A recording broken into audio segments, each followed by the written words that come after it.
Àwọn ọ̀rọ̀ kan wà tá a fẹ́ sọ náà ni torí la ṣe wá sórí ètò.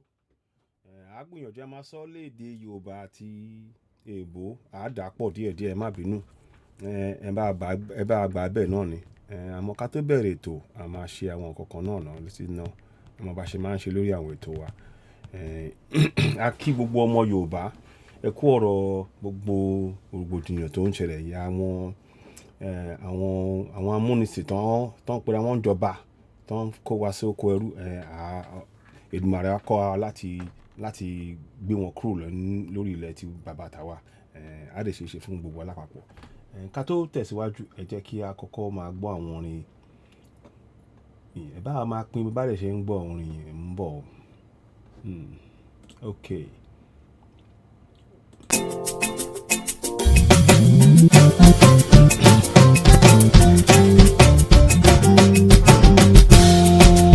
Ẹrú ò lè ṣe ọba, ọba ò lè ṣe bí ẹrú. Ẹrú ò lè ṣe ọba, ọba ò lè ṣe bí ẹrú. Ọmọ Odùduwà Iléyá, Iléyá o.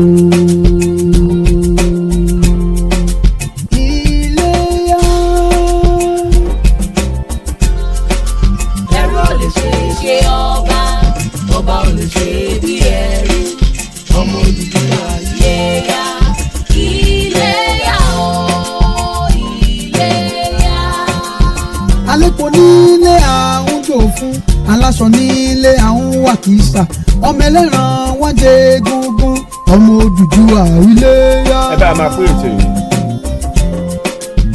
Àwa ló la àṣà, àwa ló ní iṣẹ́, àwa ló ní ìmọ̀, àwa ló lóye. Àṣẹ̀dá ló dá wa bẹ́ẹ̀, àdẹ̀dá ló ṣe wá bẹ́ẹ̀.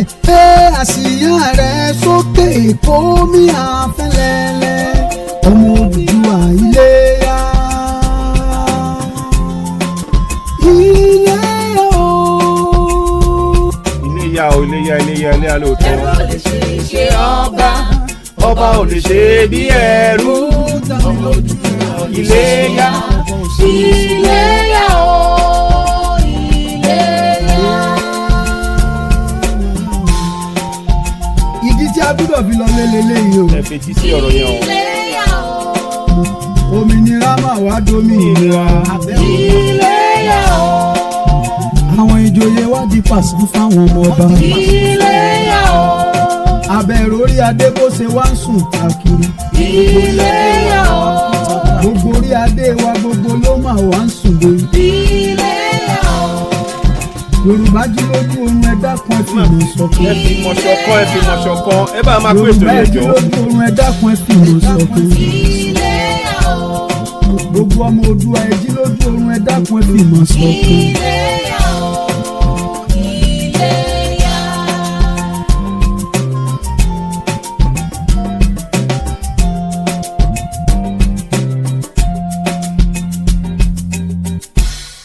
Tó ẹ káàbọ̀ sórí Oduduwa TV rédíò lọ́sàn-án yìí. Gbogbo wa ti rí gbogbo tó ń ṣẹlẹ̀.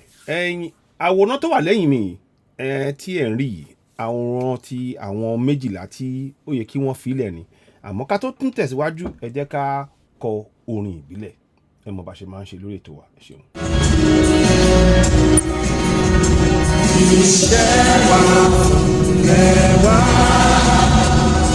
orílẹ̀-èdè wa kàgbéga kàgbéga kàgbéga fàyè rí ìgbàgbọ́ wa ní pé láti bẹ̀rù làbọ̀ mọ́ ká ṣiṣẹ́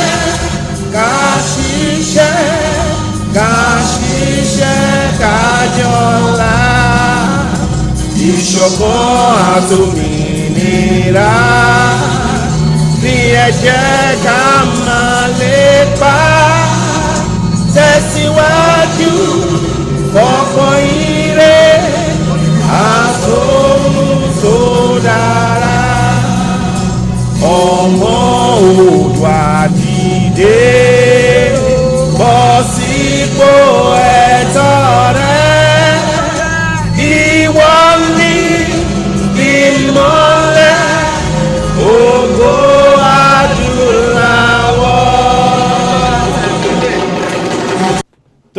ẹ ṣeun, ẹ káàbọ̀ sórí ètò wa, ẹ káàbọ̀. Mo kí gbogbo ọmọ Oduduwa nílé lóko ní ìrìn àjò gbogbo wa, a ṣe é ṣe fún wa. Ẹ káàbọ̀, ẹ káàsán, ẹ̀yin àgbààgbà a kí yín, ẹ̀yin ọmọdé a kí yín, gbogbo àwọn àgbààgbà àtọmọdé ọkùnrin obìnrin o, a kí gbogbo wa lápapọ̀. Ẹ jọ̀ọ́ bá a máa pín ètò yìí, ó ṣe pàtàkì. Inú wa dùn bẹ́ẹ̀ ṣe ń darapọ̀ mọ́ wa lóòrèkóòrè tá a bá ṣe ń wọlé. Tí ò bá sí ẹ̀yin kò lè sí àwa. A dúpẹ́ lọ́wọ́ yín, a dúpẹ́ bí ẹ ṣe ń darapọ̀ mọ́ wa. Ẹ túbọ̀ máa bá wa pín àwọn ètò yìí kiri. Ẹ ṣeun, a dúpẹ́. Ẹni ẹ rí i pé àkọọ́lẹ̀ ọ̀rọ̀ tá a kọ sórí ètò yìí ni pé àṣírí tú. Òun ni ọ̀rọ̀ tí a gbé wálé ní. A dẹ̀ máa gbọ́ nǹkan tí àṣírí ìjọba amúnisìn ó tú. Ọ̀rọ̀ tá a fẹ́ sọ lénìí, àwọn arákùnrin tí wọ́n wà ń bì, wọn kàn kì í ṣe èèyàn kan lásán tó pé wọ́n kàn dúró, wọ́n kàn wá déédéé wọ́n kàn déédéé sọ̀rọ̀. Ọmọ wa ni wọ́n, ọmọ ilẹ̀ Yorùbá ni wọ́n, àmọ́ wọ́n wà nínú wọ́n wà ní ìjọba amúnisìn yìí. Àmọ́ wọ́n ti wá sọ ń sìn pé ó ti wá dójú ẹ̀, àwọn gan jáde wá sọ̀rọ̀. Wọ́n wà nínú àwọn jagunjagun tó wà nínú ìlú amúnisìn yìí, wọ́n wà ń bẹ̀. Wọ́n dẹ̀ wá sọ, wọ́n ti wá sọ àṣírí pé n tó ń ṣẹlẹ̀ yìí ìjọba mọ̀ ń pa ẹ̀ o, pé kò sí àní-àní. Ṣé wọn pa àwa ti ń sọ lẹ́nu, a ti ń gbé àwọn kọ̀ọ̀kan jáde. Wọ́n á sọ síta pé ìjọba mọ̀ ń pa ẹ̀, ìjọba mọ̀ ń pa ẹ̀. Gbogbo tó ń ṣẹlẹ̀ yìí, mo fẹ́ kí n tó bẹ̀rẹ̀ ká tó wà máa gbọ́ ètò ọ̀rọ̀ yẹn, mo fẹ́ kẹ́ mọ̀ kinní kan.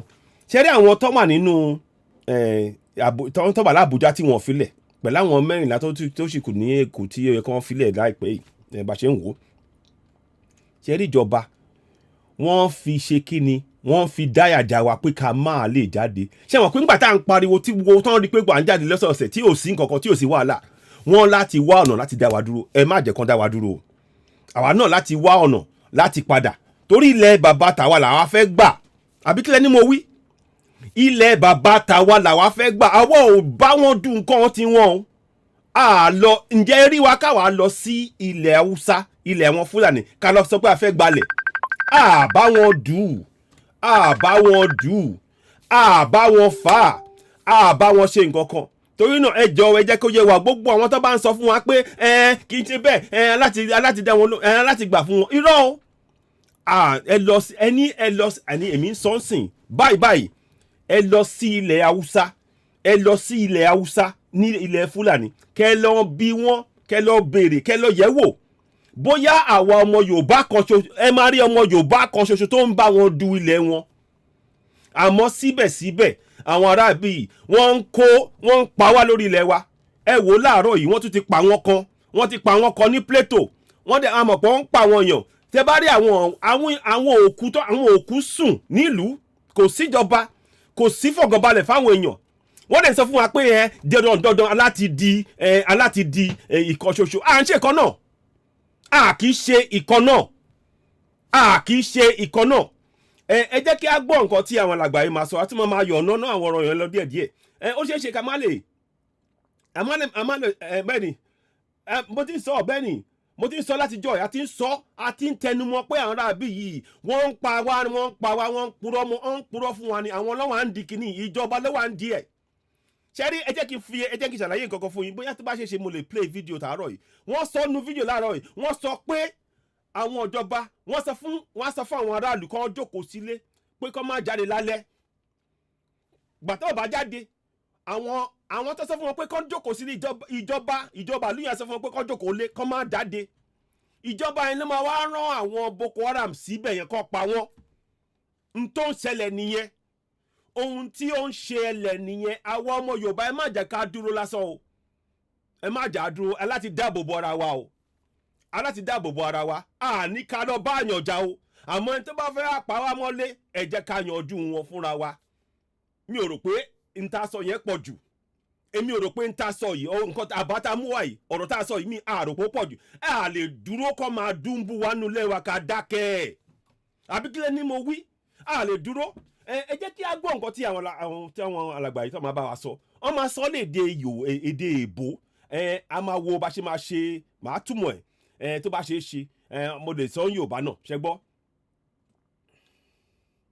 so ẹni tó bá wà ní night shift ńkọ́ ta ló àtẹlóru gbogbo wọn papọ̀ gbogbo ẹ̀ la máa ṣe ẹ wo gbogbo wa ẹ jẹ́ ká kọjú sójú kan náà ká máa dáàbò bo ara wa àwọn ará bíi ti gbé ọkọ̀ oríṣiríṣi wọlé sí wa lára mi ìmọ̀ tẹ́ bá ti wo àwọn àwòrán kan tó ti jáde lẹ́nu méjọ́ mẹ́ta yìí lẹ́kọ̀ọ́ wọ́n ń kó àwọn èèyàn wọ́n ń kó àwọn fúlàní wọlé wọ́n ń múra láti wá fún wa ní láti wá bára wa jà ẹ ṣe wọn làgbà ẹ̀mí Gerald ẹ bá wa máa pín ètò yẹn ẹ bá wa máa sáìnì nínàsì ẹ bá wa sáìnì nínàsì ó ṣe pàtàkì nínàsì yẹn ẹ bá wa máa sáìnì ẹ o ẹ jẹ́ ká gbọ́ nǹkan tí àwọn làgbà yẹn máa sọ ẹ ṣeun wọ́n máa sọ lédè èbó à á gbìyànjú láti sọ túmọ̀ ẹ̀ sí Yorùbá ẹ jẹ́ ká máa bá lọ. Department of Criminology and Security Studies, Chrisland University, Nigeria. Good morning, sir. Thank you for coming on today. Thank you very much for having me. Well, welcome back. Yes, we'll be talking about what you just saw now, the security breach in NDA, and we've got Commodore Kunle Olawumi joining us here this morning. He's the head Department of Criminology and Security Studies, Chrisland University, Nigeria. Good morning, sir. Thank you for coming on today. Thank you very much for having me. Well, this is it's one of those blow your cheeks out moments, because lots of people, when they heard it, they just thought, no way, this can't be. But they just thought, well, in fact, some people thought it was fake news. Others thought, nah, maybe there could be some other explanation to this. And then the academy put up this press release saying, yes, it's been compromised. Eri nǹkan tó ń sọ ń bẹ̀ yẹn mi ìmọ̀ tẹ́ bá ti gbọ́ lẹ́nu jọ́ mẹ́ta yìí nbi tó ń pè ní Nigerian Defence Academy àwọn Boko Haram wọ́n láyà wọ́n gbójú wọ́n láyà wọ́n lọ́ọ́bẹ̀ kì í ṣe pé wọ́n lọ́ọ́bẹ̀ nìkan o wọ́n pa àwọn méjọ̀ méjì wọ́n pa kan bí wọ́n méjì ṣá èèyàn mẹ́ta ṣáà ni wọ́n ṣe bí wọ́n ṣe ṣojú èèyàn mẹ́ta òun ló sọ̀rọ̀ ń pa ẹ̀ àwọn wá fẹ́ ṣàlàyé fún wa ìdí tí ó ṣe díẹ̀ bẹ́ẹ̀ yẹn ẹ jẹ́ àrò ẹ má bínú ẹ jẹ́ àrò Nigerian Defence Academy àwọn aráàbí yìí ó jẹ́ kó ó ti wá fi hàn wá pé àwọn Boko Haram wọ́n ti wá gbójú gbóyà pé kò sí ẹni tó ń bọ̀ kò sẹ́ni tó lè dá wọn dúró pé nǹkan táwọn máa ṣe yẹn o àwọn máa ṣe wọ́n dẹ̀ wọ̀bẹ̀ yẹn Nigerian Defence Academy ibi tí àwọn èèyàn fẹ́ máa lọ táwọn àwọn ọmọ wa ẹjọ́ ẹ̀yin ọmọ Yorùbá àtàwọn ọmọ Ìgbò máa fẹ́ kẹ́ tún yẹn rò ó ẹ ti rí sí pé wọ́n ti pa àwọn èèyàn síbẹ̀ yẹn kò sí ibi tí ìdáàbòbò wà fún wa nílẹ̀ Yorùbá nílẹ̀ Haúsá nílẹ̀ àwọn Ìgbò àti Middle Belt kò sí ibi tí ìdáàbòbò wà mọ́ sí o àwa àti tiwa ló kù ẹ jẹ́ máa bá ètò yìí lọ. And here we are today. So details are emerging that raises more questions than answers at the moment. But what's your impression of this, for instance? Thank you very much. My impression, I think, is just the impression of every Nigerian at this point. This is an aberration. I mean, you don't attack Nigerian Defence Academy and kill officers and get away with it. Yeah. The last time I was in NDA was in 2017. I went to carry out an investigation by the Minister of Defense. I wanted me to check what is going on with the training and the security environment there. I remember I spent about a week at NDA with the commandant and with the staff, you know. But something struck me. And that was every Friday, the gate of NDA is thrown open. And everybody have access to come and pray in the mosques. Ṣé ń gbọ́ wọ́n ní ọjọ́ Ẹtì ní gbogbo ọjọ́ Ẹtì wọ́n máa ṣí ilẹ̀kùn NDA lẹ̀ gbogbo àwọn tó ń gbàdúrà àwọn ọmọọṣẹ́ àwọn onímùsùlùmí wọ́n á wọlé sínú NDA ṣé ń gbọ́ ẹ jẹ́ ká máa bá a lọ ẹ tún sọ lẹ́ẹ̀kan sí wọ́n ní pé ní gbogbo Friday gbà táwọn lọ bẹ̀ wọ́n ní pé àwọn wọ́n ṣí gbogbo ilẹ̀kùn Nigerian Defence Academy lẹ̀ ṣe ń gbọ́ o ńgbà tó sílẹ̀ àwọn mùsùlùmí tó ń gbàdúrà wọ́n á wọlé ṣe ń rí ǹjẹ́ àṣírí ò ti ń tú báyìí ẹ̀já máa bá a lọ ẹ má wòran. And I want to actually enjoin journalists to go to all military formations across the country on Friday by 1 o'clock. You are going to see the same thing happening across all military formations. ṣé ń gbọ́ wọ́n ní pé tẹ́ bá lọ sí gbogbo military establishment ní gbogbo ìlú ìjọ Friday wọ́n á ṣí gbogbo lẹ̀kùn lábẹ́ pé wọ́n ń bá yín gbàdúrà ṣé ń ríran ǹjẹ́ àṣírí ò ti ń tú abẹ́ pé wọ́n ní àwọn ń gbàdúrà ni o wọ́n á ṣí gbogbo ẹ̀ lẹ̀ ibi tẹ́ pé wọ́n dẹ́ kó máa dáàbò bo àwọn èèyàn wa wọ́n á ṣí lẹ̀ àwọn mùsùlùmí á wá wọlé ṣé ń ríran ẹ máa gbọ́ o. Including Naval Training Command Apapa, including the division in Ibadan, including NDA, including Jaji. I was in Jaji in 1994 for my junior division. And every Friday, our gate is thrown open. And everybody comes in to pray in our mosques. Even though they have their mosque outside. Ṣé you know? So ó ṣe wá jẹ́ ẹ jẹ́ ká yẹ̀ wò dáadáa o. Ẹ jẹ́ yẹ̀ wò. Ó ṣe wá jẹ́ mọ́ṣáláṣí tó wà nínú military làwọn wá rí. Wọ́n ní mọ́ṣáláṣí ó sọ ń sìn pé wọ́n ní mọ́ṣáláṣí tí wọ́n ń ta o.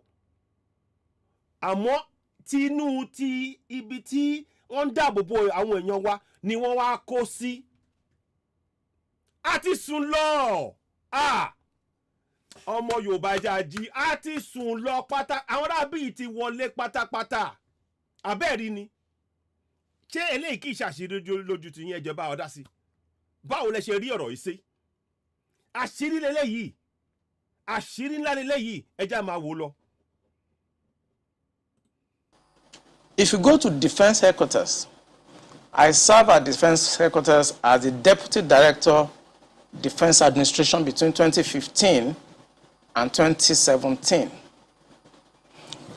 Throughout my 2 years at Defense Headquarters, I received visitors only twice because of the strict security architectures at the Defense Headquarters. But every Friday, the gate of Defense Headquarters is thrown wide open for everybody to come in and do Jumat. Ṣé ń gbọ́ lábẹ́ pé wọ́n ń ṣe Jumat wọ́n á ṣí gbogbo lẹ̀kùn ní ọjọ́ ẹtì wọ́n á ṣí gbogbo lẹ̀kùn. Ṣé ń rí ibi tí àwọn tá ń gbà wọlé? Ṣé ń rí ǹjẹ́ ẹ̀rí ń sìn pé ìjọba ló wà ń di gbogbo bí wọ́n ṣe ń pa àwọn èèyàn? Ìjọba ló wà ń di ẹ̀. Ìjọba ló wà ń di ẹ̀. Àti wọ́n one chance Olúfẹ́mi Òṣìkọ̀yà àti wọ́n one chance ẹ wo ẹ jẹ́ ká tètè yá jí ẹ má jẹ́ ẹ wo ṣẹ́rí gbogbo àwọn ìgbèríko wa abúlé wa ẹ jọ̀ọ́ àtàwọn ìlú wa àtàwọn ìyá lọ́jà ẹ jẹ́ kí kíní tó wọn létí o kíní ti kọjá ìjọba wa ń di ẹ ti gbọ́n sìn ní ọjọ́ ẹtì gbogbo àwọn tó ń wọbẹ̀ yẹn wọ́n ní mọ́ṣáláṣí wọn ó ṣe wá jẹ́ pé inú ibi tí wọ́n ti gbé ń dáàbò bo àwọn èèyàn ni wọ́n wá lọ. Ǹjẹ́ ẹ rí pé ọwọ́ àwọn ìjọba wà ń di kìíní ẹja máa bẹ́ ètò yìí lọ. Kí n tẹ̀ tó sọ̀rọ̀ ṣe mọ̀ pé wọ́n ti lórí eléyìí tí channel ṣiṣẹ́ ń sìn wọ́n ti àwọn ìjọba wọ́n ti fẹ́ gbé wọn lọ sí wọ́n ti fẹ́ pa wọ́n ti fẹ́ arrest àwọn sọ̀rọ̀sọ̀rọ̀ wọn bẹ̀. Máa mẹ́nu bàyẹn náà ẹ máa gbélé ìnáná. That is the time the terrorists have the time to profile our security environment. But has that always been the case? It has always been the case. I've served the military intelligence for the past 35 years. It has always been the case. Our problem is religion and social-cultural. I mean, people will expect me to come here and start talking about kinetics, about operation and so on. I've been an operational commander all my life. I've commanded warships, I've commanded troops, I've commanded men outside Nigeria and so on. But I'm not going to come to your station to discuss kinetics. The problem is not kinetics. In 2017, 2016, I'm always a member of the Security and Intelligence Brief at the Defense Headquarters. I told them, General Lawrence Shakin then, that the challenge we have in this country cannot be solved the same way we solved the problem of Niger Delta. The Niger Delta problem was solved during Yaradua time, basically by me. And I told them that we can't use that same template for Boko Haram. I told General Lawrence Shakin to look at the center of gravity of the problem. And we all came together. I was made a member of the committee, including Atahiru that just died was a member of that committee in 20. ṣé ń gbọ́ Atahiru tó ṣẹ̀ṣẹ̀ kú ǹjẹ́ ẹ rí pé arákùnrin ǹjẹ́ iṣẹ́ ti rí pé èèyàn tó mọ tó ń sọ ni kì í ṣe pé bóyá wọ́n sọ pé wọ́n ní ó wà ń bẹ̀ ó mọ Atahiru tó kú láìpẹ́ yìí ẹja máa bá lọ. 2017. And we came to a conclusion after several arguments. The arguments were three. To identify the center of gravity of the problem, one group said it is the fighters, the Boko Haram fighters are the center of gravity, so we should go after them. Another group said the center of gravity of Boko Haram is Abubakar Shekau. So if we go after Abubakar Shekau, then the problem of Boko Haram will be solved. I took exception to the group. I said that is not the center of gravity of the problem of Boko Haram insurgency that we were having between that 2012 and 2017.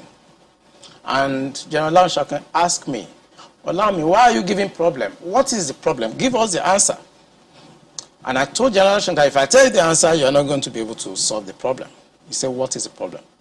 I said, the center of gravity of Boko Haram and insurgency in Nigeria are the sponsors of that program. Mm-hmm. It was beyond us. Because the job we need to do is kinetics. Fight, destroy places, resolve issues. Yep. But we cannot resolve issue of sponsors of Boko Haram that were in Buhari's government that we know. Wọ́n ní àwọn tí wọ́n ń fún àwọn tó ń gbé àwọn Boko Haram lẹ́yìn wọ́n wà nínú ìjọba Buhari ẹ jẹ́ àgbọ̀ lẹ́ẹ̀kan sí mo máa fà á sẹ́yìn máa fà padà kẹfẹ́ tí ara yín tí o ẹ jẹ́ àfà sẹ́yìn kẹgbọ́. That were in Buhari's government that we know of that program. It was beyond us. Because the job we need to do is kinetics. Fight, destroy places, resolve issues. Yep. But we cannot resolve issue of sponsors of Boko Haram that were in Buhari's government that we know them. When you say we, who? I was in the military intelligence. And the defense headquarters staff that I work with, they know. And that was why we couldn't pursue that aspect that could have resolved that problem. Ṣé ń gbọ́, wọ́n ní pé àwọn tó wà ń jọba, wọ́n mọ àwọn tó ń pààyàn, àwọn Boko Haram, wọ́n mọ̀.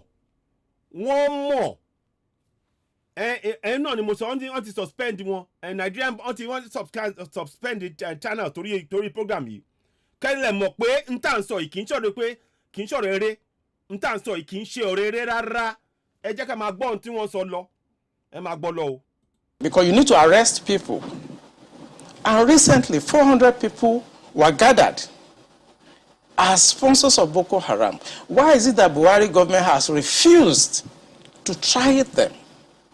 So the government knows sponsors of Boko Haram? Of course. Ṣé ń gbọ́? Wọ́n ní ìjọba mọ àwọn tí wọ́n ń fún Boko Haram lówó. Ṣé ń gbọ́ o? Wọ́n ní ìjọba mọ àwọn tí ó ń fún Boko Haram lówó. Àwọn alàgbà wọ́n dẹ̀ sọ wọ́n ní 104 àwọn Boko Haram tí wọ́n ń pa àwọn èèyàn. Ìjọba wọn ò gbé wọn sí ẹ̀wọ̀n. Wọn ò gbé wọn sẹ́wọ̀n. Ẹ jẹ́ kí wọ́n fi ṣe rí mo ṣe sọ kínní ara mi ń gbóná ṣe nínú ń bí mi ṣe ni ara mi ń ṣe báyìí ẹ jẹ́ kí n wá fi àwọn 400 o ẹ jẹ́ kí n wá fi kẹ́ máa wo ìrẹ́jẹ màá dá dúró báyìí mo fẹ́ kí gbogbo wa mọ ohun tó ń lọ yìí àdẹ gbọ́dọ̀ dúró báyìí mọ́ àti dúró tó o àti dúró àti sùn ẹ̀gbẹ́ tó nsìn gbọ́dọ̀ gbà á mọ́ ẹ jẹ́ kí n wá fi hàn yín mò ń bọ̀ ẹ fún mi ní ìṣẹ́jú kan kí Ọlọ́run fọ̀run kí Ọlọ́run dáàbò bo arákùnrin yìí torí a mọ̀ pé n tó sọ sìn àṣírí ńlá ló gbélẹ̀ wọ́n dẹ̀ máa fẹ́ gba nǹkan kan padà kọ́lọ́run bá wa dá ẹ̀mí ẹ̀ sí fún wa ẹ jẹ́ ká máa bá ètò yìí lọ mò ń bọ̀ o mo fẹ́ fi kinní kan hàn yín ṣé mọ̀ pé mo sọ ń sìn pé 400 àwọn ó mú àwọn 400 wọn ò fọwọ́ kàn wọ́n o ẹ wá wo ohun tí ìjọba kẹ́lẹ́ máa mọ ìrẹ́jẹ àwọn tó yẹn sọ pé ẹ má pa wá mọ́ o àwọn ọmọ wa tó yẹn ń wò lẹ́yìn mi mo fẹ́ fi picture wọn tó mo fẹ́ fi hàn yín ó ń dà náà ń bọ̀ ẹ má bínú mo kàn fẹ́ wá picture yẹn náà fún yín ní kẹ́ lè rí ìrẹ́jẹ ti pọ̀ jù ìrẹ́jẹ ti pọ̀ jù a gbọ́dọ̀ gba kínní yìí mọ́ òun lẹ ti gbọ́n sìn tó bá pé citizen ay ló ń sọ sìn àwọn kan máa ní irọ́ o wọ́n kàn ń sọ ni ẹ̀gbọ́n ó wà ẹni tó wà ń bí báyìí ó wà nínú àwọn tó ń ṣe iṣẹ́ ìdáàbòbò ìlú ó mọ ohun tó ń sọ ó mọ ohun tó ń sọ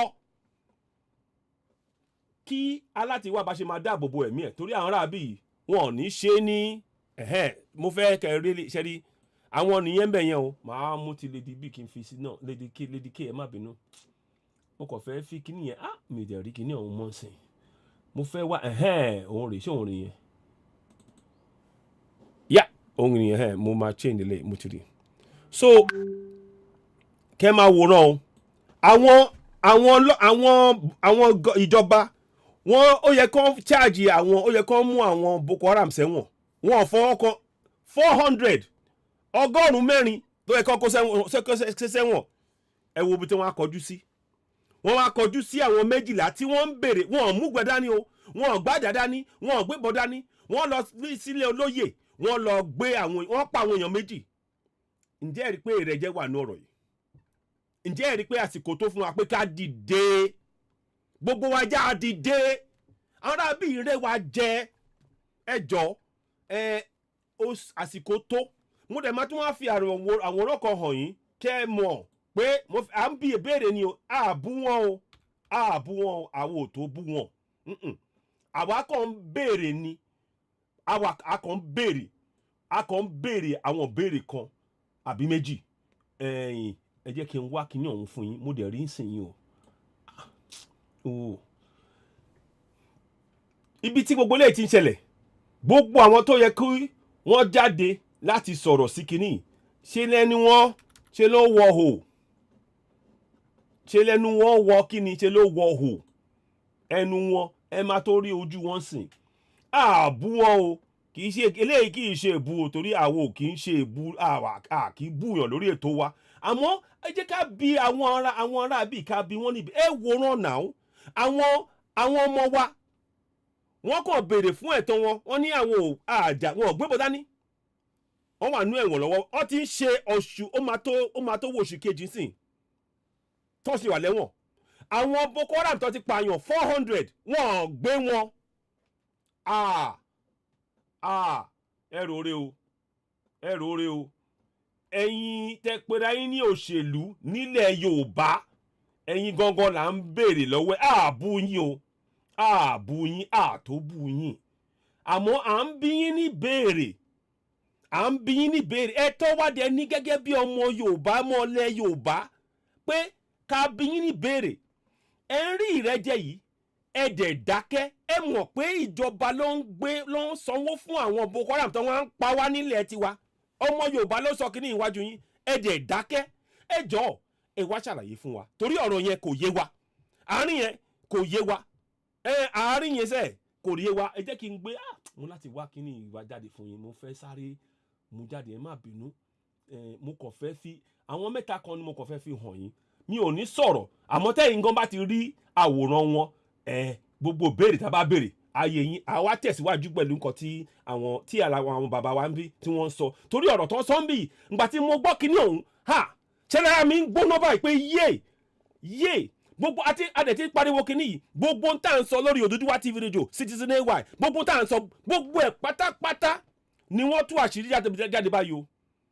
kò sí kan ṣoṣo nú ọ̀rọ̀ tí a sọ tí ò tán mọ́ nǹkan tó sọ yìí kò sí gbogbo ẹ̀ pátápátá ló ń rú jáde torí ẹ̀yin ọmọ Yorùbá ẹ jọ̀ọ́ o ibi tá a wà ń sìn ìṣọ̀kan aláti dáàbò bora wa à ń rí àwọn fídíò kan tí wọ́n ń kó àwọn Fúlàní wọlé kì í ṣeré o òótọ́ rẹ̀ ni o òótọ́ rẹ̀ wọ́n ti múra wálẹ̀ pátápátá tí n bá rí kíní o máa tẹ̀síwájú ẹ jẹ́ kí n tẹ̀síwájú ẹ̀yin ká máa gbọ́ dé lọ ká tẹ̀síwájú ká máa gbọ́ ohun tí àwọn bàbá wa ń sọ níbí báyìí náà ń bọ̀. It's in the news. In April this year, the government said they have arrested 400 bureau de change related, people that were sponsoring Boko Haram. They told us. And Abu Dhabi also helped us to arrest few Nigerians, tried them, we know them. Why can't this government, if not that they are partisan and they are actually part of the charade that is going on, why can't they bring those people out for trial? So ṣé ń gbọ́ ìjọba ò gbé wọn lọ sẹ́wọ̀n o àmọ́ ntí àwọn gbé lọ sẹ́wọ̀n ara wọn tó ń béèrè fún pé ẹyẹ pa wá mọ́ o pé a fẹ́ máa lọ o àwọn tó ń pààyàn wọ́n mú wọn ní Abu Dhabi wọ́n try wọn ìjọba ò dá sí wọn gbogbo ẹ wò kí ni ńgbà wo ni gbogbo ẹ̀yin tẹ̀sí sọ̀rọ̀ nípa wọn Nàìjíríà ńgbà wo lẹ máa jí o ẹ jọ̀ọ́ mú kàn fẹ́ mọ̀ ńgbà wo lẹ máa jí ẹ jẹ́ kí n wá ti ẹ máa gbọ́ lọ́nà kí ẹ sì máa gbólé lọ́nà. Bureau de Change operators on the one hand, but you particularly said people in government. Are those part of the Bureau de Change, or those people that you say are in government are still there, government is aware and government is condoning them? The people I mentioned that are in government are not these ones they just arrested. You remember this Boko Haram issue started since 2012. Yeah. And I was in the military intelligence that time. We arrested those people. It is my organization that actually conducts interrogation and interview.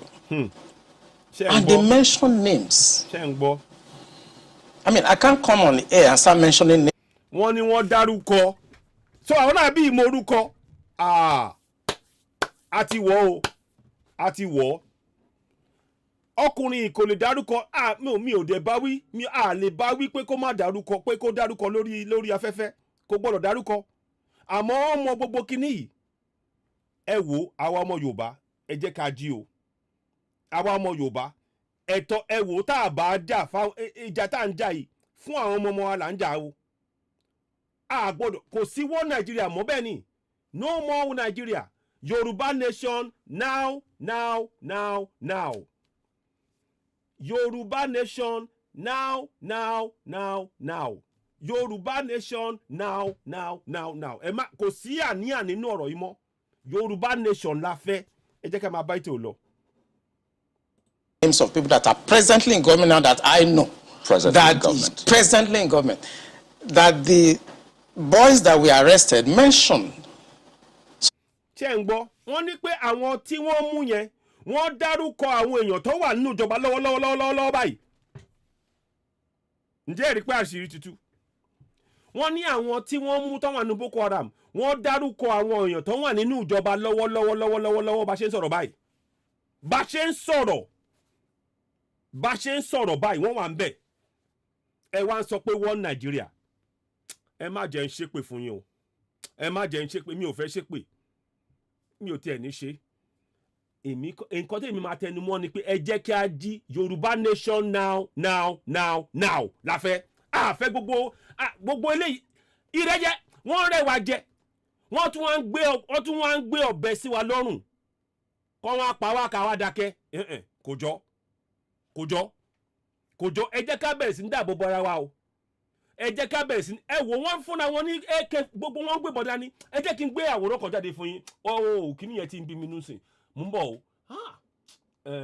bọ̀ tí mo lè rí báyìí ok mo ti mọ bí ṣe máa gbé ẹ fún mi ní ìṣẹ́jú kan mo máa gbé jáde nsìn ń dà Ǹdà mo fẹ́ kẹ́ wo àwọn arákùnrin yìí o. Mo fẹ́ kẹ́ wo àwọn arákùnrin yìí. Ṣé gbọ́ nǹkan tí arákùnrin yìí sọ? Ẹ jọ̀ọ́ bó ní àwọn arákùnrin yìí wà? Ńbo ló wà? Ẹ gbọ́ nǹkan tí àwọn bàbá wa Kúnlé Ọláwùmí kọ́mándà, mo fi tọ̀wọ̀tọ̀wọ̀ porúkọ wọn, kọ́mándà Kúnlé Navy Commodore Kúnlé Ọláwùmí. Ẹ gbọ́ tó sọ. Wọ́n ní pé àwọn Boko Haram dárúkọ àwọn tó wà ń jọba tó ń fún wọn lówó. Ẹ jọ̀ọ́ bó làwọn bàbá wa yìí wà? Àwọn èèyàn jàǹkànjàǹkàn wa ibo ló wà? Níbo ló wà? Kẹ̀dẹ̀ máa rántí pé àwọn tẹ́ wà lẹ́yìn tẹ́ ń wò lẹ́yìn mi, wọn ò gbé bọ̀ dání o. Wọ́n dẹ̀ kó wọn sínú gbèkùn. Wọ́n sì wà nínú gbèkùn. Wọ́n sì wà nínú ẹ̀wọ̀n bá ṣe ń sọ̀rọ̀ yìí. Àmọ́ àwọn Boko Haram tó ń pààyàn, wọn ò dá sí o. Wọn ò dá sí o. Ẹ wò ó, ṣe rí ẹni tó wà láàrin bí ó wà ní UK ń bí sìn bá ṣe ń gbọ́. Àwọn eléyìí wá kí. Wọ́n wá kí. Wọ́n wá kí. Kí lẹ rí sọ̀rọ̀ yìí ná? Èmi ò ní bú wọn. Kí lẹ rí sí ọ̀rọ̀ yìí?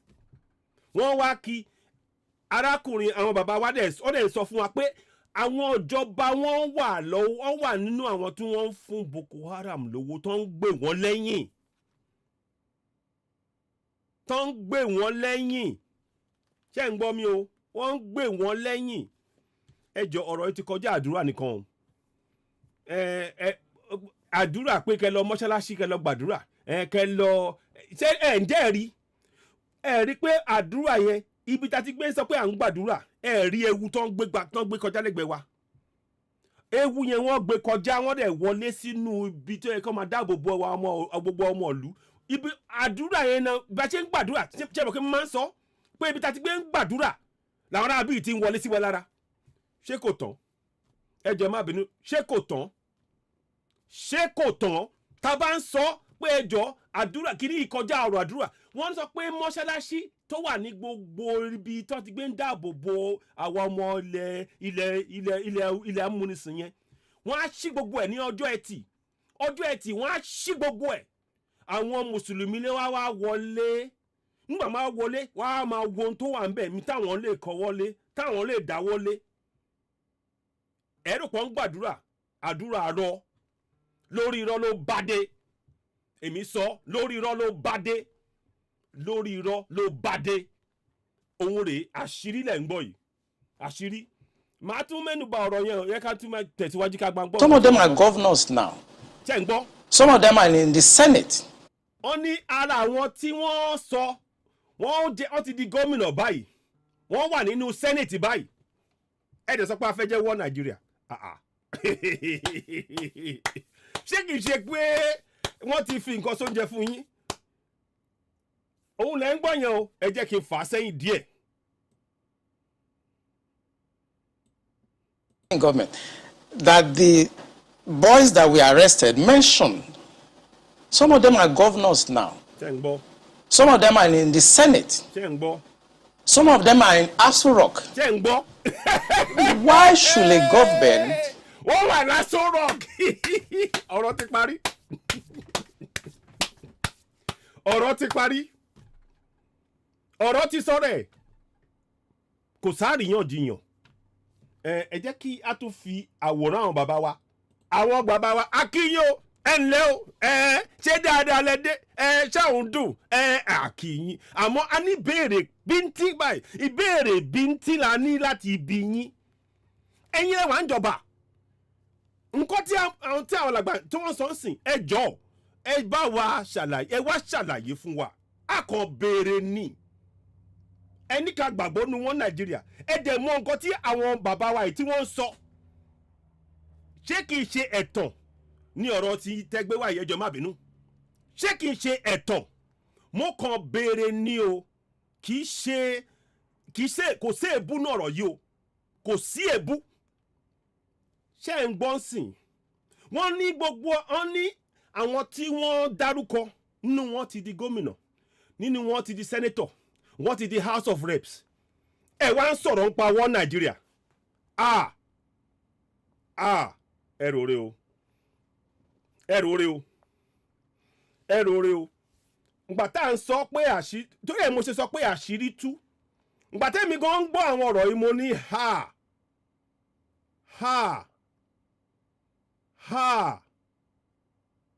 ẹ wòran ẹ wá gbọ́ ẹ jẹ́ ká ẹ wo ṣẹ́rí àwọn bàbá àwọn gómìnà yìí tó wà ńlẹ̀ wa wọ́n láti wá ṣàlàyé ara wọn o ń tí àwọn bàbá wa kọ́mọdọ́ Kúnlé Ọláwùmí tí wọ́n sọ yìí àṣírí ńlá ni o a dẹ̀ láti dáàbò bo ẹ̀mí wọn o a láti dáàbò bo wọn o ẹ jẹ́ ká máa gbọ́ nǹkan sọ lọ́nà. Try to cause this kind of embarrassment and insecurity to the sense of what happened yesterday. And the solution I gave them in 2017, because when I identified the center of gravity for General Shocking, and they couldn't pursue it, because some of them were ministers. And what I'm saying now, the Department of State Services are listening to me. They know them. Yeah, you know. Ṣé ń gbọ́ wọ́n ní Department of State wọ́n mọ̀ wọ́n DSS àmọ́ ẹ jẹ́ ká wo ibi tí DSS máa sáré wọ́n máa ń fẹ́ràn láti lọ wọ́n ní Department of State Services wọ́n mọ̀ wọ́n àmọ́ ẹ wo ibi tí DSS kọjú sí o ibi tí DSS kọjú sí nìyẹn o Boko Haram tó ń pa àwọn èèyàn wa lọ́tún lọ́sì àwọn ò rí wọn àmọ́ àwọn tó ń sọ pé ẹjọ́ a fẹ́ máa lọ o ẹ má pa wá mọ́ o a fẹ́ máa lọ àwọn lọ́wọ́ kọjú sí ǹjẹ́ ẹ rí pé rẹ̀ jẹ́ yẹn pọ̀ ǹjẹ́ ẹ rí pé rẹ̀ jẹ́ yẹn pọ̀ ǹjẹ́ ẹ rí pé rẹ̀ jẹ́ yẹn pọ̀ gbogbo ẹ̀yin tẹ́ sọ wọ́n Nàìjíríà ẹ jáde o ẹ jáde kẹ́ wá sọ̀rọ̀ ẹ jáde kẹ́ wá sọ̀rọ̀ ẹ wá sọ̀rọ̀ ẹ wá sọ̀rọ̀ ẹ jẹ́ ká gbọ́ pím lẹ́nu yín ẹ jẹ́ ká gbọ́ pím lẹ́nu yín torí àṣírí ń sìn ọ̀dẹ̀ tó sọ̀rọ̀ ọmọ adákẹ́ náà nítorí kò sáré yan jiyàn kì í ṣe pé citizen AY kọ́ ló ń sọ eléyìí citizen AY kọ́ ló ń sọ eléyìí àwọn general àwọn commodore Ọláwùmí Ọlákúnlé ẹjọ́ tí máa ṣe orúkọ yín pé ẹ má bínú àwọn ló ń sọ òótọ́ ọ̀rọ̀ fún wa ẹ jẹ́ kí a lajú wa o ẹ jẹ́ kí a lajú wa ẹ jẹ́ kí a lajú wa á ti sùn tó ara bíi kọ́ ń rẹ̀ wá jẹ́ wọ́n dẹ̀ tún fẹ́ gbalẹ̀ mọ́ ọ lọ́wọ́ àgbọ̀dọ̀ gbà mọ́ aláàgbọ̀dọ̀ gbà mọ́ ẹ máa gbọ́ lọ ẹ má bínú. So the solution I gave them was that if we can't pursue the policy strategic level, because the people that we need to talk to are also, going to be difficult to deal with. I said what they should do now is to conduct two things. We should buy blimps. The blimps are not UAVs. They are not drones. Blimps are equipment that can fly up to 10,000 feet, 30,000 feet, static if you want, mobile if you want, and they carry a lot of payload. We saw them in Afghanistan. We saw them in Kenya. This will be something that can give us real-time intelligence. And ẹ jẹ́ kí n dá dúró bẹ̀ yẹn mo fẹ́ kẹ́ wo ibi tí àwọn Boko Haram tó ti gbé wọlé ẹ wo bó ṣe tóbi tó nígbà tí a bá kọ́kọ́ gbọ́ ọ̀rọ̀ yẹn pé àwọn Boko Haram wọ́n wọ bẹ̀ yẹn wọ́n ṣe kinní kan ẹ máa mọ̀ wọ́n pé báwọn náà ṣe wọlé ẹ máa wò bẹ́ẹ̀ àwọn tẹ́ ẹ̀ bá tí ìgbọ́n nǹkan tí wọ́n ti sọ láti bẹ̀rẹ̀ ẹ máa kọ́kọ́ máa wò pé báwọn náà ṣe wọlé ǹjẹ́ ẹ rí wọ́n ní ìjọ Friday ẹ jẹ́ ká wá lọ wo a mọ̀ pé tí ó ṣeé ṣe kó jẹ́ pé ìjọ Friday gan lọ́tẹ̀ tí wá wọlé tá mọ̀ àmọ́ bí ó tẹ̀ jẹ́jọ́ Friday yẹn ǹgbà tí wọ́n ti jẹ́ kí àwọn onímùsùlùmí àwọn ẹlẹ́sìn kan wọlé kán lọ síbi tó bá wù wọ́n wọ́n á ti fi yẹn fílẹ̀ wọ́n á ti fi fílẹ̀ kán ti mọ ibi tí wọ́n ń lọ kán ti mọ ibi tí nǹkan wà ibi táwọn èèyàn ń dúró sí wọ́n á ti máa ṣọ́ wọn. ẹ wá ń sọ pé a ní wọ́n Nàìjíríà kò sí wọ́n Nàìjíríà mọ́ kò sáàríyànjiyàn ní ọ̀rọ̀ yìí kò sí wọ́n Nàìjíríà kò sí wọ́n Nàìjíríà kankan níbi kankan ẹ̀tàn ló bá dé wọ́n ń purọ́ fún wa ṣe rí wọ́n fẹ́ sọ ìlú yẹn wọ́n fẹ́ sọ ilẹ̀ wa di Fulanistan ẹ ṣáà mọ̀ pa Afghanistan àwọn fẹ́ sọ ilẹ̀ Yorùbá àti Igbo àti Middle Belt wọ́n fẹ́ sọ ọ́ di Fulanistan àwa ò dẹ̀ gbọ́dọ̀ gbà tó máa fẹ́ pera wọn ní Fulanistan kán lọ fi sílẹ̀ Haúsá àti ilẹ̀ àwọn Fúlàní lọ́hùn àmọ́ lọ́dọ̀ ti wá o Yorùbá là wá Yorùbá nation ẹ̀rí tí mo wọ̀ ní àyà ẹ̀rí láyà mi kẹ́ ẹ jẹ́ kí n gbé kinní yẹn kúrò níwájú yẹn kó lè kẹ́ lè rí dáadáa mo fẹ́ kẹ́ rí ẹ má bínú mo fẹ́ kẹ́ rí dáadáa ni ẹ jẹ́ kí n tiẹ̀ màá kàn sáré ṣe one thing mo fẹ́ kẹ́ rí àyà mi ni ṣe rí Yorùbá nation Yorùbá nation ṣe rí Yorùbá nation ṣe rí ohun tó wà ní àyà tèmi nìyẹn ntàwà gbọ́ ntẹ́mi nígbàgbọ́ nú ẹ̀ èmi ò lọ́wọ́ nínú mi ò lọ́wọ́ sí Fulanistan èmi ò lọ́wọ́ sí kò kàn mí mi ò tiẹ̀ fẹ́ mọ̀ bó bá wọ́n kọ́ gbé sí tó bá wọ́n kọ́ pé ní Fulanistan nílẹ̀ wọn lọ́hùn nílẹ̀ Fúlàní nílẹ̀ Haúsá agunláàgùn tẹ̀tẹ̀ kò kàn mí mi ò tiẹ̀ fẹ́ gbọ́n pa ẹ̀ àmọ́ nílẹ̀ ti bàbá àtàwa o àgbà àwọn Ìgbò àwọn kọ́ àwọn middle belt àwọn náà kọ́ ẹ máa wọnú ilé wa ẹ pa wá wọ́n tún wá ṣẹ́rí owó ìbọn tó ń gbé yẹn owó wa náà tún fi ra ìbọn o wọ́n tún wá fi pa wá ẹjẹ́ àròrè o ẹjẹ́ àròrè o ẹjẹ́ àròrè ẹ jẹ́ ká máa gbọ́ nǹkan tí àwọn bàbá wa tó ń sọ torí àwọn ọ̀rọ̀ ó ṣe pàtàkì gan ni ká gbọ́ mo kàn fẹ́ fi kẹ́lẹ̀ máa wo ibi tí àwọn ará bí wọ̀ kì í ṣe ibi tó kékeré kan ẹ rí i pé ilé ńlá tẹ́ pé wọ́n máa ní gbogbo oríṣiríṣi ìdáàbòbò wọ́n dẹ̀ wọlé ó dẹ̀ ṣeé ṣe kì í ṣe pé ó ṣeé ṣe ó tiẹ̀ dá mi lójú pé àwọn tó wà nù ilé wọn lọ́wọ́ nù bó ṣe wọbẹ̀ ó dá èmi lójú pé àwọn tó wà nù ilé wọ́n ti ní àwọn èèyàn tó wà nù ilé tó ṣílẹ̀kùn fún wọn kán wọlé kán wá ṣe ìbàjẹ́ tó ṣe yìí kò sọ ẹ wò náà ẹ máa gbọ́ nǹkan táwọn bàbá wa ń sọ wọ́n ní gbogbo àwọn tí àwọn Boko Haram tó dárúkọ gbogbo wọn ń sìn wọ́n ti di gómìnà wọ́n ti di House of Reps wọ́n ti di senator wọ́n ti ní àwọn ipò ńláńlá nílùú ǹjẹ́ ẹ máa wo pantami ń sìn nígbà tẹ́ gbọ́ ilé sìn kí lẹ máa sọ nípa pantami tó wá jẹ́ national identification minister tó ń pariwo tó ń sunkún torí ẹ̀sìn olóhùn ẹkún àbòsí ǹjẹ́ ẹ rí sìn pé pantami ẹ rí pé ara wọn ní sìn kò sí wọn Nàìjíríà o kò sí àwọn òṣè kọ́ ní wọn Nàìjíríà wọn ní north kọ́ lọ keep wọn Nàìjíríà wọn north àwọn ò fẹ́ ẹ jẹ́ ká gbọ́n tí àwọn bàbá wa sọ lẹ́ẹ̀kan sí. And we can know where these bandits or terrorists, where they emanate from, when they finish operations that they've done, where they go back to. Okay. Well, they did not buy this equipment up to. Okay, you said quite a number of things. Let's pick up on some of them and see if we could make some, if you could shed some further light on some of them. Since 2012, I mean, you've been in operation, as you said, ever since that time. You questioned several people. Some people were identified at that time. Did the government at that time try any of them? Or were any of them also in government at the time? No, the government did not try any of them, and ṣé ń gbọ́ ìjọba ò gbé wọn lọ sí ilé adájọ́ láti dájọ́ lórí wọn o ṣé ń gbọ́ àmọ́ ẹ wòran àwọn 12 tí wọ́n gbébọn ẹ rí pé ẹrẹjẹ ti pọ̀ jù gbogbo ẹ̀yin tẹ́ ń sọ wọ Nàìjíríà ọ̀rọ̀ tí mo sọ yìí lásán tẹ́ bá fetí sí ẹ dẹ̀yìn lẹ́yìn wọn Nàìjíríà kíákíá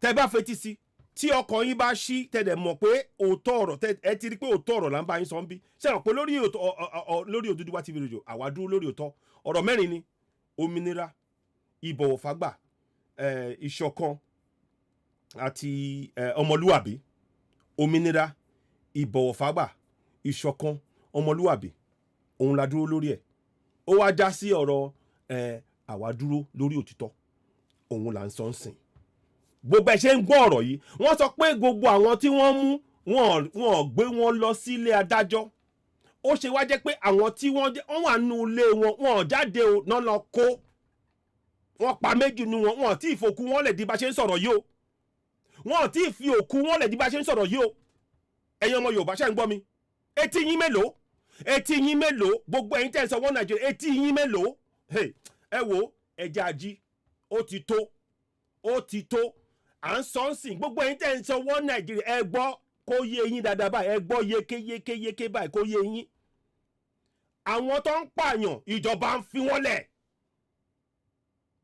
àwa tá à ń sọ pé yé pa wá mọ́ ni wọ́n mú o wọ́n Nàìjíríà yín òun nìyẹn o àwọn tó dẹ̀ yẹ kí wọ́n sọ̀rọ̀ sí ọ̀rọ̀ yìí bó lọ wà ẹjọ́ àwọn tó yẹ kó sọ̀rọ̀ yìí bó lọ wà ààbù wọn à ń béèrè ọmọdé là wà àwádé láti bi àgbà ní ìbéèrè òun là wá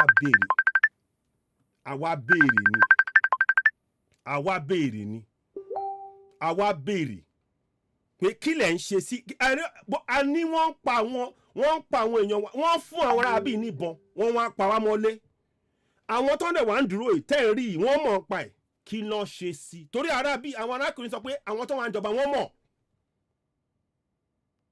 mọ̀ ẹ jọ gbogbo ẹ̀yin tẹ́ ẹ sọ wọ́n Nàìjíríà ẹ tètè ya jí o etí yín mélòó ẹ tètè ya jí ẹ jáwọ́ kúrò nu wọ́n Nàìjíríà torí kì í ṣe ẹ̀yin nìkan lẹ máa parun tẹ́ bá ṣe bẹ́ẹ̀ yẹn kò dẹ̀ ní ṣe é ṣe wọn tí ẹ̀ ní rí ṣe Èdùmàrè fún wọn ṣe àwọn alálẹ̀ wọ́n máa gbé àwa ọmọ Yorùbá tá bá ti dúró lórí òtítọ́ kò sí tó lè ṣẹlẹ̀ sí wa sẹ́ẹ̀ àwọn arábí ìyà tó tọ́ sí wọn ló máa bá wọn àwọn Fúlàní tó ń wá sílẹ̀ tiwa tó ń pa wá àdàbí tó wáyé pé àwa kọjú sílẹ̀ wọn lọ́gbalẹ̀ mọ́ wọn lọ́wọ́ o ló wá kù tá a bá ti ṣe bẹ́ẹ̀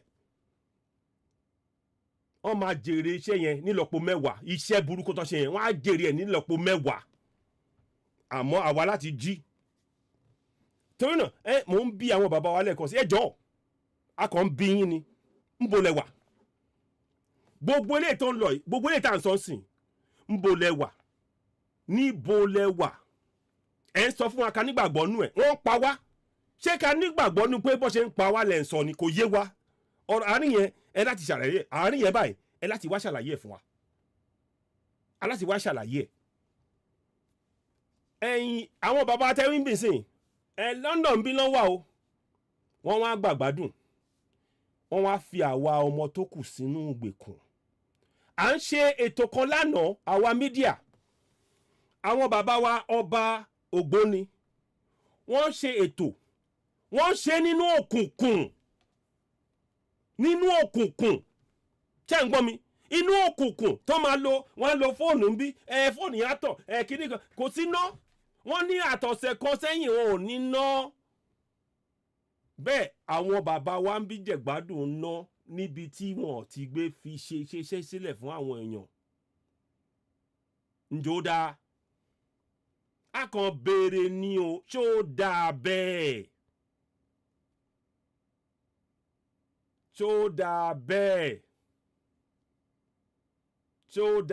Olúṣògùrọ̀ àkúkú lè sọ pé kí lẹ̀ ń sọ ẹ sọ pé kí n má kó má ṣẹlẹ̀ ń bo kí ni foolishness wo ni mò ń sọ ṣe rí tá a bá ti ń sòótọ́ ọ̀rọ̀ àwọn kan àti ń sọ àwọn òótọ́ ọ̀rọ̀ yẹn ó ti ń kàn wọ́n lára àbú yín àbẹ̀rí pé kí mo búyàn mi ò búyàn Olúṣògùrọ̀ ọ̀bẹ kílẹ̀ ti pé àbúyàn kankan à ń béèrè ẹ̀tọ́ wa ní ká béèrè kì í ṣe màálùú ẹ gbọ́ wa o kì í ṣe màálùú tẹ́ máa dúnbù irọ́ o èèyàn ni wá èèyàn ńlá ẹ gbọ́ orin yẹn ni ẹ jẹ́ ká kọ ìparí orin yẹn fún yín.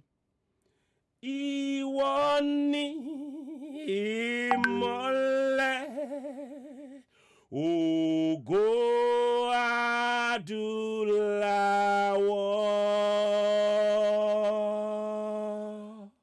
ṣẹ́gbórin yẹn àwa ni ìmọ́lẹ̀ ògo adúláwọ̀ torí náà alàgbà Olúṣògùrọ̀ nǹkan tá à ń sọ yìí sọ kọ́tọ̀kọ́tọ̀ à ń sọ òdodo ọ̀rọ̀ ni tó bá kàn yín lọ́kàn ẹ lọ yẹ ọkàn yín wò kẹ́yìn náà kẹ́ yíwà padà fáwọn mi yẹ yín kẹ́ yíwà padà àmọ́ ọ̀rọ̀ èébú lè rí lọ́wọ́ tàwa torí àwọn ò ṣe èébú àwọn ò ráyè èébú kò gbé nǹkan kan kò yí nǹkan kan padà àtúnṣe táwa fẹ́ ni pé ká gba ilẹ̀ wa ẹ ràn wá lọ́wọ́ o torí ọmọ orúkọ tẹ́kọ̀ yìí orúkọ ọmọ Yorùbá ni ẹ yí wà yín padà a nílò yín láti gba òmìnira tọ́rọ̀ mi yé yín a nílò yín eléyìí ti kọjá pé à ń bára wa jà a nílò yín à ń sọ àfihàn lẹ́bẹ̀ ẹ jẹ́ ká gbọ́ nǹkan tí àwọn bàbá wa sọ mí báyìí sí.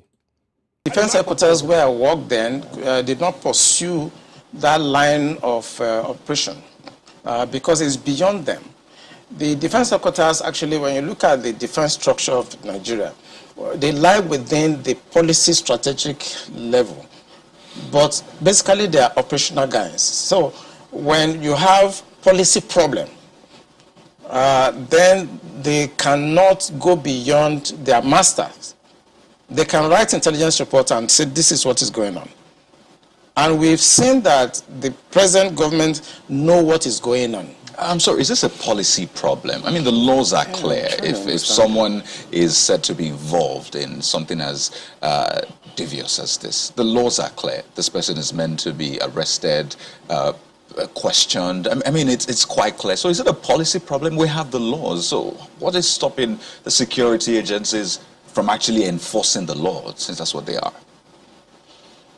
I think what is stopping them is like when you are a member of a church and your pastor have decided to be at a certain level of spiritualism, and you're a member of that church, you cannot be higher than your pastor spiritually. You can't, no matter what you do. So this is the same religion you spoke about? Yes. In real life, you see that the defense headquarters cannot conduct any operations that is not sanctioned by the commander-in-chief of the armed forces. Yeah. They cannot. No matter how small, little they it cannot. ṣé ń gbọ́ àní kò sí wọ́ Nàìjíríà mọ́ àbí kò tí ì yé yín ni kò sí wọ́ Nàìjíríà mọ́ àwọn arábí ń parọ́ wọ́n ń purọ́ ṣe rí tá a bá tètè jí ṣe rí tó ń ṣẹlẹ̀ lọ́wọ́lọ́wọ́ báyìí ní Afghanistan kékeré ní sí tó ń bọ̀ ṣé ń gbọ́ mi lánàá ní Afghanistan àwọn èèyàn ìlú wọ́n bọ́ sínú gọ́tà wọ́n dúró sínú gọ́tà mọ́jú pé àwọn láti kúrò ń lu yẹsẹ̀ wọ́n wà nínú gọ́tà mi ò kàn kí mi ò rí fídíò ẹ̀ máa gbé fídíò ẹ̀ wá wọ́n bọ́ sínú kòtò gọ́tà wọ́n pé àwọn láti gbéra pẹ̀lú ọkọ̀ tó máa gbé wọn kúrò ń lù n tó ń bọ̀ nìyẹn tá a bá tètè àṣìṣe yìí o n tó ń bọ̀ ni mò ń sọ fún yín yẹn èmi ò ń ṣàríran o àmọ́ tó ń lọ mi ò ríran gbogbo yẹn ẹ fi gbogbo yẹn lẹ̀ èmi ń sọ fún yín n tó ń bọ̀ Afghanistan 34 million 40 million ni wọ́n àwa 180 million ní south ni o 180 million ìlọ́po mẹ́ta sí mẹ́rin là ń wò yẹn o àwa ọmọ Yorùbá púpọ̀ adẹ̀pọ̀ nú wọn bóyá àfẹ́ wọ between 60 to 80 million n tà ń sọ yìí kì í ṣeré o ẹ jẹ́ àdìde o ṣeré àwọn tó ń sọ orí kọ́tọ̀kọ́tọ̀ wọn yẹn tó bá jẹ́ ọmọ Yorùbá káwọn náà tètè ají òun là ń sọ àráyè èbú kì í ṣe èbú lórí ètò wa kàn ṣáà jí làwà fẹ́ kàn ṣáà jí kàn tètè ají ẹ jẹ́ àmọ́ gbọ́n tó ń sọ lọ ẹ ṣeun.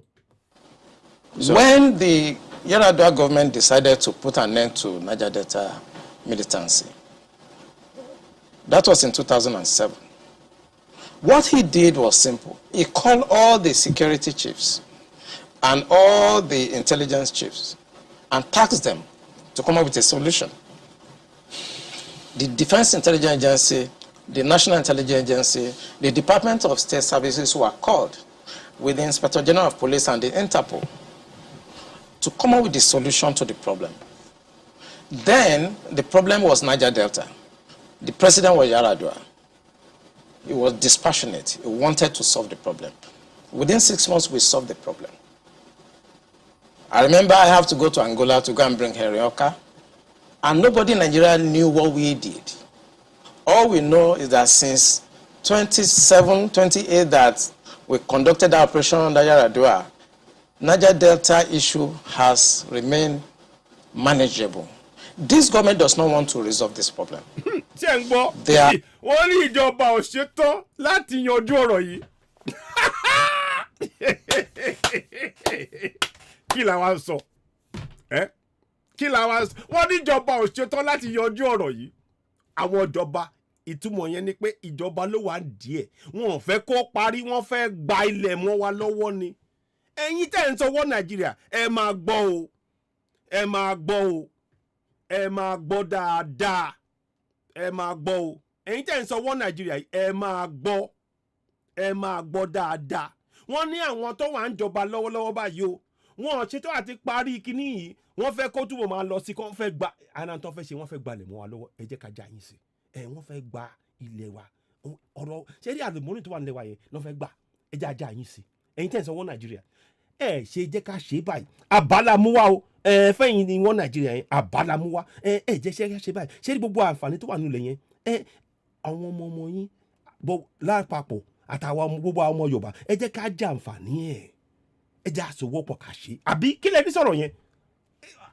àbá kékeré ni o àbá kékeré ni o àbí kí lẹ ní mo wí àbá kékeré ẹ jẹ́ máa gbọ́n tí wọ́n sọ ìlọ ẹ wo ẹ fi ìṣó olú àti mọ̀pọ̀rọ̀ ni ẹ fi wọ́n ẹ jẹ́ káwa máa bẹ́ ètò wa lọ ẹ ṣeun àṣírí yẹn ẹ jẹ́ kó tẹ gbogbo àwọn èèyàn létí ní gbogbo àgbáyé ẹ ṣeun. Escalating it because of tribal and religious sentiments. So when you say this government does not want to resolve it, don't forget the same government has purchased. In fact, they're going to induct the Super Tucano jet because of, the insecurity situation. They have, the president has had to change guards, as it were, as a result of people's clamor. I imagine if that was not in the thinking, why would you go that length to make some of the, some of the pronouncements, the meetings that have happened, the purchase, the change of guard and the rest? Why would they do all that if they don't want to sort this? Because that is not the solution. What you just mentioned is not the solution. ṣé ń gbọ́ wọ́n níyẹn kọ́ ló máa yanjú ọ̀rọ̀ wọ́n ní tí ìjọba sọ pé kalẹ̀ pé òun ló máa yanjú ọ̀rọ̀ pé òun kọ́ ló máa yanjú ẹ̀ àbòsí ni ìjọba àbòsí la wà lábẹ́ ẹ jẹ́ àsọ ìjọba àbòsí la wà lábẹ́ àwa tún wá ń bi àwọn bàbá wa ẹ jọ̀ọ́ ó tọwọ́tọwọ́ ààbò yín o àwa ń bi yín o ẹ tún mọ̀ pé ìjọba yìí wọ́n gbé irọ́ kalẹ̀ láti sọ pé àwọn fẹ́ yanjú ẹ mọ̀ pé wọn ò fẹ́ yanjú ẹ̀ kí lẹ wá ń ṣe tẹwà pẹ̀lú àwọn ará bí a kàn ń béèrè ni o kì í ṣe ìbínú o à ń béèrè a kàn béèrè ni o a kàn béèrè mo tẹ́rí gbogbo àwọn nǹkan báyìí ló ká máa ṣe sọ̀rọ̀ mi yẹn ká máa bí wọ́n ní béèrè a kì í ṣẹran ẹ lè máa dà wá bí ẹni dẹran èèyàn ni wá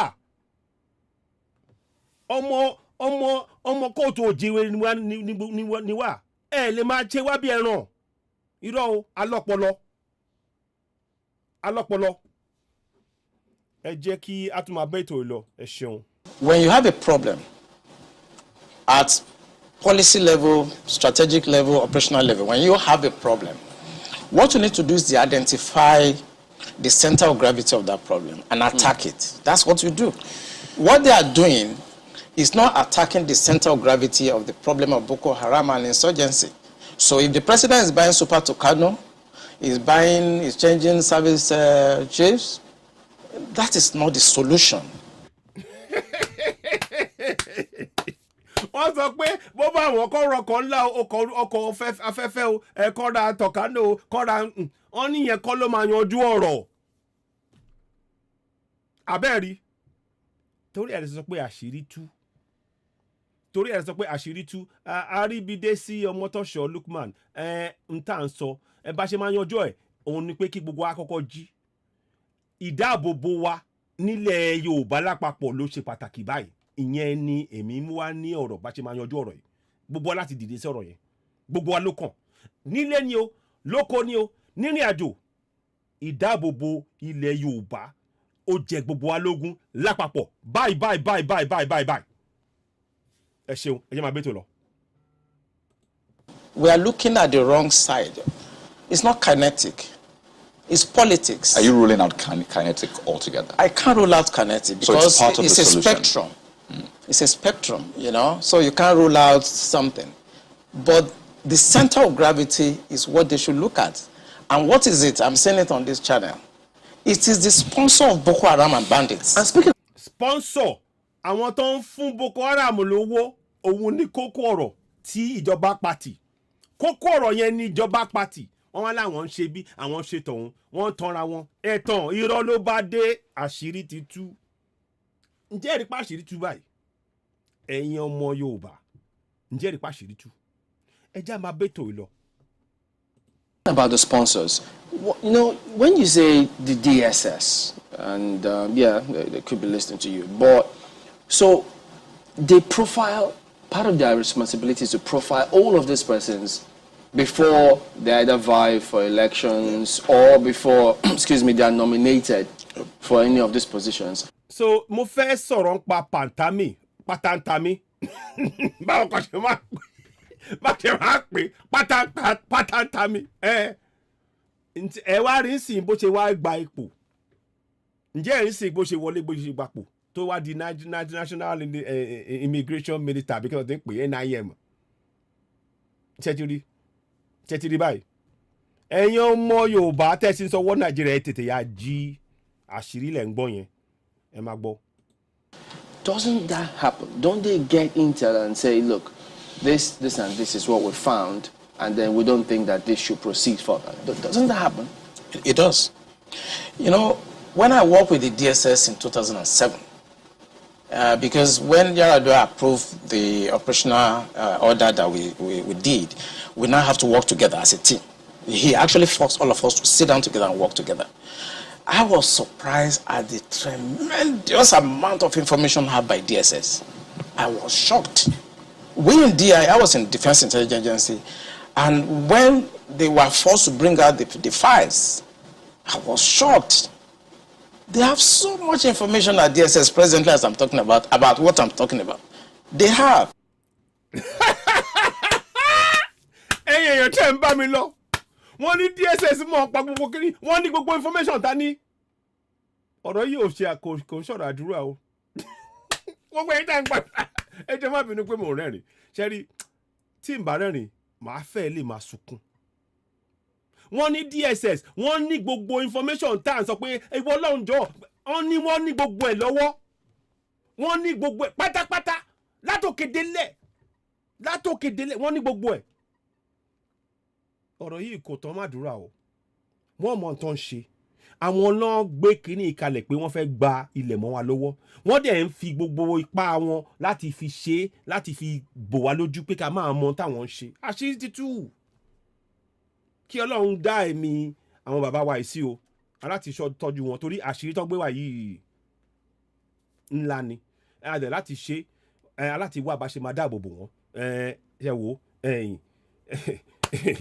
ẹ wò ẹ gbàgbọ́ àdúrà wọ́n ní àwọn DSS ẹ jẹ́ kí wọ́n fi kẹ́ máa wo ẹ̀tàn ńlá DSS wá kọjú wá sí bíbáyìí ẹ wo tí DSS wá gbójú wá sí àwọn Fúlàní ń pa wá lójoojúmọ́ wọ́n pa gbogbo àwọn pa Middle Belt wọ́n pa Igbo wọ́n pa Yorùbá ibi làwọn wá kọjú sí ẹ rí pé àbòsí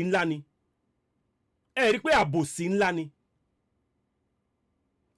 báde ṣe sọ lẹ́nìí mákòmá mẹ́nuba ọ̀rọ̀ yẹn gbogbo nǹkan tí àwọn ìjọba béèrè pé kí àwọn lọ́ọ̀yà wa pèsè á ti pèsè ẹ o wọ́n ti pèsè àwọn sọ́tì wọ́n ti san gbogbo owó tó ti gbogbo tó yẹ kó ṣe wọ́n ti san gbogbo ẹ o ìjọba ló fi ń falẹ̀ o wọ́n dẹ̀ fẹ́ túbọ̀ máa ní àwọn tí wọ́n ṣe kankan lára kàkà obìnrin tó wà lẹ́yìn Lady K àmọ́ ìjọba wọ́n kọ̀ pàkọ́ nígbà tó yẹ kó mú àwọn Boko Haram kó gbé wọn sẹ́wọ̀n kó gbé wọn síwájú adájọ́ wọ́n kọ̀ pàkọ́ sí wa wọ́n ṣe gbìtàgbà táwọn ò rí àmọ́ àwọn tí wọ́n sọ nǹkankan tí wọ́n gbébọn dání tí wọ́n ṣẹ̀ ni wọ́n kọjú sí. ǹjẹ́ ẹ̀rí pé rẹ̀ jẹ́ ní kínní ẹ̀yin bàbá wa lẹ́ẹ̀kan sí ẹ jẹ́ ká tún gbójú àwọn bàbá wa kọ̀ọ̀kan ẹjọ́ abiyin ṣó dáa bẹ́ẹ̀ ìbéèrè la béèrè ṣó dáa bẹ́ẹ̀ ṣé eléyìí sunwọ̀n gẹ́gẹ́ bí ọmọlúwàbí tó wà nínú yín torí àmọ̀ pé gbogbo ọmọ Yorùbá ní kan ṣoṣo wa báyìí bọ́ ṣe bí wa wọ́n bí ọmọlúwàbí pẹ̀lú wa wọ́n bí pẹ̀lú wa kì í ṣe pé bóyá wọ́n ní wọ́n bí pẹ̀lú wa ṣó dà bẹ́ẹ̀ ṣó dà bẹ́ẹ̀ gbogbo lè tẹ̀ ń gbọ́ ṣó dà bẹ́ẹ̀ àwọn DSS wọ́n ní gbogbo ìwé tó yẹ kán ní láti fi parí kínní àmọ́ wọn ò fẹ́ ṣe ni o wọn ò fẹ́ ṣe ni ẹ jẹ́ ká bára wa sọ òótọ́ rẹ̀ yẹn kò sọ̀rọ̀ àdúrà kankan nu kínní àdúrà ò lọ́wọ́ nú ẹ̀ àdúrà sí Jésù àdúrà sí Muhammad àbí kínní kò lọ́wọ́ nú ẹ̀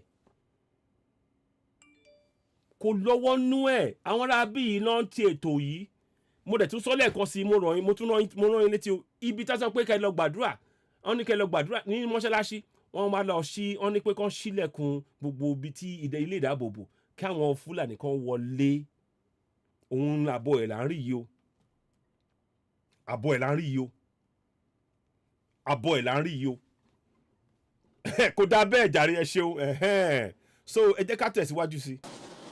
But you see, if a fish is going to get spoiled, it's going to start getting spoiled from the head. wọ́n ní tí ẹja bá máa bàjẹ́ ó máa kọ́kọ́ bẹ̀rẹ̀ látòrí òun ò ní ìtumọ̀ nǹkan tí àwọn bàbá wa yìí sọ mo kàn ní kí n sáré ṣèyẹn ni ẹ máa gbọ́ lọ. The DSS will not do anything except the commander-in-chief's body language shows that this is the direction I want to go. That is where the problem is. The DSS has tremendous information.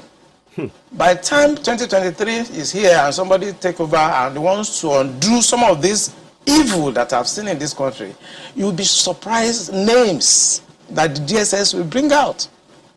ṣé ń gbọ́ DSS mọ gbogbo kìíní wọ́n mọ gbogbo ẹ̀ ẹ jọ mo kàn rọ gbogbo wa ẹ jẹ́ ká sowọ́ mọ́ Yorùbá nation wa jẹ́jẹ́ ká yọwọ́ kúrò nù Nàìjíríà wọ́n ní ẹ jẹ́ ká jáwọ́ nù àpọ̀ tí ó yọ ká ṣe kiri ká gbómi lákaná tó tó bí òwe wájú èèyàn gbà àsìkò yẹn ti tó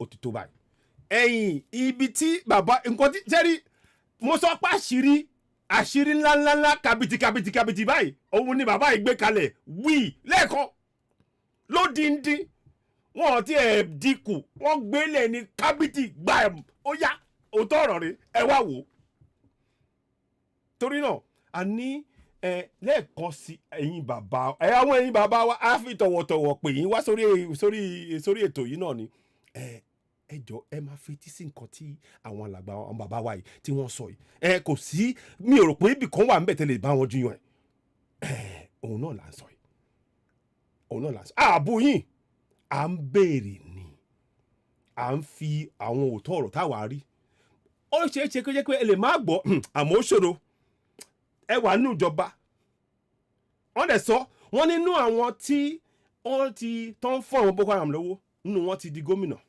nínú wọn ti di House of Reps nínú wọn ti di senator nínú wọn ti di minister pátántámi ó ti yé yín tí mò ń lọ abẹ́ẹ̀rí ẹ jẹ́ ká máa bá ètò lọ. They have the information. There's nothing I'm going to say here that they don't have. The defense headquarters have the solution for the kinetic aspect. wọ́n ní ìjọba gan wọ́n mọ bó ṣe lè yanjú kí ni ìjọba fẹ́ yanjú ẹ̀. ǹjẹ́ ẹ̀rí pásìkò tó káwà káyọ wa ìjọba tó bá ń ṣe báyìí sáwọn èèyàn ìkà ìjọba burúkú ìjọba amúnisìn láwa nú ẹ̀. ẹ jẹ́ abára wa sòótọ́ ọ̀rọ̀ ẹ jẹ́ ká já pátápátá kúrò nínú wọn Nàìjíríà ká yọ àti ìrọ́jìnà wa tá máa sọ pé wọ́n Nàìjíríà ó máa wà nílẹ̀ Haúsá ni àṣẹ kò ní ọ̀dọ̀ tiwa báyìí o Yorùbá nation ni àwọn alálẹ̀ ọ̀dẹ̀ ti fàṣẹ sí ó dẹ̀ máa wáyé èmi àtẹ̀yìn àfojú wa rí ilẹ̀ Yorùbá nation yẹn Nàìjíríà yẹn ó máa kán lọ gbé lọ sí àwọn Fúlàní àwọn alálẹ̀ wọ́n ti fàṣẹ sí Yorùbá nation òun ni mo wọ̀ láyà mi yìí o òun mo wọ̀ láyà mi ẹ̀yin tẹ́ bá ń wò mí òun mo wọ̀ ṣe láyà mi Yorùbá nation ṣẹ́rí Yorùbá nation òun ni mo dẹ̀ wọ̀ pẹ̀lú ayọ̀ ntí mo fẹ́ ntí a fẹ́ lápapọ̀ ká máa ro ká dẹ̀ máa ṣiṣẹ́ sí á gbé wa délé ìlérí láṣẹ Èdùmàrè láṣẹ Èdùmàrè láṣẹ Èdùmàrè. ẹ jẹ́ máa gbọ́ nǹkan tí bàbá sọ. They do. I'm not going to come here to advise them. I work with them, and they're still there. The chief of naval staff was in the intelligence with me. We were together in defense intelligence agency. ẹ rí i pé bàbá yìí ó ti sọ gbogbo ẹ̀ tán kò síbi tó máa sá sí kọ́lọ́run bá wa dá bàbá yìí sí kí àwa gan kadẹ̀ múra. ẹ wo ẹ gbàgbé wọ́n Nàìjíríà ẹ gbàgbé gbogbo ẹ̀yin tẹ́ ń sọ wọ́n Nàìjíríà ẹ wá wo ètò yìí o ẹ jọ gbogbo ẹ̀yin tẹ́ ń wo ètò yìí ẹ sẹ́ndì kíní sáwọn tó ń sọ̀rọ̀ pa wọ́n Nàìjíríà gbogbo wọn pátápátá ẹ má yọ èèyàn kankan sẹ́yìn gbogbo wọn pátápátá ẹ ní kó wá wo ètò yìí o bọ́n ṣe ń bá wa sọ wọ́n Nàìjíríà torí ẹ ti rí àṣírí ibi tí wọ́n Nàìjíríà kò lè wáyé mọ́ wọ́n fẹ́ sọ ibẹ̀ yẹn di Fulanistan wọ́n fẹ́ sọ di Fulanistan Sultanate gẹ́gẹ́ bí àwọn Afghanistan wọ́n ṣe sọ Afghanistan di Sultanate n táwọn fẹ́ ṣe nílẹ̀ wa nìyẹn àwọn ò gbọ́dọ̀ gbà kọ́ lọ ṣe Sultanate wọn ní north kọ́ lọ ṣe lọ́dọ̀ wọn lọ́hùn àwọn ò fẹ́ kọ́ lọ ṣe lárẹwà àwọn ò fẹ́ ilẹ̀ Yorùbá rẹ léyìí. ẹ jẹ́ ká máa wo lọ. That's Vice Admiral Gambo. I know these people are good. They know what to do. It's not that they have problems. It has to do with politics, the sponsors, people that feel that this country should be Islamized. You know, assuming but not conceding that, I mean, that all of this is the case. So what is the end? àwọn kan sọ pé Citizen Air ṣe ni wọ́n ń bú wa tí a bá ṣe ẹ má dá wọn lóhùn òótọ́ ni ṣe rí òótọ́ ọ̀rọ̀ ní ká má sọ wọn láti sọ náà ni wọ́n fẹ́ wọ́n kọ̀ wọ́n máa gbọ́ ọ̀nàkọ́nà wọn á gbọ́ ẹ báwa máa pìjàre alàgbà Olúfẹ́mi Ọ̀ṣíkọ̀yà ẹ ṣeun. Game, because I imagine as a strategist, that's what you think about too. So these things are happening. What is the end game? So why will this be allowed to fester? For what purpose? The end game for them, because we did normally when you want to look at this type of challenges, what you do is that you go through what we call the intelligence circle. Okay, when you do the processing and you do the analysis before dissemination point, you discover that the end game for them is to just turn this country into like a Taliban type of country. Kí ni mo wí? And it's a mindset. Kí ni mo sọ? Kí ni mo sọ? Kí ni mo sọ lẹ́ẹ̀kan? Ẹ jọ̀ọ́, ta ló gbọ́ nǹkan tí mo sọ lẹ́ẹ̀kan? Ṣé mo sọ fún yín pé wọ́n fẹ́ sọ ìlú yẹn di Fulanistan Sultanate? Òun dẹ̀ ní bàbá sọ́ọ̀sìn wọ́n ní wọ́n fẹ́ sọ di Sultanate like Afghanistan. Jerry, ẹ jẹ́ ká gbọ́ lẹ́ẹ̀kan sí fáwọn tí wọ́n bá gbọ́ dáadáa ẹ jẹ́ ká fà sẹ́yìn díẹ̀ ẹ máa gbọ́ o. Because I imagine as a strategist, that's what you think about too. So these things are happening. What is the end game? So why will this be allowed to fester? For what purpose? The end game for them, because we did normally when you want to look at this type of challenges, what you do is that you go through what we call the intelligence circle. Okay, when you do the processing and you do the analysis before dissemination point, you discover that the end game for them is to just turn this country into like a Taliban type of country. And Taliban type of country, ìtumọ̀ yẹn ní Afghanistan, Taliban type of country. Ibi tá ń lọ nìyẹn o. Tó ẹ̀yin tẹ́ ń sọ wọ́n Nàìjíríà, ibi tí wọ́n gbé yín lọ, òun lẹ ti gbọ́ yẹn. Taliban, Afghanistan, Taliban country, Taliban Sultanate, ohun tó fẹ́ ṣe fún yín nìyẹn. Àwa ò gbọ́dọ̀ gbà o, ẹ jẹ́ kí wọ́n lọ kó Taliban Sultanate wọn, Fulani Sultanate kán lọ kó sílẹ̀ Fulani. Àwa ò fẹ́ nílẹ̀ Yorùbá, a fẹ́ nílẹ̀ Igbo, a fẹ́ ní Middle Belt. A dẹ̀ máa ṣe ó di dandan. Bẹ́ẹ̀ ni Akin làwọn Akọ́rẹdé Akeem, ẹ ṣeun sà, ẹ ṣeun. Gbogbo ẹ̀ ọkùnkùn kò sọ rírọ̀ ẹ lè lọ gbogbo programs àti ń sọ, àti ń tẹnumọ́, Fulanistan ni, Fulanistan ni. Ẹ jẹ́ máa gbọ́ lọ jàre. It's a mindset, and anything goes. In other words, 10% casualties, 20% casualties is allowed in trying to achieve the end game. Àwọn wọn kọ iye àwọn èèyàn tó bá máa kú káwọn ṣáà ti rí Fulanistan wọn gbà ni.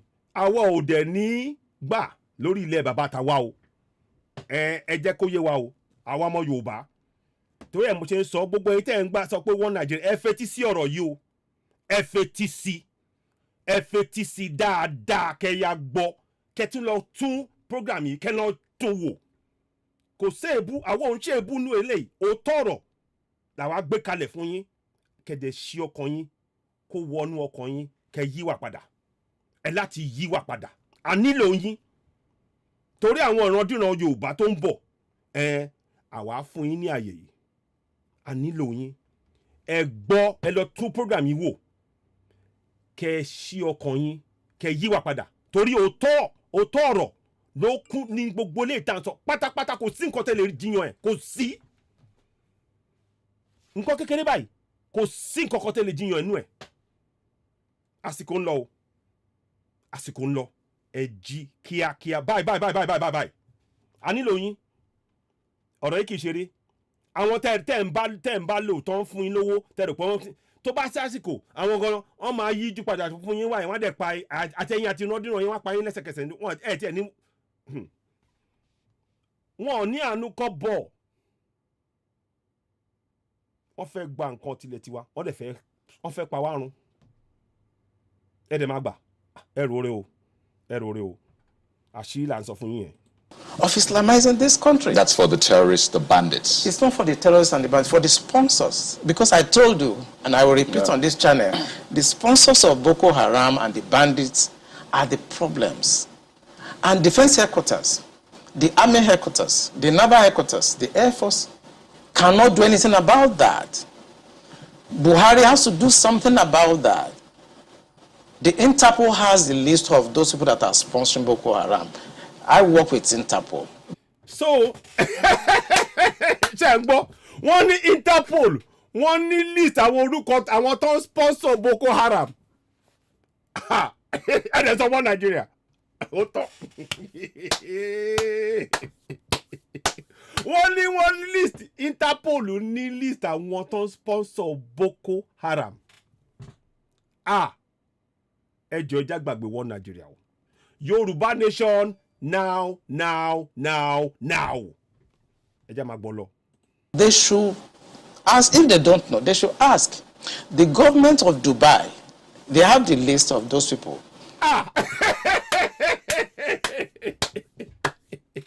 Àwa ìtumọ̀ yẹn ni pé àwa táwa láhàámọ́ láàmọ̀ pé gbogbo àgbáyé mọ̀ nípa Boko Haram àwọn tó ń gbé Boko Haram lẹ́yìn gbogbo àgbáyé mọ̀ àmọ́ àwa tá à ń pariwo wọ́n Nàìjíríà ǹjẹ́ ẹ̀rí pé tẹ́bẹ́ pé àwa náà mọ̀ ṣé àwa máa ti wọ́n Nàìjíríà lẹ́yìn mo kàn fẹ́ béèrè ni o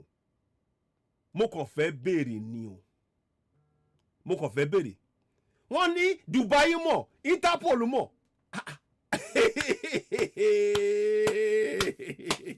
mo sọ fún yín pé àṣírí ti tú pátápátá kò síbi tó máa sá sí mọ́ ó wá kù sí ọwọ́ àwa ká wá gbé ìgbésẹ̀ tó yẹ ká gbé ara àwọn ìgbésẹ̀ yẹn mi dẹ̀ máa sọ gbogbo ẹ̀yin tẹ́ ṣe ń gbàgbọ́ ní wọ́n Nàìjíríà ẹ lọ wo ètò yìí tẹ́ bá ti wò kẹ́ wá ṣí ọkàn yín kẹ́ wá yíwà padà ká ṣe nítorí ẹ ká ṣe àwọn àtúntò kan wà a nílò yín ẹ fẹ́ ẹ kọ̀ bẹ́ẹ̀ bá ṣe torí tiwa ẹ ṣe torí tàwọn ọmọ yín tó ń bọ̀ lẹ́yìn àtòrúkọ yín pátáparí ọ̀rọ̀ àǹfààní tó wà nínú ilẹ̀ wa àsìkò tó kí àwa ọmọ Yorùbá ká wá bẹ̀rẹ̀ sí ní jẹ àǹfààní yẹn lápapọ̀ wa ntọ́ wà ń bẹ̀ yẹn ntọ́ wà nínú ilẹ̀ wa ẹ wò tán bá fún wa ní $1 billion ní kọ̀ọ̀kan kò tí ì tó iye ta nínú ilẹ̀ wa tán bá fún wa ní $1 billion ní bá ṣe tó 60 to 80 million tó yẹn owó tó wà nínú ilẹ̀ wa àlùmọ́nì èrè tó wà nínú ilẹ̀ wa torí náà ẹ wò ẹ má jẹ́ kí nǹkan kékeré tán fi ń bò lójú kó pò yín nú pọ̀ ẹ lajú yín ẹni ọlá ni wá ilẹ̀ ọlá lọ bí wa sí ẹ̀tọ́ wa ní ká dẹ̀ jẹ ọlá yẹn á dẹ̀ ṣojú gbogbo wa ilẹ̀ Yorùbá nation á dúró láṣẹ Ìdùmarè àṣẹ ti gùn àṣẹ wà ó ti gùn ẹ jẹ́ ká nígbàgbọ́ yẹn àmọ́ a nílò gbogbo ọmọ Yorùbá ká sowọ́pọ̀ báyìí àṣírí rẹ ti gbọ́ yìí o gbogbo àgbáyé mọ̀ pé wọ́n mọ àwọn tí wọ́n ń gbé àwọn Boko Haram lọ́wọ́ wọ́n wà ní ìjọba wa àmọ́ àwa tá à ń sọ pé wọ́n Nàìjíríà àmọ́ òun lẹ́gbọ́ yìí o òun lẹ́gbọ́ yìí o òun lẹ́gbọ́ yìí o ẹ jẹ́ ká dẹ̀yìn lẹ́yìn àwọn tó ń gbé wa sínú ìgbèkùn tó ń gbé wa sínú oko ẹrú o ẹ jẹ́ ká dá dúró àtó dá dúró Yorùbá nation now ẹ jẹ́ àmà gbọ́ lọ. During the trial of those people that were caught, names were mentioned. They have the list. The government also told us that they've arrested 400 sponsors of Boko Haram.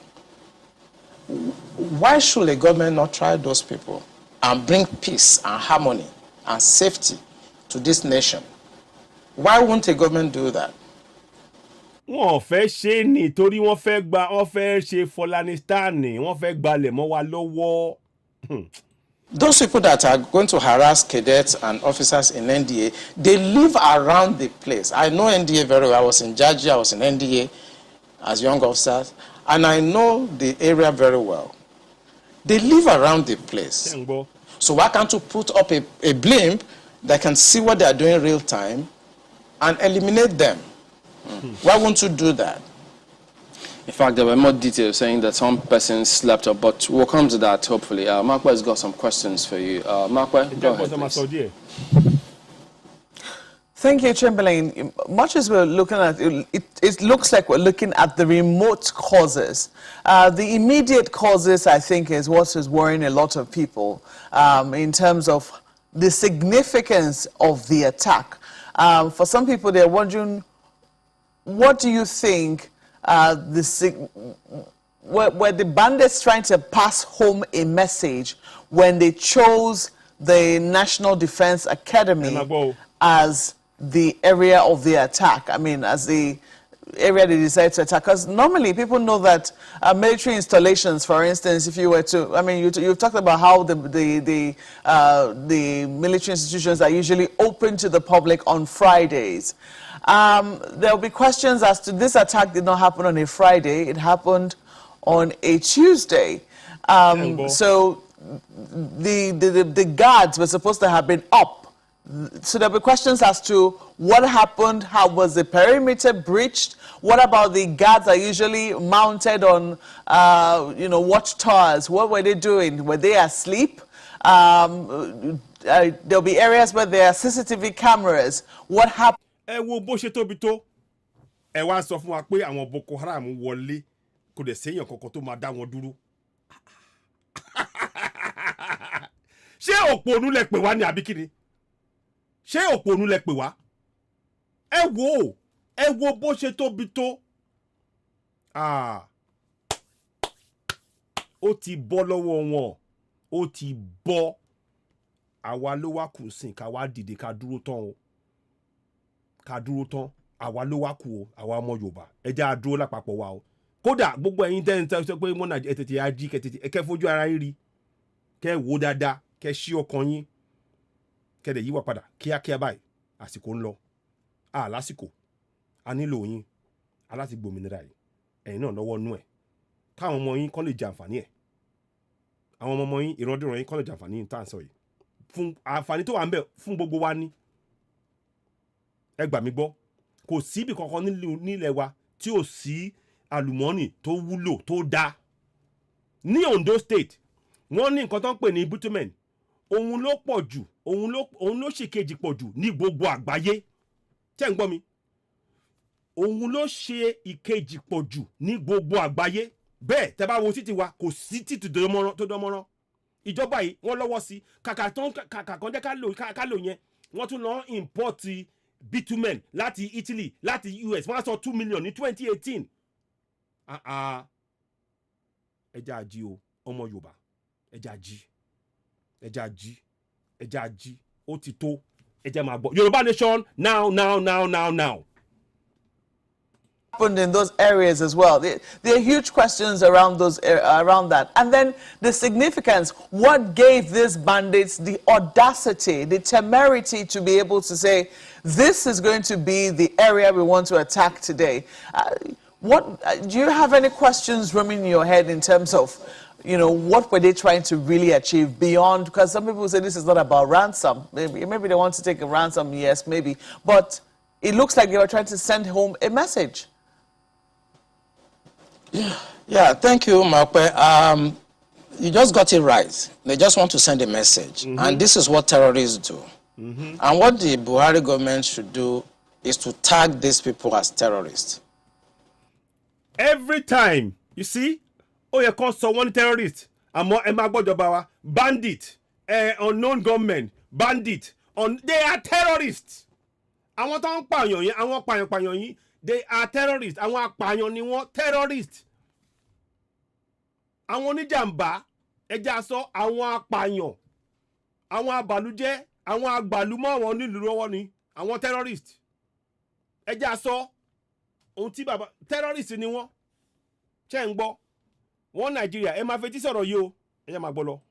What they want to do is to send a message to create fear and to show the military that we can come for you and there's nothing you can do. ṣe ń gbọ́ wọ́n ní ìgboyà yẹn débi pé wọ́n sọ pé àwọn lè wá lọ bá àwọn jagun wa pé a máa wá bá yín kò dẹ̀ sí tẹ́lẹ̀ ṣe sí. Ẹ wá tún sọ fún wa pé ká gbàgbọ́ nu wọn Nàìjíríà. Ẹ wo ẹ̀yà alájú yín ẹ ṣí ju yín kíákíá kẹ́ lajú. Ó ti tó ẹ jẹ́ máa gbà lọ. You may not know, I don't know whether it's out in the news, that the major has been killed. Belongs to some groups, and I know about 3 hours ago, his body was found. Major tí wọ́n pa yẹn ibi tó ti gbé jáde nìyẹn major yẹn wọ́n pa eléyìí tó wọ́n mú lọ yẹn wọ́n pa àwọn ò ṣẹ́rí wọn tiẹ̀ a ní wọn ní ojú àánú kọ́ bọ̀ wọn ní ojú àánú ẹ̀dẹ̀ ń sọ fún wa pé ká nígbàgbọ́ nu wọn Nàìjíríà ẹ rò rè ẹ jẹ́ máa gbà lọ. Bàbá yìí ti sọ òótọ́ ọ̀rọ̀ aláti wá bá ṣe máa dáàbò bo arákùnrin àwọn bàbá wa yìí torí ọ̀rọ̀ tó sọ yìí ó ti tú àṣírí wọn àwádẹ́ láti ṣe ọmọ Yorùbá náà ni ọmọlúwàbí gidi ọmọlúwàbí pàtàkì èèyàn pàtàkì làwọn òyì ẹ jẹ́ ká máa bá ètò lọ. He has been killed. So it's not about ransom. I just want to confirm to Makwe that she is right. It's not about ransom. They just want to pass a message. We can come in. We can do what we need to do. And there are some hardliners in this government that are sponsoring this kind of narratives. Wọ́n ní àwọn èèyàn jàǹkànjàǹkàn tó ní ọkàn tó lé pé àwọn ló máa gbé àwọn Boko Haram lẹ́yìn wọ́n wà nínú ìjọba lọ́wọ́lọ́wọ́ bá ṣe ń sọ̀rọ̀ yìí. Ẹ tún wá sọ fún wa pé ká gbàgbọ́ ní wọn Nàìjíríà.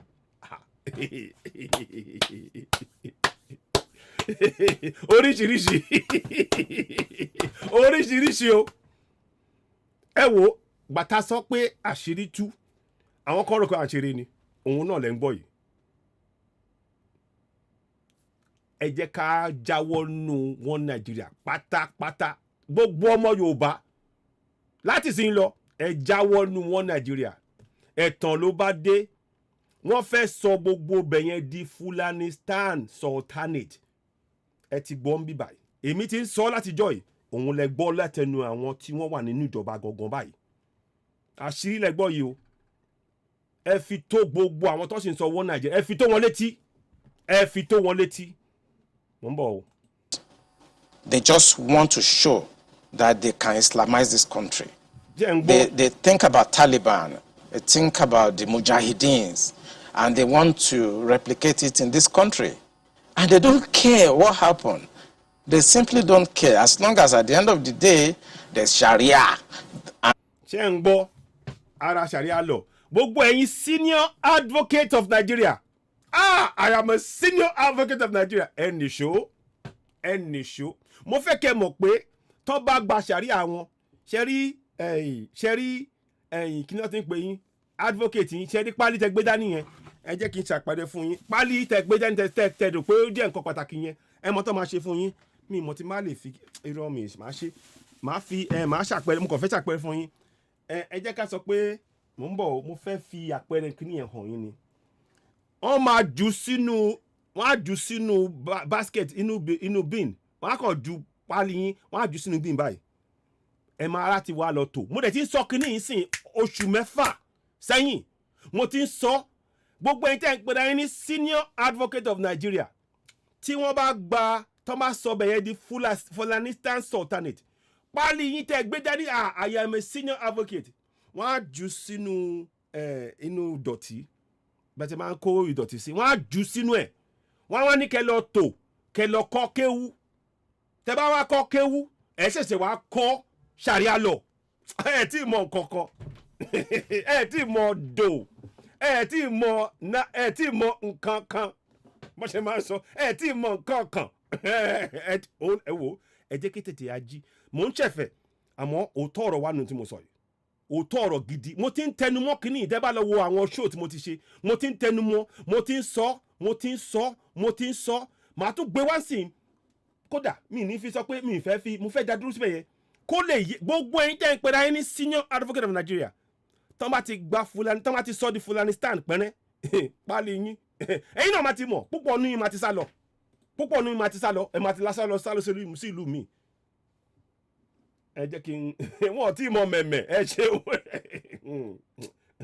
ara bí wọ́n rò pé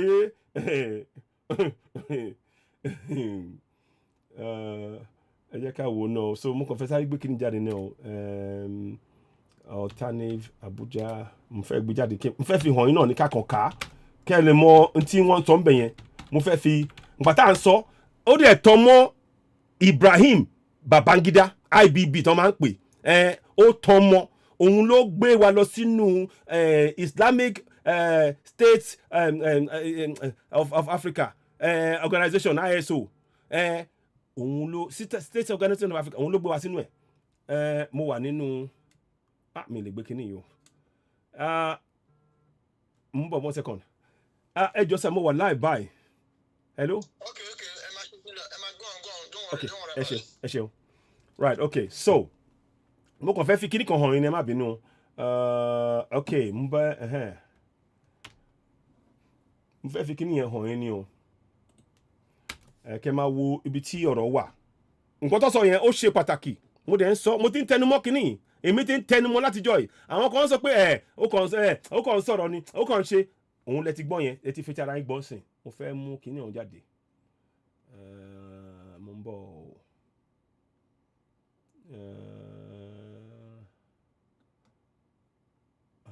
okay ń bọ̀ mo fẹ́ kà máa túmọ̀ ẹ̀ fún yín mo ti ṣe tẹ́lẹ̀ rí bọ́ mo kàn fẹ́ fi eléyìí hàn yín ṣé rí wọ́n gbé wa lọ sínú Islamic African Organization IAO now nínú ibẹ̀ yẹn mo fẹ́ kẹ́ wo nǹkan tí wọ́n kọ alternative declaration ṣé rí Abuja wọ́n ṣe kíní ní Abuja so kẹ́ẹ̀bẹ̀ mọ̀ pé kíní yìí à ń sọ àti ń sọ látijọ́ yìí àti ń sọ àti ń tẹnumọ́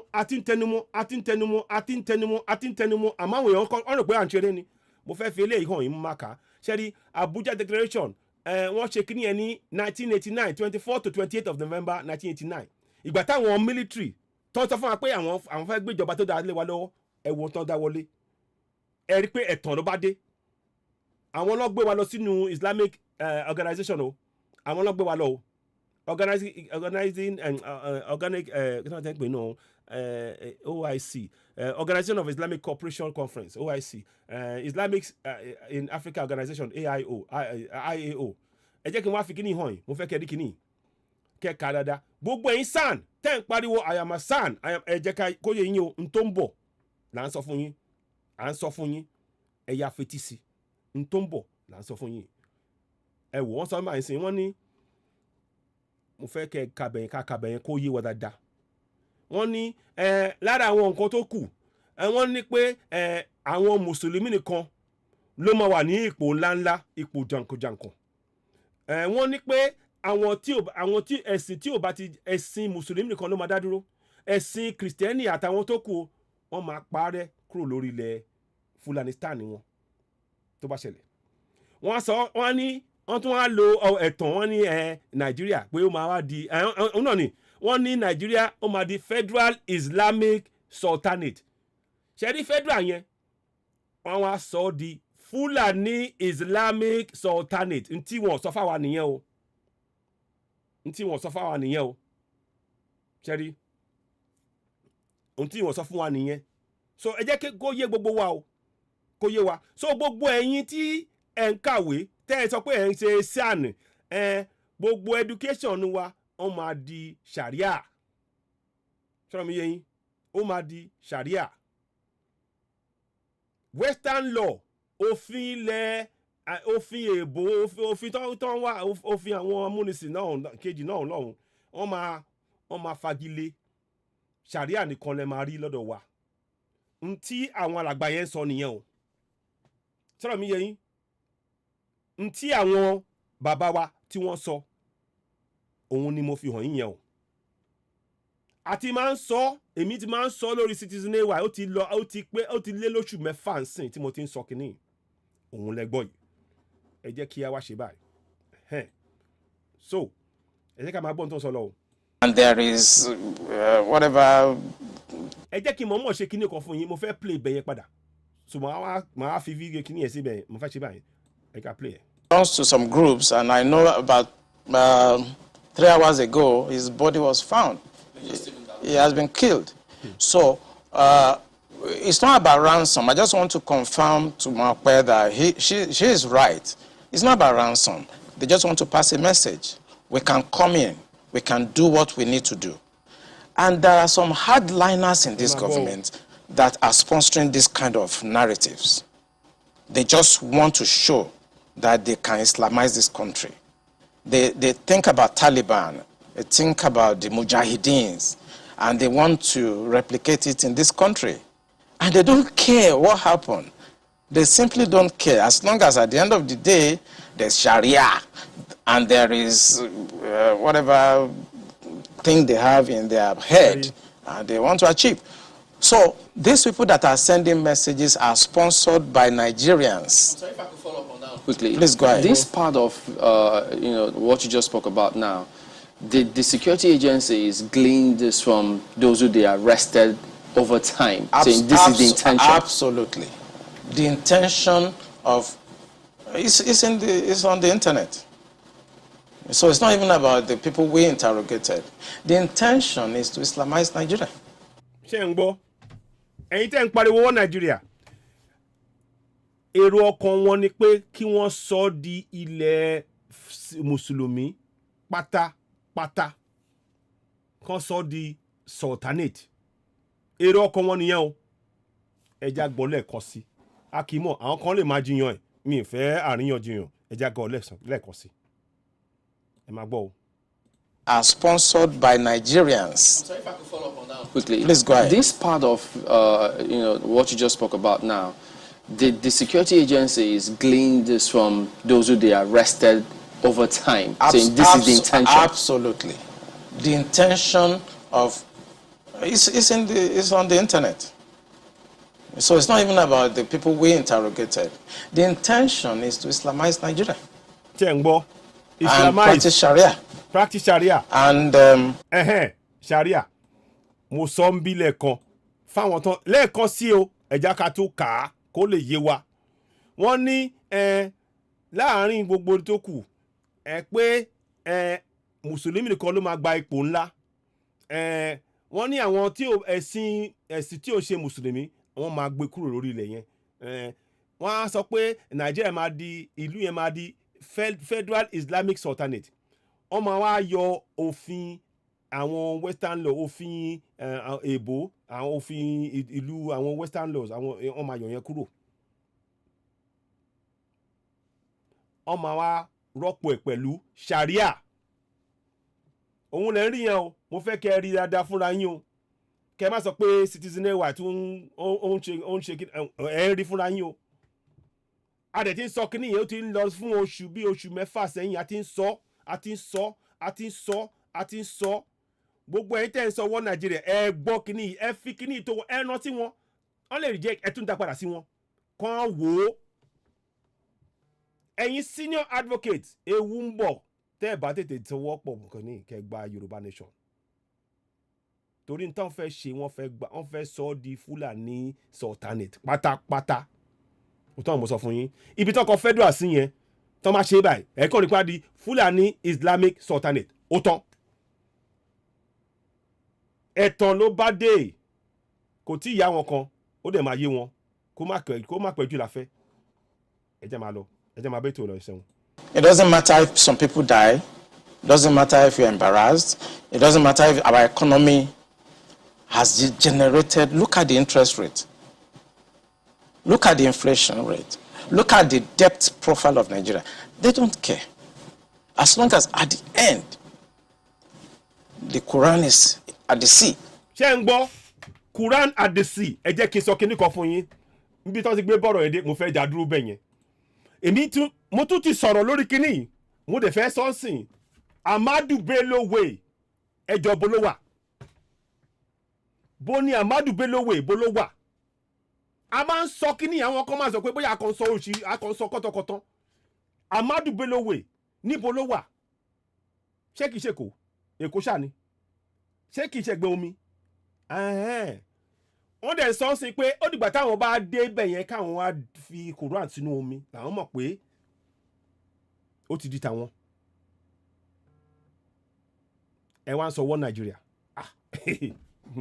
ẹ nìṣó irọ́ kò sásìkò ẹ lè nìṣó àwa ń sọ fún yẹn dúró àwa ń sọ fún yẹn dúró ẹ padà ẹ jí ẹ sọ jí kíákíá wọ́n máa sọ yín àti ìrọ́dúnrún yín di ẹrú àwọn òdẹ fẹ́ àwọn òfẹ́ Èkó ló wà bẹ́ẹ̀ ni ẹ jẹ́ kí n wá gbé jáde fún yín sìn máa mú máàpù yẹn jáde kẹ́ lè mọ ibi tó wà kó yé wa mo fẹ́ kí kíní yé wa a ní àṣírí tó wà nù kíní ẹ lọ yẹ̀ wò tẹ́ bá ti parí ẹ̀ àwọn tó bá wò sìn ẹ lọ yẹ̀ Lagos mainland ẹ ṣe ẹgbàá jù mo fẹ́ ṣe báyìí mo kàn fẹ́ fi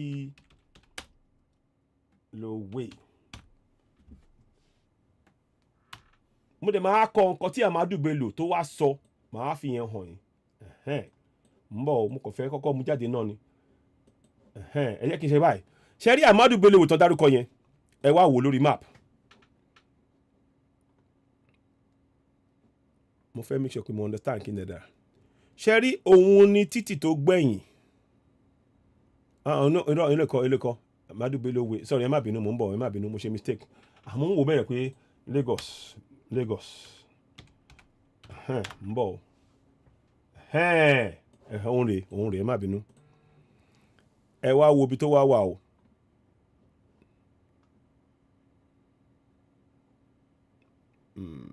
I want to make sure ṣóun nìyẹn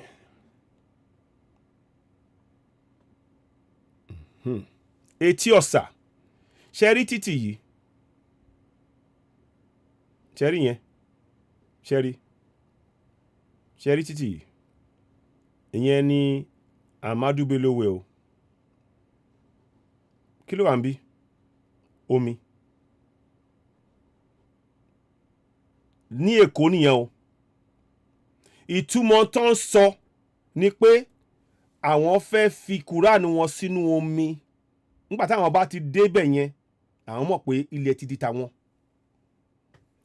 èmi ń sọ ń sìn èmi dẹ̀ ti ń tẹnumọ́ láti bí oṣù mẹ́ta sẹ́yìn aláti yí orúkọ Amadu Bello yẹn padà sí Ọbáfẹ́mi Awólọ́wọ̀ Way gbogbo títí tẹ́ ẹ̀ rí gbogbo nǹkan tó sí gbogbo àǹfààní tá à ń níbẹ̀ yẹn ó jáde wá láti ọ̀dọ̀ àwọn bàbá wa Ọbáfẹ́mi Awólọ́wọ̀ kọ́lọ̀ fọ̀rọ̀ kẹrin wọn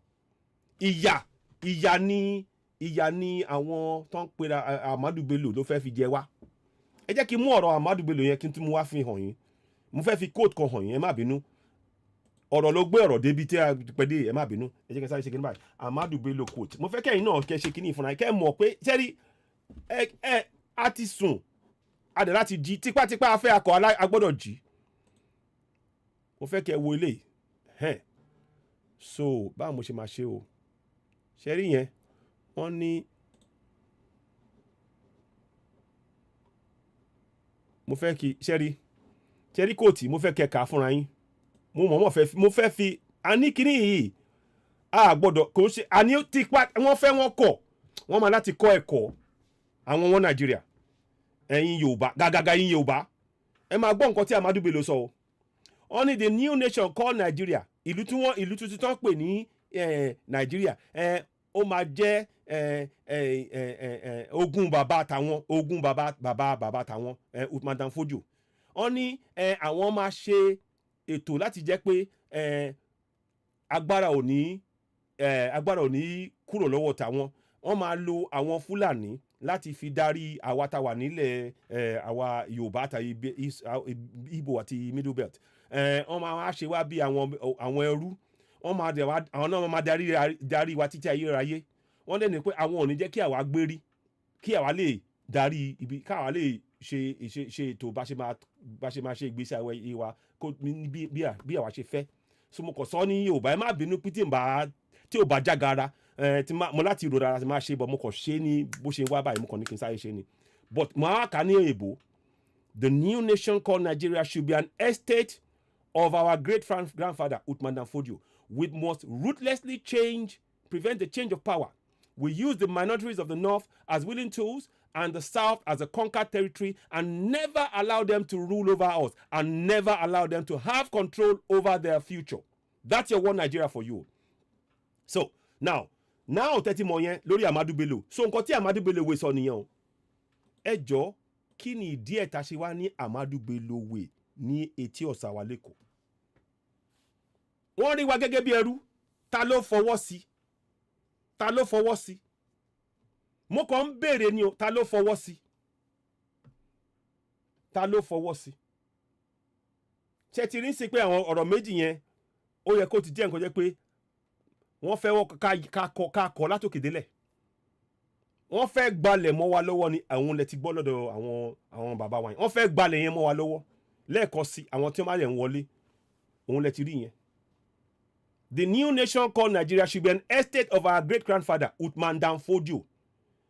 Kẹ̀dẹ̀má wá àwòrán Uthman Dan Fodio, àjèjì ní lọ́dọ̀ wa o. Àjèjì ní lọ́dọ̀ wa. Wọ́n wá kí wọn ní wọ́n gbà wọ́n sílẹ̀ ní wọ́n gbà wọ́n sí sáàrin wọn nílẹ̀ Haúsá. Wọ́n wá fi ẹ̀sìn wọ́n fi gba ilẹ̀ mọ́ wọn lọ́wọ́. Òun náà tún bá bọ̀ sìn. Wọ́n ní oníbàárà ń bó lè bọ̀. Bọ́n ṣe ń sọ òun rèé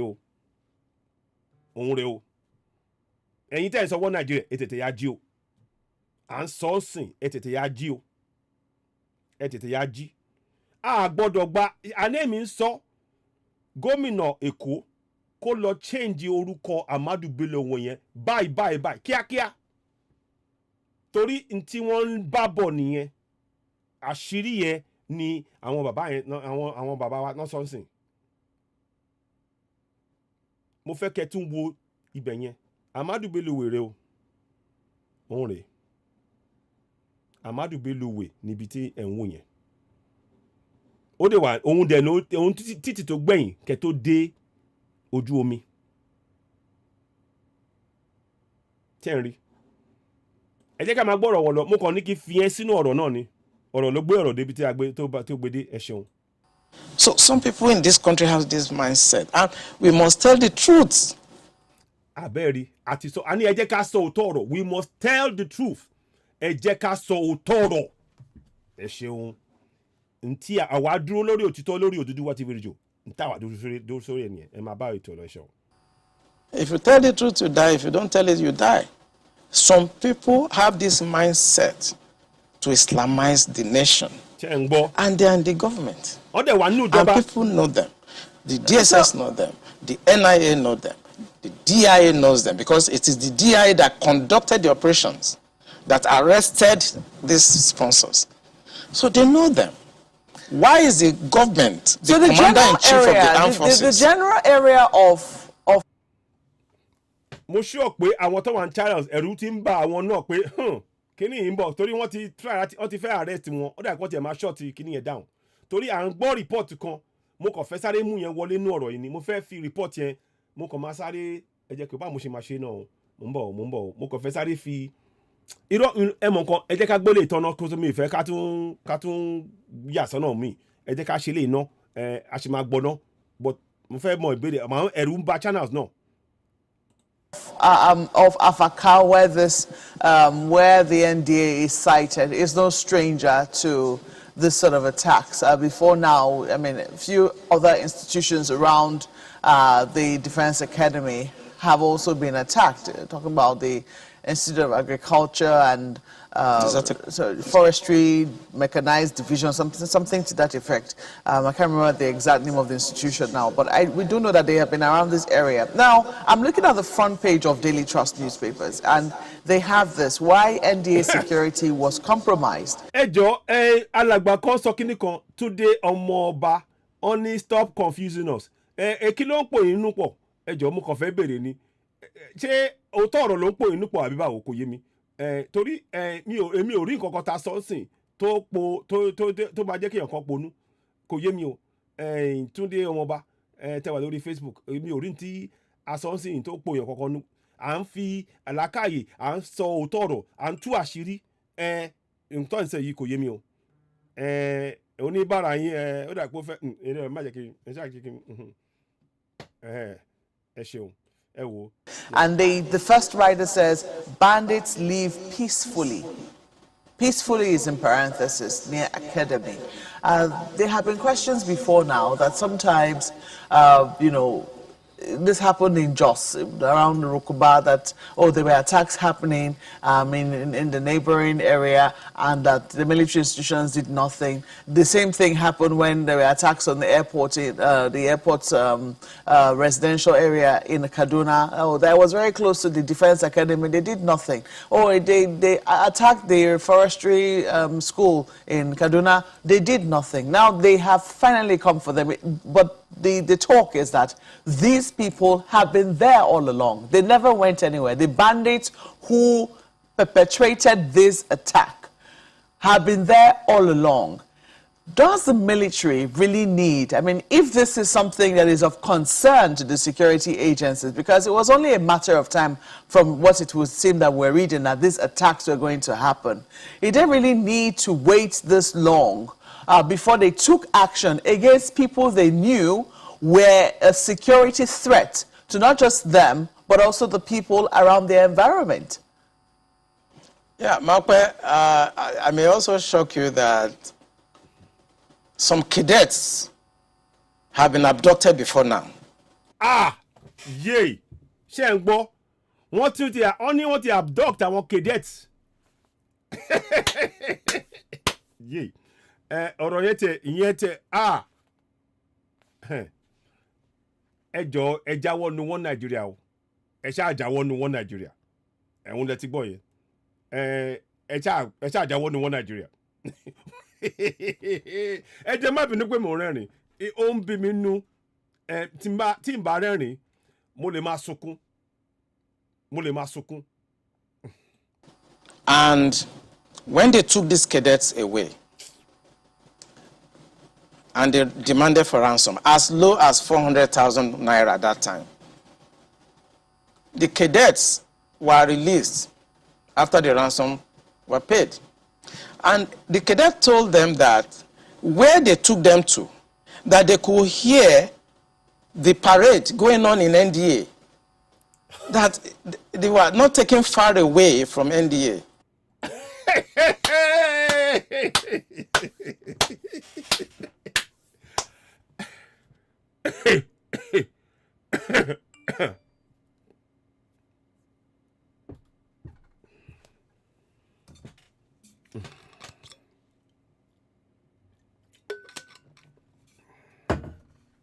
Èèyàn mi, ẹ ṣáà jẹ́ ká jáwọ́ nu wọn Nàìjíríà. Ẹ jẹ́ ká jáwọ́ nu ẹ̀. Wọ́n ní wọ́n lọ àwọn apààyàn yìí, wọ́n kidnap àwọn student tó wà nínú NDA. Ibi tí wọ́n gbé wọn lọ kò jìnnà síbi tí wọ́n ti gbé mú wọn. Wọ́n ní àwọn ọmọ yẹn gbàtí wọ́n ti gbé kó wọn sínú dè. Wọ́n ní àwọn ń gbọ́ parade tó ń ṣẹlẹ̀ nínú NDA. Kí ni ẹ tí wọ́n bá wa sọ ẹ jọ̀ọ́ ẹ ká má gbàgbé àwọn bàbá wa náà ni mo kàn bẹ̀ o. Ẹ ǹlẹ́ sà á kí yín o. Ṣé ń gbọ́ eléyìí sà á kàn béèrè ní o. Àwa béèrè ní o. Ààbò yín. Àmọ́ ṣé ń gbọ́ gbogbo eléyìí. Ẹ jọ̀ọ́ gbogbo àwọn tí wọ́n bá mọ àwọn alàgbà tó ń dúwà mí báyìí, ẹ bá wọn sẹ́ndì fídíò sí i. Pé káwọn náà wò ó. kán wò kán fetí ara wọn gbọ́ nǹkan tí àwọn bàbá wa yìí ń sọ kán béèrè káwọn náà wá nígbà tán bá wò ó tán kán wá wọnú ọkàn wọn kán wá wo ẹ̀rí ọkàn tàwọn náà ẹ dẹ̀ fẹ́ ká wà pẹ̀lú àwọn arábì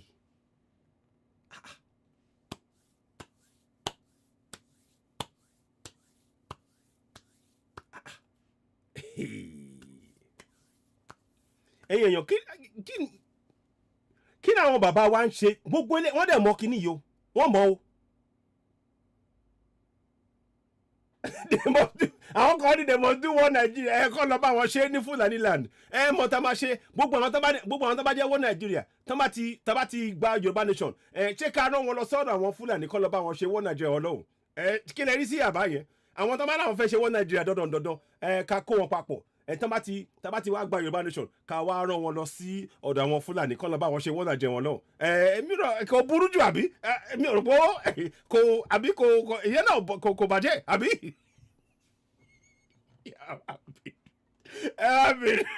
ẹ wá bìnrin ó ká láàrin ẹ jẹ́ kí a tún tẹ̀síwájú jẹ́ ẹ ṣeun. That every morning they hear the parade and the programs going on in NDA while they were in the camp of the terrorists. You are right.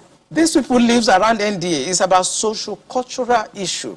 As long as you are a Muslim and you speak Fufude or Hausa, you can do whatever you like and fraternize with the military and go in and out of the barracks. Ṣé ń gbọ́ tó bá ti jẹ́ Fúlàní tó ń sọ Mùsùlùmí tó ń sọ Fufude ó lè wọ barracks bó ṣe ń wẹ̀ ó lè jáde àmọ́ tó bá pé Yorùbá ni ẹ́ àbí Igbo àbí Middle Belt ò tó bẹ́ẹ̀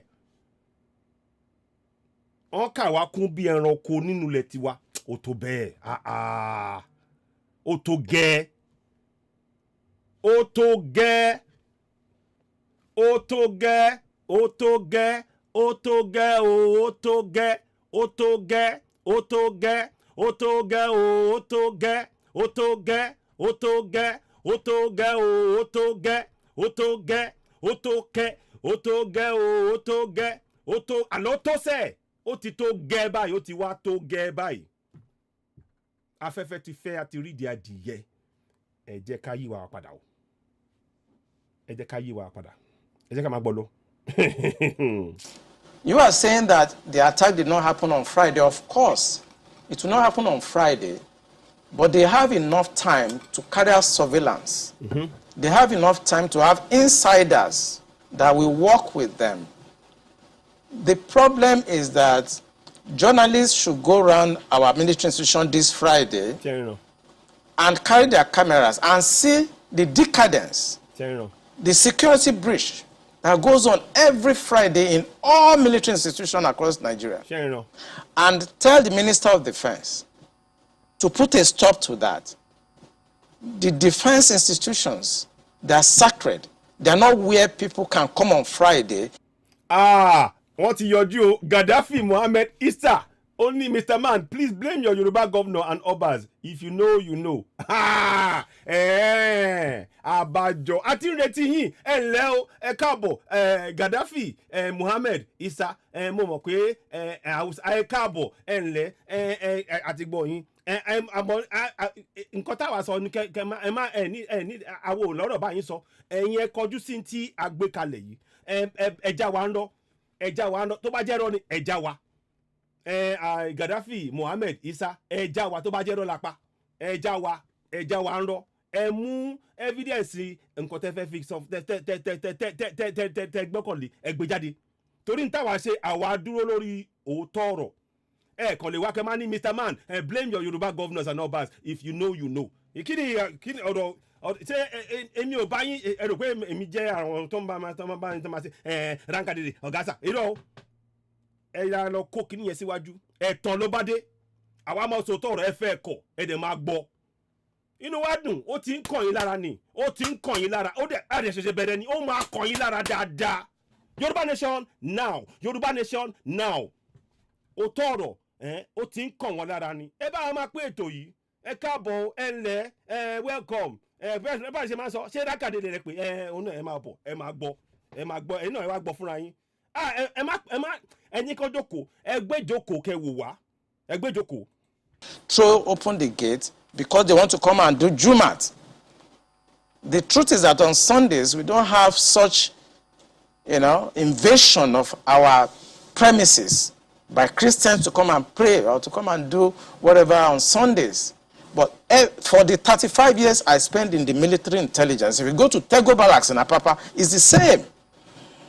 The Tego Barracks is where I was trained as an intelligence officer. It's the same. On Friday, they will troop in. They throw it open. It's religion. And because we must think about solution. The Minister of Defense should stop this. They should make pronouncement and stop it. Every Friday, people should go to various mosques around them to pray and maintain the sanctity of our military institutions. And you saw any gbàgbọ́ one Nigeria. One Nigeria. Àwọn fẹ́ bàjẹ́, wọ́n fẹ́ gbàmọ́ iná wọ́. Wọ́n ní ọjọ́ Ẹtì, ní gbogbo ọjọ́ Ẹtì, wọ́n á ṣí gbogbo ibi ìdáàbòbò wa, wọ́n á ṣílẹ̀ káwọn Fúlàní wọlé. Wọ́n máa ní àwọn ń ṣe, wọ́n bá yín ṣẹ̀sìn, àwọn ṣẹ̀sìn, àwọn onígbàgbọ́, àwọn ṣe, wọ́n kó sínú ibi tí wọ́n ń dáàbòbò yín. Wọ́n ti wá kóra wọn sí gbogbo ibẹ̀ yẹn. Ẹ̀yin sì ń sọ pé Nàìjíríà. Ẹ máa sọ lọ́nbẹ̀ o. Ẹ máa sọ lọ́nbẹ̀. Ẹ yá ṣọ́ra yín gbogbo ẹ̀yin tẹ́ ń lọ sí ilé ẹ̀sìn tẹ́ ń lọ gbàdúrà ẹ̀yin Christians. Kọ́ máa wá dúnbù yín síbi tẹ́ ń gbàdúrà. Ẹ yá máa ṣe tó bẹ́ ṣe máa dáàbò bo ara yín ní kọ̀ọ̀kan. Lábúlé ni lóko ni onítítì ni o ní létí ọjà ni o ibikíbi tẹ́ bá wà gbogbo Yorùbá ní tó ń ṣẹlẹ̀ yìí àwọn arábí yìí ti múra wa àwa gan aláti wá múra pé wọn ò gbọdọ̀ gba ẹ̀mí wa mọ́ ọ̀rọ̀ yóò jù bẹ́ẹ̀ lọ mi ní sọ púpọ̀ nínú ilé tó kù ẹ̀yin tí mo bí tí à ń lọ. That's what so I wanted to know if this has been an issue before now. I mean, has this been anything that, the people at the top in the military have found as a source of concern? Let me raise an instance. For instance, we know that at almost every security institution, even on the roads here in Abuja, before you can enter the same road that leads to any military institution is divided in two. There are huge barricades to prevent anybody from just entering, so to speak. This became a source of concern for the military in terms, especially after the attacks on the police headquarters. Has this been a source of concern for for the top brass of the military to say, hey, look, if we're taking these steps to put barricades, then this is also going to be a source of concern for us. What can we do about it? Have they elevated this discussion? At Defense Headquarters, every Monday, even if you go this Monday coming, you will see they are always there to discuss intelligence and security brief. We discuss all topics there, including the issue of Muslims gathering every weekend. All those barriers you see at Defense Headquarters, and that's why I'm talking to the media. They should go there on Friday. The barrier is no longer there. It's open because it is Jumat. And this is when they come to carry out surveillance. If you look at what happened in...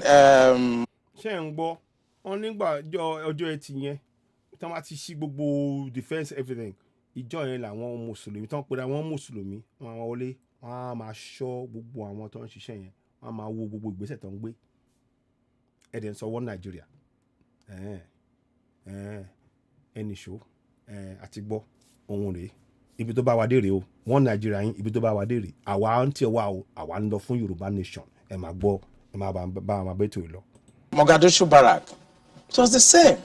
That was the time they went there and blasted the place and killed a lot of people. It's these same people that are allowed to have access on Fridays and become members of the mess. Ṣé ń gbọ́ kò wá yẹ kó wá yà wá lẹ́nu mọ́kẹ́ bí Boko Haram ṣe wá di ara government bó ṣe wá di ara àwọn army bó ṣe wá ń gba ipò kò yẹ kó yà wá lẹ́nu mọ́ torí ìjọba ti ṣí ọ̀nà fún wọn pé ní gbogbo ọjọ́ Ẹtì ẹ ṣáà wọlé tẹ́ bá ti darapọ̀ mọ́ wa à á kọ̀wé fún yín ṣebí tẹ́ bá ti jẹ́ Fúlàní ipò tẹ́ bá fẹ́ à á fún yín wọ́n ti bá wọn ṣe àwa ṣì ń gbàdúrà a ṣì ń gbọ́ wọ́n lọ́njọ́ o yẹ kíní kan àwọn bá ṣe lọ wọ́n gbalẹ̀ mọ́ wa lọ́wọ́ ṣé ń rí ǹjẹ́ àṣírí òtún báyìí ǹjẹ́ àṣírí ò ti tú báyìí ẹ̀yin wọn Nàìjíríà ẹ lajú yín o ẹ lajú yín dáadáa báyìí wọ́n ní kí a fi bá a ṣe máa ń pè owó yẹn náà tí ìpín bá wà lójú ká yọ ká fi ojú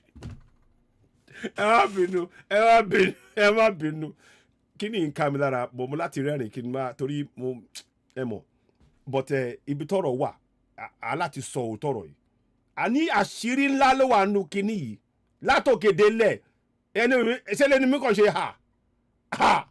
àti má ṣe rò pé mo ti tún ti gbọ́ tán a tún gbé mi wà wọ́n ní àmọ́ màá sọ ilé ìkẹ́ àwọn kan wà tí mo ti ẹ̀ mọ̀ pàápàá tó jẹ yọ́n bíbáyìí ẹ jẹ́ máa gbọ́ lọ.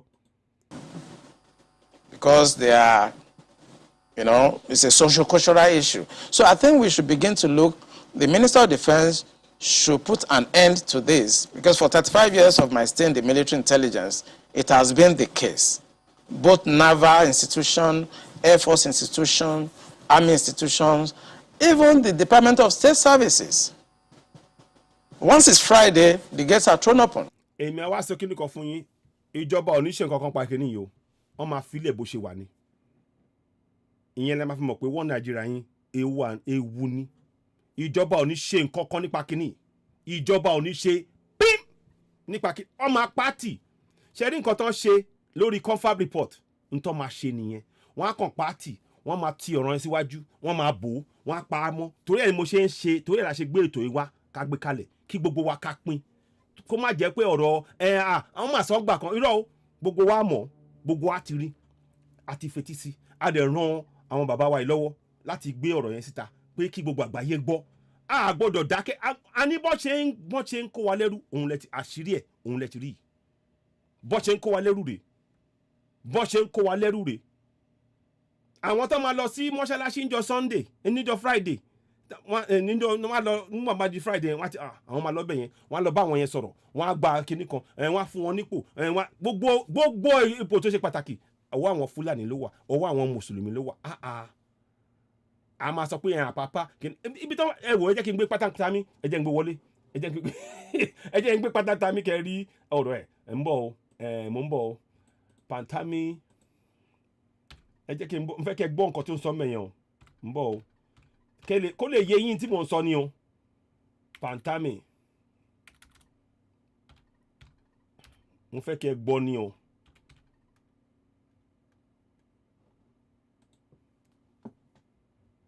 ń bọ̀ o so ẹ jẹ́ kí sáré wá fún yín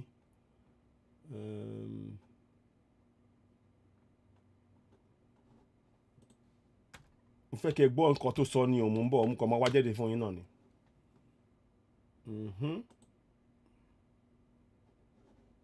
Ẹ máa gbọ́ ọ́n sì yàn mo fẹ́ kẹ́ gbọ́ o mínísítà yín nìyẹn o ń bọ̀ jẹ́ kí n wá jáde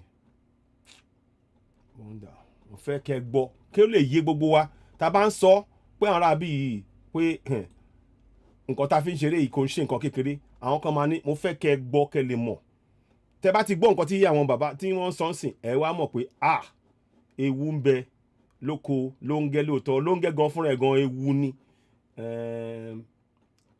kí ni ìyàwó wọ́dà ó má má ṣe báyìí mo dẹ̀ ti ṣe síbi kan kẹ́lẹ̀ mú dànù bọ̀ ṣáfẹ́ wà fún yẹn ẹ ṣàmùsùrù ọ́díò bọ̀ ok ń bọ̀ yẹn kan mo fẹ́ ṣe ẹ ṣáà jẹ́ kí n wọ jáde má bínú.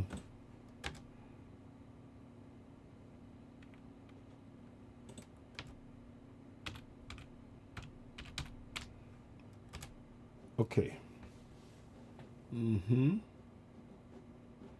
bọ̀ ẹ má bínú ok ẹ má gbólé náà máa wá jáde ẹ ká ti máa gbọ́ lọ náà máa gbé jáde. And people come from outside and there be no space. They will be all over. If you go to Defense Secretary on Friday, this Friday, you see them littered everywhere. If I could just comment, I mean, this conversation is usually quite tricky. I mean, people listening, some might take different perspectives to it, thinking, oh, is this a religious thing? Is this an ethnic thing? They ask, is it only Muslims you have in the military? Is it only people from this certain cultural, heritage that you have in the military? And I'd like us to tackle the issues. You have mentioned what you have called the core, as it were, of the problem. How do we tackle this without viewing it from a religious spectrum, an ethnic spectrum? Because you know well, Nigeria is quite, polarized across, these groups, ethnicity and religious. How do we tackle it without coming off as though you're inciting people, on those lines? You see, one thing I discovered in this country is that when it comes to religion, everybody is very sensitive. But the fact I have laid bare is from the experience of 35 years of military intelligence. So I'm not coming to the air to whip up sentiments, no. I have been in the system. I work with Abacha government. I work with Babangida government. I work with Abdul Salam. I work with Yar'Adua Obasanjo. As a core insider of operations, I belong to a group of people that you are not supposed to see, people that you are not supposed to hear. Because we have 3 classes of military officers. I belong to the wars group. I lost my family because my family does not have to know where I have been, where I have gone, and I cannot talk. I've seen Colonel Lu here, I've seen Stan Lambo. Some of us belong to that group that we are not supposed to be seen, and we are not supposed to be heard. The truth I'm telling you now. Ṣé pé àwọn bàbá wa yìí wọ́n ti gbé ara wọn dúró tán fún Yorùbá nation. Wọ́n sọ o, but èmi ti rí bẹ́ẹ̀. Wọ́n ti gbé ẹ̀mí wọn lẹ̀ pé n tó bá gbà àṣírí tán gbélé yìí. Wọ́n ní àwọn àlára wọn jẹ́ pé wọn gbọ́dọ̀ rí, kò yẹ kán rí ta, kò yẹ kán. Àmọ́ wọ́n ti ṣe gbogbo torí wọ́n ti rí pé ewu ló ń bọ̀. Ẹ̀yin tẹ́ ń sọ wọ́n Nàìjíríà, ẹjọ́ ẹ jí o. Ẹ máa gbọ́n tán sọ lọ. It's not about sentiment. It's that there are a group of people in this country that feels that this country should be Islamized. This is a fact. Except you want me to start mentioning names of people in this government that we have interrogated. I was a member of an interrogation team. So, wọ́n tún ti darí, so wọ́n ti interrogate, wọ́n ti pe àwọn tó wà ní ìjọba wọlé. Ẹ jẹ́ kí n mú arákùnrin tí mo sọ̀rọ̀ nípa ẹlẹ́kan yẹn kí n jáde kẹ́ẹ̀kan rojú ẹ̀. Mo kàn fẹ́ kẹ́ rí pátánta mi òun rèé o. Òun ni pátánta mi òun tá à ń sọ̀rọ̀ nípa ẹ̀. Bò máa wá voice yẹn mo ní ibì kan tẹ́lẹ̀. Pátánta mi òun rèé o. Òun nìyẹn o. Ara àwọn tó ń sọ̀rọ̀ nípa ẹ̀ nìyẹn o. Ọ̀rọ̀ bàbá àwọn alàgbà kan sọ pé à ń sọ̀rọ̀ nípa Mùsùlùmí àti Kìrìsìtẹ́nì. Ìyẹn kọ́ là ń sọ o. Ẹ gbọ́ wa dáadáa o. Ìyẹn kọ́ là ń sọ o. Alàgbà kí lẹ pè yìí náà kí lẹ pè dáyìí náà Adékúnlé Kòsọ́kọ́ eléyìí kọ́ ń sọ̀rọ̀ kìrìsìtẹ́nì àti mùsùlùmí o n tà ń sọ ni pé nǹkan tí bàbá yẹn sọ ni kẹ́ fetí sí ẹ má fetí sí nǹkan tẹ́mi sọ n tí bàbá yẹn sọ ni pé níjọ́ Friday àwọn tó ń pera wọn ní mùsùlùmí wọ́n ń gbàbẹ̀ wọlé sínú gbogbo àwọn bíi ìdáàbòbò wa wọ́n dẹ̀ ń gbàgbára n tó ń sọ nìyẹn o. Èmi ò sọ pé mùsùlùmí ẹ rí pé mo sọ ń sìn lápapọ̀ èmi dẹ̀ sọ lápapọ̀ pé èmi ò pé ọ̀rọ̀ pé à ń gbàdúrà bí ẹ kìrìtẹ́nì o bóyá mùsùlùmí o òun kọ́ ló tọmọ́rọ̀ yìí pé ká wo ohun tó ń ṣẹlẹ̀ ká dẹ̀ dá dúró òun lèmi sọ o ẹ má ṣì mí gbọ́ ẹjọ́ o nǹkan tí mo oníkálukú ló lè sin ẹ̀sìn tó bá wù ú ara ń ta ṣe fẹ́ gba òmìnira nìyẹn nínú ilẹ̀ Yorùbá tá a bá ti gba òmìnira ẹ̀sìn kẹ́sìn tó bá wù yín ẹ lè sìn. Àmọ́ nǹkan tí àwọn arábí tán fẹ́ gbélé wa lórí ni pé ẹ̀sìn kan ṣoṣo lọ́la ti wà mo dẹ̀ fi hàn wá lẹ́ẹ̀kan pé wọ́n fẹ́ sọ ọ́ di mùsùlùmí ilẹ̀ mùsùlùmí nìkan ṣoṣo ẹ jẹ́ kọ́rọ̀ yẹn yé wa jáde ẹjọ́ má bínú ẹjọ́ o bẹ́ẹ̀ la ṣe máa fi sí ẹ ṣeun. And I've interrogated a very high-ranking member of this government in 2007, 2008 on the issue of Boko Haram. I interrogated him. He's in this government right now.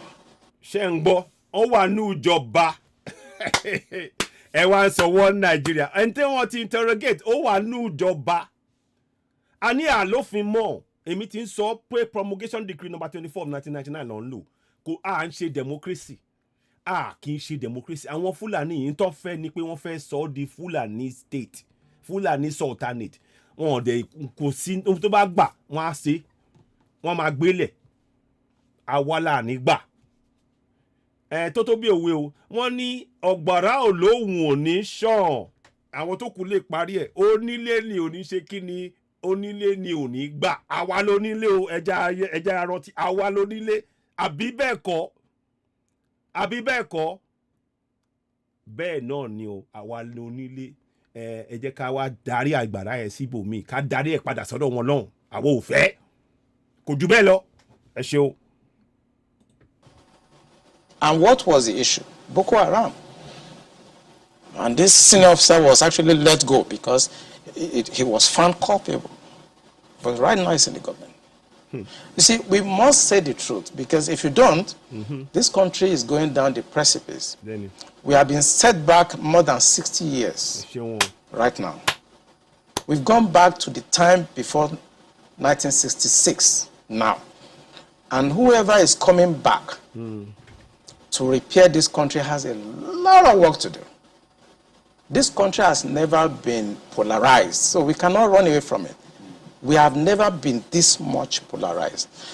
I'm a federal person. My mind is federal. My brain is federal. My loyalty is federal.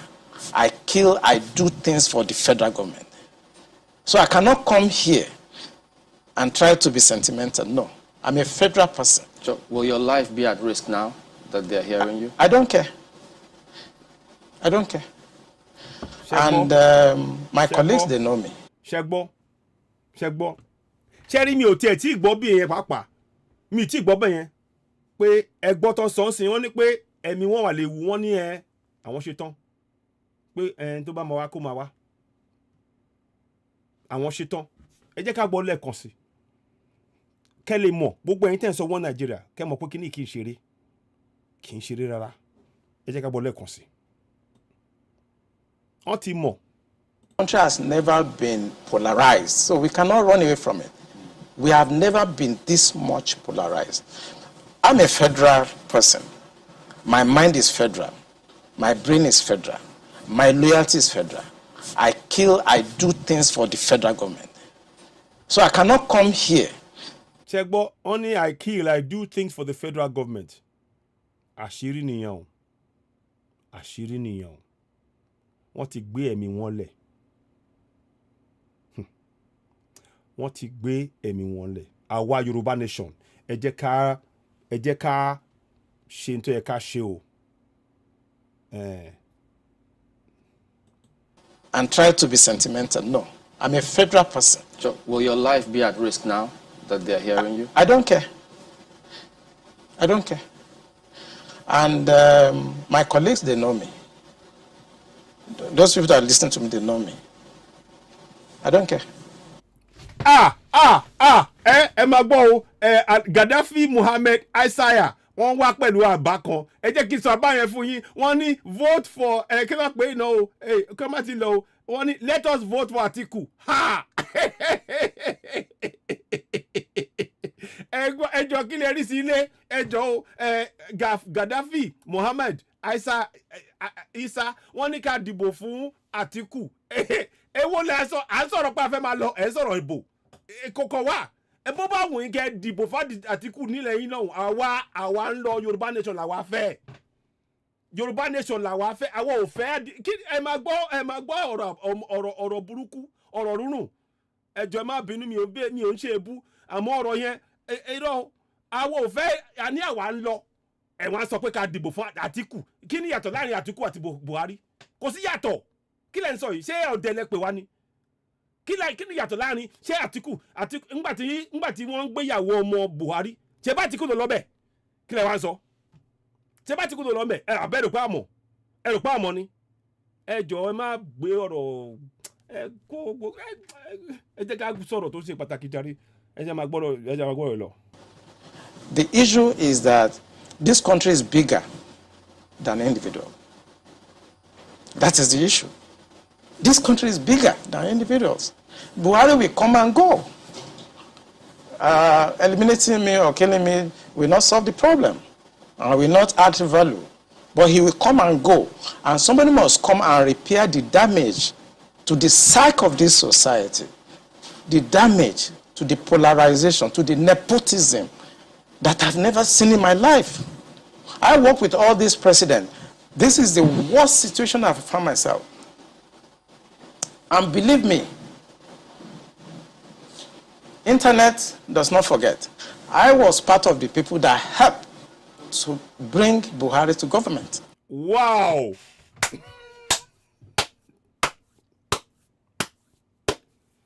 Ó parí.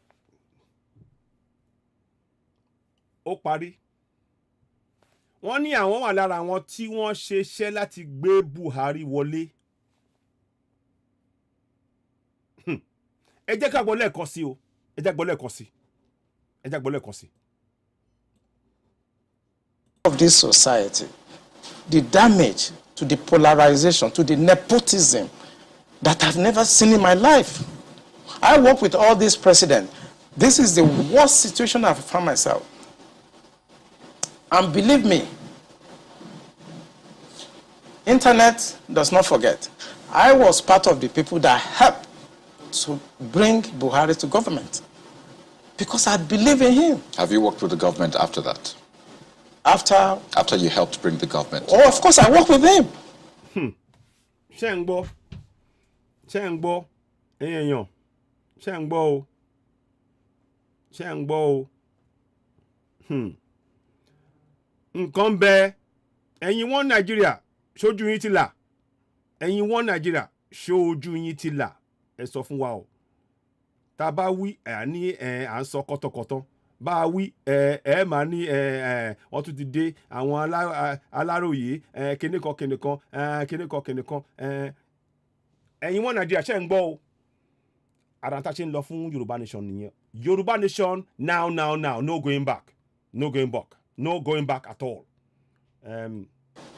We brought him in 2015 and I work as the Deputy Director of Defense Administration and we have a lot of hope in him and we actually are ready to do anything for him. What he has turned out over the years is shocking to us. À ń gbọ́ kinní kan o mo fẹ́ confirm ẹ̀ wọ́n ní pé ó dà pé wọ́n ti gbé Káyọ̀dé Òkìkíolú àti Uso Nonso Uso I think ó dà pé wọ́n ti gbé wọn à ń wádìí àtàbá ti mọ̀ àjẹkẹ́ mọ̀ máa find out ẹni tó bá mọ̀ ẹ̀yẹ ká mọ̀ o wọ́n ní wọ́n ti gbé wọn àwọn tó ń ṣe interview yìí àwọn tẹ́ ń wò lórí platform yìí wọ́n ní pé wọ́n ti gbé wọn mo ṣe gbọ́ o wọ́n ní wọ́n ti gbé wọn kẹ́ máa wo bí tí ọ̀rọ̀ yìí tó ti gbé gbóná o ó ti di nǹkan kò ń ṣe nǹkan ó ti kúrò ní kékeré báyìí ó ti kúrò ní kékeré ọ̀rọ̀ tá à ń sọ sí ó ti kúrò ní kékeré ẹ jẹ́ kí n sáré gbé kinní ọ̀hún jáde mo fẹ́ sáré wá ibi tí wọ́n wà yẹn jẹ́ kí mo fẹ́ rí pé mo sọ orúkọ Uso ṣe Nonso Uso níbí mi sọ bóyá bí Emmanuel ọ̀rọ̀ Nonso Uso mo fẹ́ yẹ̀wò ẹni tó bá mọ̀ kàn sọ torí ó dà pé à ń gbọ́ pé wọ́n ti gbé wọn but àmọ́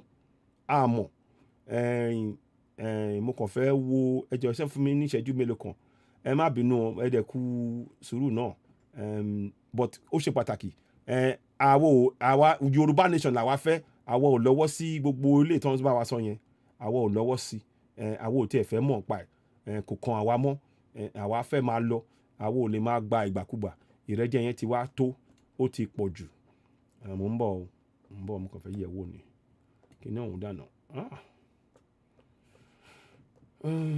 okay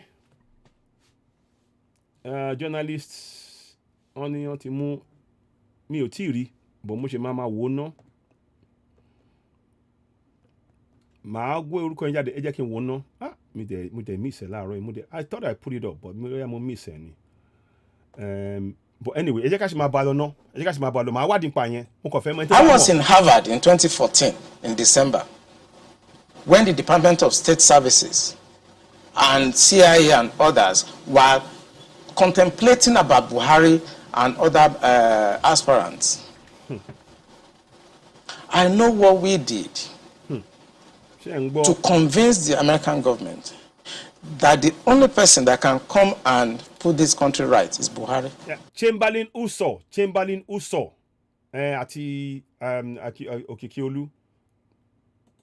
That was before the Lagos, APC, before they chose within. 1 or 2 minutes. And that was how 1 or 2 minutes. Tinubu came in.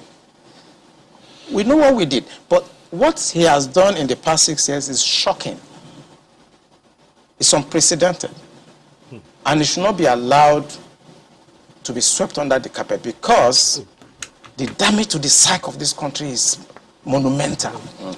We'll talk more on this, but pardon me, we've kept Mr. Alfred Ononuju waiting. He's a security consultant and the forensic investigator as well. Good morning, and pardon us, we just had to explore some of these positions. So, you've been listening in to what's being said, and then perhaps also read and updated yourself with the current situation concerning that scenario with the NDA.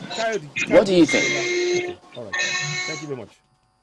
First, let me thank my dear brother as a patriot. He's speaking not to impress. So what on ti gbé Kayode Okikiola àti Chamberlain Uso bá ṣe ń gbọ́, but a fẹ́ confirm ẹ̀ ká tó bẹ̀rẹ̀ sí ní fi pariwo. Kayode Okikiola, àwọn méjì tí wọ́n wà nínú ètò tẹ́ ń wò lọ́wọ́lọ́wọ́ sí bá ṣe gbọ́, ó dà pé wọ́n ti gbé wọn, but àti a fẹ́ wádìí. So a máa ṣe àwọn ìwádìí yẹn lẹ́yìn, ẹ̀yin ẹ máa bá ètò yìí lọ. Tá bá ti gbọ́ nǹkan kan á jẹ́ kẹ́ mọ̀. Àmọ́ ibi tí ọ̀rọ̀ yẹn wà nìyẹn o. Ẹ jẹ́ ká máa lọ fún wọn Nàìjíríà wa o. Ẹ jẹ́ ká gbọ́ ọ̀rọ̀ tí àwọn tán máa kí bàbá wa lẹ́yìn. Ẹ jẹ́ ká gbọ́ tán máa sọ díẹ̀. Ẹ ṣeun. Anybody is speaking as a patriotic Nigerian. He's also expressing his experience at times in service to Nigeria as a nation. May I also condole with the families of the officers and men that were brought down during this attack. It's pathetic. To say it's unfortunate is to make light the issue of what is happening to us as Nigerians and what is happening to Nigeria. The least of our aspirations and expectations was to find ourselves where we currently are, as a people. It's worrisome that there has been this, unseriousness about tackling the identified threats. And I believe that one of the solemn pledge of any officer is to protect the territorial integrity of our country. Now, when these territorial integrities are being flagrantly held with contempt and invaded with impunity, I think something must have given way. And there doesn't seem to be a response, a measured response to some of these threats as expected from people under oath, from people who have sworn to protect and defend the territories of Nigeria. Having said that, frankly, I want to thank you for allowing the veteran to just take us down the line. And I think he's been one of the most courageous Nigerians I've met in my entire life. So I give you my compliments, sir. We are worried. I'm a father, I have children, and I'm sure most families are concerned. When you put it side by side with the stories coming from the Middle East, particularly the Afghan story, the invasion of the Defense Academy is a signature too loud. It's something that we do not have an explanation for. And I expect that a couple of things should happen. One of which is that I think the National Assembly, if they are not compromised, should look at the options of impeaching the president. I'm sorry, I'm an APC member, but I think when it comes to the safety of the land, too many things have happened, and they're becoming too frequent that if anyone that truly loves Nigeria is not angry or upset, then the person must be a hypocrite. The person must be a saboteur. Secondly, I also feel that the structure of the Nigerian security should be reviewed. Now, we are going to be careful in making statements because we're in the public platform, being that things people say could be either misinterpreted or taken out of context. However, the truth must be said. We are facing a very dire situation. From a criminal intelligence perspective, it is very unhealthy for a nation of over 200 million, and with the strength of army that is in excess of possibly 200,000-300,000 to sit, watch as these people invade our space. And you know, Mr. Laluju, pardon me.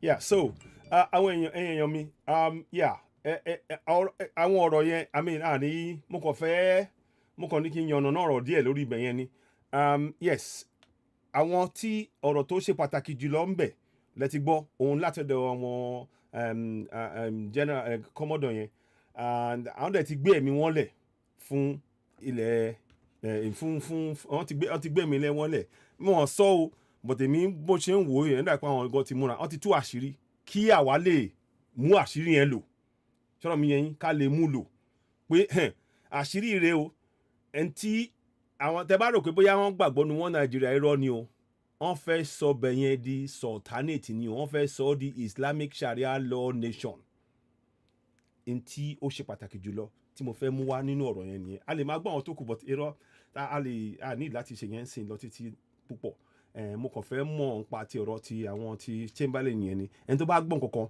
nípa ẹ̀ a lè sọ̀rọ̀ mo fẹ́ ka nǹkankan ó dà kí mo rí nǹkankan sìn so yẹn ni mo fẹ́ ní pé kí n mú wá ẹ kú àdúró tí o a dúpẹ́ lọ́wọ́ gbogbo ẹ̀yin tẹ́ ń bá wa wo ètò yẹn bá a máa pín àwọn ọ̀rọ̀ pàtàkì gan-an ló jáde nínú ọ̀rọ̀ tí nínú ètò ìní mo dẹ̀ dúpẹ́ lọ́wọ́ gbogbo yín bẹ́ẹ̀ ṣe dúró tì wá a dúpẹ́ lọ́wọ́ yín Oduduwa TV rédíò gbogbo alápapọ̀ Lady Best ọmọọba alànà alàgbà erinlẹ̀ alàgbà àmọ̀tẹ́kùn alàgbà Emmanuel táwọn bá wa ṣe tán ṣe àwọn admin lẹ́yìn àtàwọn tó kù bẹ́ẹ̀ a dúpẹ́ lọ́wọ́ yín fún àdúró tì bẹ́ẹ̀ ṣe dúró tì wá lágbára Èdùmàrè á ṣe é ṣe fún wa òmìnira sáfẹ́ yìí lápapọ̀ wa àdèmà délẹ̀ ìlérí lápapọ̀ mo kàn fẹ́ sọ yẹn náà ẹ jẹ́ kí n sáré mú ọ̀rọ̀ ti àwọn tí Chamberlain yẹn mo kàn fẹ́ wo ọ̀rọ̀ yẹn ni mo fẹ́ rí pé ká lè yọ ẹ̀ wò ká lè máa wo ara nǹkan tí mo ṣe fẹ́ gbé wá ni pé tí òótọ́ bá ti jáde ẹ máa wo ìgbésẹ̀ tí ìjọba ń ṣe ìgbésẹ̀ yẹn ni pé wọ́n fẹ́ pa àwọn tí wọ́n ń sọ òótọ́ ọ̀rọ̀ yẹn wọ́n fẹ́ pa wọ́n lẹ́nu mọ́ ara ń ta ṣe fẹ́ kúrò nínú ilẹ̀ Nàìjíríà yẹn ara ta ṣe fẹ́ kúrò gangan nìyẹn mo lè fẹ́ fi yẹn máa kàn án sìn máa kọ́ ń sìn ẹ jẹ́ kí n sáré gbé jáde ẹ má bínú mo kàn fẹ́ wá kó lè kí n lè fi ṣàlàyé tí mo fẹ́ sọ yẹn tẹ́yìn nǹkan bá ti rí ẹ ti yé yín pé ibi tá à ń lọ rè so mo gbọ́ pa kínní yẹn but mo ní pé kí n má ti mẹ́nubà àmọ́ àwọn ọ̀rọ̀ tí àwọn bàbá wa sọ yẹn ẹ jọ̀ọ́ o ẹ fi sí ọwọ́ òsì ẹ má fi jẹun ẹ fi sí ọwọ́ òsì ẹ jẹ́ kí gbogbo wa ká lọ gbé yẹ̀ wò ẹ jẹ́ ká lọ gbé àwọn tí wọ́n bá ti rí ẹ sọ fún wọn pé ẹ rán sí gbogbo àwọn tí ó yẹ kó gbọ́n pa ẹ̀ gbogbo wọn mọ̀ àwọn bàbá wa wọ́n ti fi ẹ̀mí wọn lẹ̀ pé n tí wọ́n máa ṣẹlẹ̀ kó ṣẹlẹ̀ òun ni wọ́n ti ṣe yẹn èmi á dẹ̀ fẹ́ ká wá ṣe àwọn tó wá lè ṣe àwọn kankan pa ẹbẹ̀ yẹn ẹ̀kan bá wa ṣe o torí ọ̀rọ̀ tó sọ ń sìn ọ̀rọ̀ ńlá ni ọ̀rọ̀ tó wúwo ni ọ̀rọ̀ tó tiẹ̀ wúwo kì í ṣe díẹ̀ mo fẹ́ sáré mú kíní ọ̀hún jáde kí n rí náà mo fẹ́ kà náà ni kí n rí pé mo ti gbé ṣé òun náà ni mi fi sí ok so mo fẹ́ ka nǹkan kan fún yín sìn ó wà ní Sahara Reporters but mo ṣáà rí níbi kan ṣá but mi tètè mo máa kà á fún yín sìn. So wọ́n sọ sí ní Buhari government moves to shut down channels, orders arrest of journalists over Governor Otom's anti-government interview. Through the National Broadcasting Commission, the Buhari government is set to wield the big stick against television station. Muhammad Buhari regime is subtly moving to sanction media organization Channels Television and arrest one of its journalists over recent interviews aired by his platform, which are considered to be anti-government. Sahara reporters learned that through the National Broadcasting Commission, Buhari government is set to wield the stick against television station. Buhari attacked Section 39(1) of the Constitution. The government plans to shut Channels TV and arrest pressmen in a dangerous regression to decree number 4. I said this. If you go and look on my timeline, I talked about decree number 4. In fact, I said this yesterday. And not even 24 hours. Not even 24 hours when I said that. It's sometimes, but Emma Binupe mo so ebo o kamela nígbà mi o ma emo to bi ki wọ́n bá ti wọra bẹ́ẹ̀ yẹn. So mo kàn fẹ́ fi yẹn ká kàn fi ṣe ká tó fi ara tí mo ṣe fẹ́ ká mọ̀ pé aláti gba òmìnira nìyẹn. Aláti gba òmìnira ẹ má bínú. Just trying to mo fẹ́ fi kíní yẹn síbẹ̀ yẹn but kò tí bá mo ṣá ń bọ̀. Ṣé òun nìyẹn? Yeah, òun ni. Is there a way I can make it bigger there? I can't. Okay. I will 1 second. I will sort something out with that. Just give me a minute, please. So we're back. I think we should be back. Sorry about that. It's me. Okay. No, we're back. So now, I want to Mokofe Kabenye Fuwani, but it's obviously a little bit technical. And I want to try and see if I can get that out to you. Oh, come on. Stop playing games today. So, I'm going to try and read it if I can. Yeah, okay. So, I'm going to read this section to you if I can do it. So, but what I want to do is take so because that's the one that I really know that one. Mo fẹ́ débìtẹ́ àwọn méjì wà. Táwọn méjì wà. So man ka no, not that one. Mbo, right, here we go. So àwọn méjì yẹn ni mo fẹ́ kẹ́ wò. Okay. Is this a religious thing? Is this an ethnic thing? In the Department of State Services. Mbo. Once it's Friday, the gates are thrown open. So, and people come from outside. And there'll be no space. They'll be all over. If you go to Defense Secretary on Friday, this Friday, you see them littered everywhere. If I could just comment now. I mean, this conversation is usually... Now, àwọn méjèèjì yẹn ni wọ́n mú Chamberlain Uso, òun ni ó wọ red tie. Káyọ̀dé Òkìkíọlá, òun ló wọ bí brownish tie. So, mo fẹ́ ka ọ̀rọ̀ yẹn fún wa kí gbogbo wa rí. Ẹ jẹ́ má bínú. Please just bear with me. I know we are trying to, it's sometimes you have to adjust a few things. So just bear with us. Emma binu, mo kàn fẹ́ kí ó yé wa ni. Now, mo kàn fẹ́ ká bẹ̀ yẹn fún wa ni. So only Buhari attacked Section 39(1) of the Constitution. The government plans to shut down Channels TV and arrest pressmen. In a dangerous regression to decree number 4, the Buhari government, using National Broadcasting Corporation, has ordered the closure of Channels TV and has also ordered the arrest of the station's journalists for interviewing Governor Otom, who brought up the story of Buhari Fulanization agenda, and the guest who revealed that the people who are high up in the military government are sponsors of Boko Haram, a top source revealed. The government did not refute facts advanced by the guest Commodore Kunle Olawumi, retired, that the government has the names of sponsors linked to the conviction of Boko Haram sponsors in the United Arab Emirates. Rather than provide a concrete refutation, the government is trying to guard the media by attacking the constitutional rights of the media and the journalists to practice their profession unfettered, the source added. Another source familiar to the order stated that Buhari government had issued a directive to the NBC to sanction Channels TV for airing the 2 unpleasant interviews. Unpleasant. Please, anybody, what is unpleasant about the interview? These are facts. You can see the way, this is what I mean.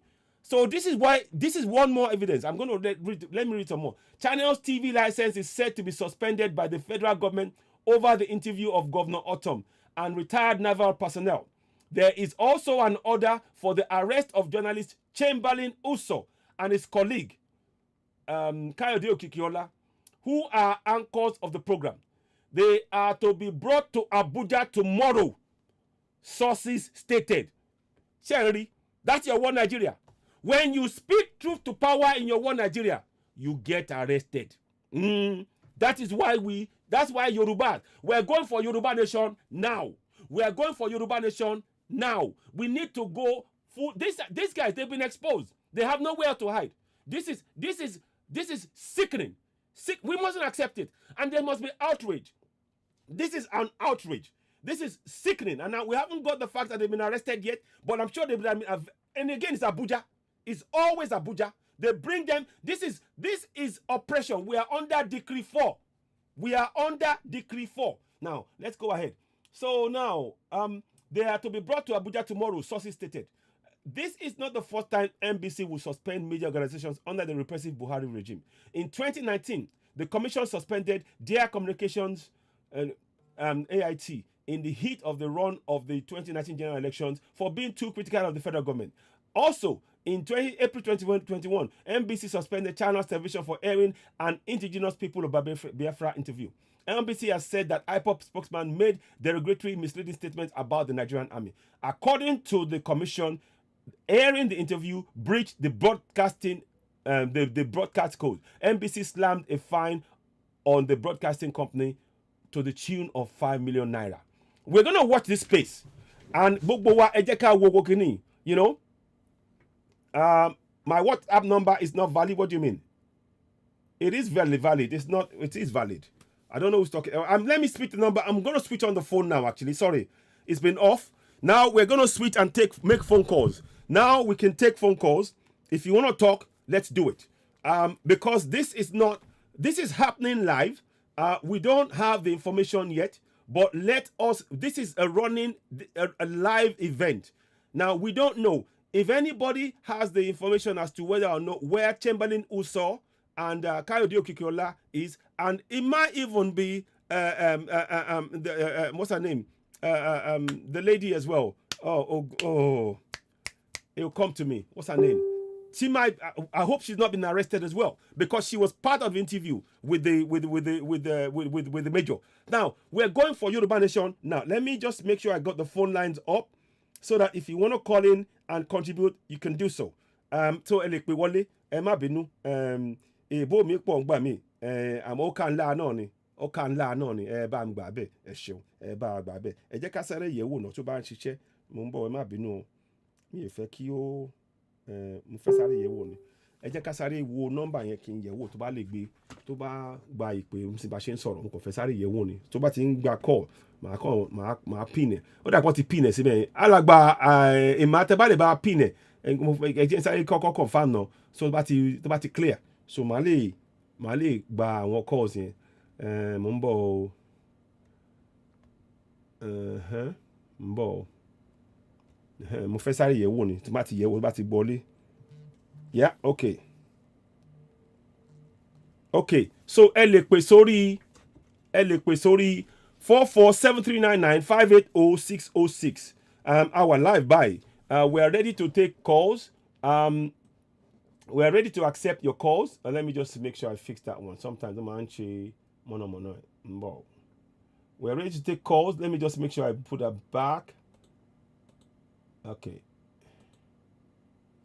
Okay, 1 second though. I don't know what's doing. Okay, I don't know what's happened there. Something's happened. Let me just check. Make sure you got that right. Yeah, okay. I don't know what's happened. Sometimes it will freeze for some reason. I don't know why that is.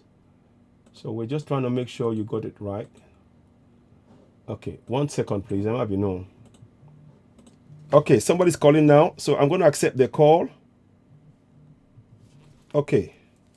Yeah, hello, caller. Are you there? Hello? Hello, caller. I can't hear you. Can you hear me? Please call again. Okay, hello, Shambe. Hello. Let me just take that call again. I don't know what's happened there. Call again, please. Call again. I don't know what's happened. Okay, I'm gonna try and do something. Emma Binu, the screen has frozen somewhat, and I'm trying to frantically fix it. So that should not be happening. Let me just do this for you. I'll be back in a second. Okay, 1 minute. Emma Binu. Just give me a minute, please. I'm gonna just get this working up and down. Okay. So that's me there. So hello, caller. Yeah. Sorry. So I'm gonna take the call again. I don't know what's going on here. Something's going on with the phone. But okay, the phone just shut down on me all of a sudden. So let me just sort out what's going on here. So we're gonna take some calls. I'm just gonna try and just bear with me, please. I'm not quite sure what's going on here, and I'm trying to work that out. It seems to have just frozen somewhat. Okay, let me go here and go back.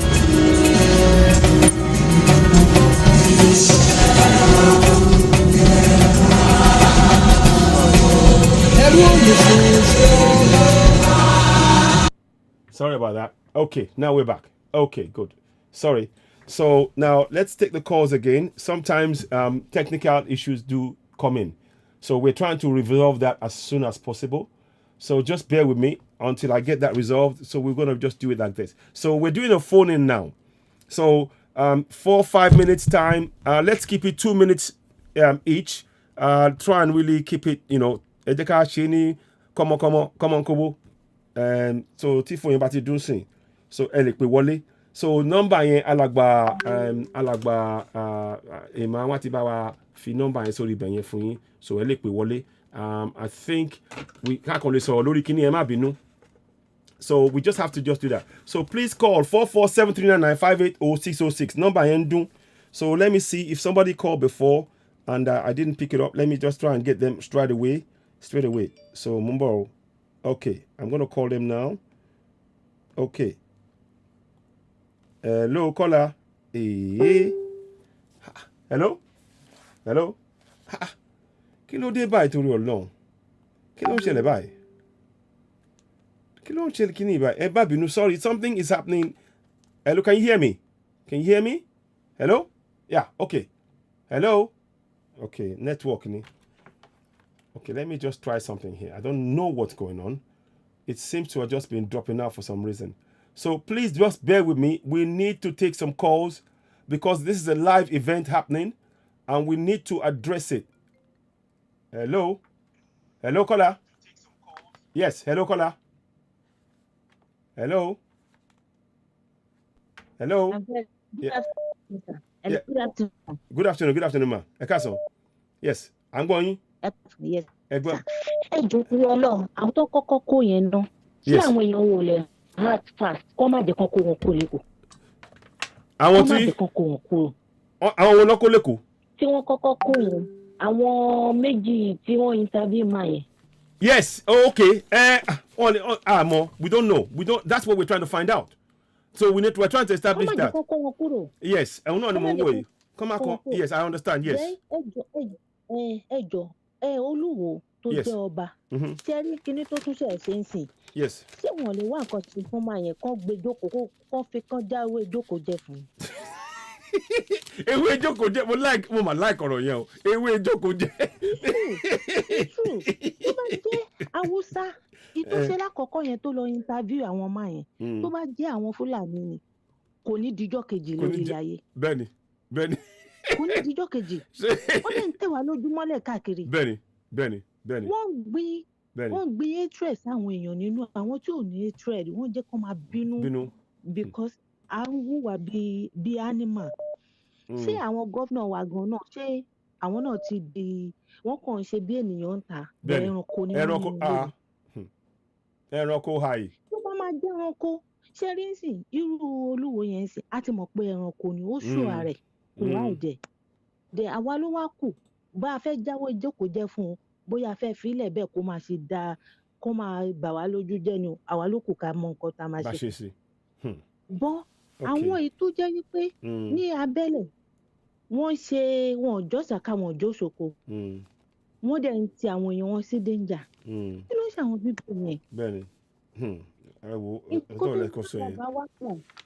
tó yẹ káwọn ọba wa mọ̀ no matter what tó ń fi wá sí ẹnu pé àwọn ti ra àwọn sẹ́nu kìnìún wọn ti àwa sẹ́nu kìnìún tó bá yá àwọn awúgbà gbọ̀n wọ́n máa fún wọn ní gbogbo nǹkan tó ń fẹ́ wọ́n máa ṣó lọ́ọ̀ fún wọn bọ́ tí wọ́n bá gba ipò yẹn tán tó rọ́ mọ̀ yìí pé nǹkan tó ṣe fún àwọn ọmọ wọn tó fi lè dalẹ̀ àwọn ọmọ wọn tán dalẹ̀ ara wa wọ́n mọ̀ pé wọ́n máa ṣerú ẹ̀ fáwọn náà. bẹ́ẹ̀ni ọmọ báwùsá gbọ́ wọ́n á ṣe gbogbo nǹkan tó yẹ pé wọ́n máa rà wọ́n tán ná tán bá ti gba ipò yẹn tán. wọ́n wá ṣe wọ́n bí ọṣẹ ṣe ṣojú.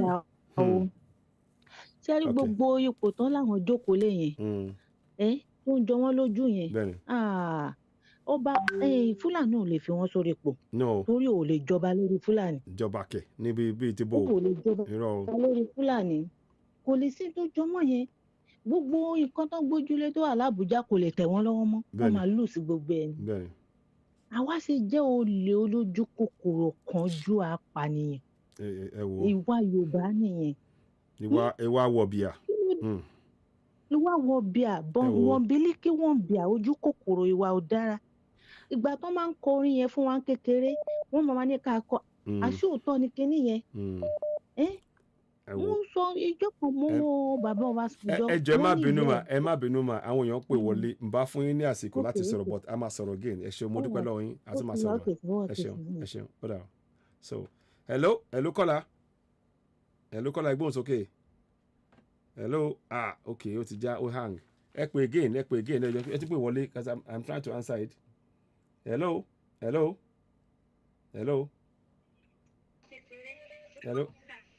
ẹgbọ́n sókè ẹ káàsán hello ṣe à ń bẹ̀ à ń gbọ́ yín ẹ turn set it down hello ṣe wà ń bẹ̀ ok màá gbélé ìgbà sí wọn hello kọ́lá network ẹ má bínú of course yẹn ń wọlé gan ni léraléra so mo fẹ́ kí àwọn èèyàn pè wọlé as much as you can so that ká lè ẹjọ́ ẹ bá wa ṣe ní kọ́mọ́ kó má pẹ́ jù ẹjọ́ mo tọrọ ẹjọ́ ẹ má bínú ká kàn ṣe kíákíá náà ni calls yẹn wọlé but it's so many calls coming in and we're trying to do afẹ́ káwọn èèyàn pè wọlé ká lè fún wọn láàyè láti sọ̀rọ̀ but ẹ jẹ́ àmà wò náà hello ṣé ẹ ti wọlé hello sir yes sir ẹ gbóhùn sókè. ẹ máa káàárọ̀ ẹ kò ṣe takò. àwa nìyẹn sá ṣeun ẹ jọ kí ló kọ yín sà. ẹ ló máa kú. mo ń gbọ́ yín. ẹ kú iṣẹ́ náà. àwa nìyẹn wọn á ṣe. àmì àṣẹ. tó sì lọ.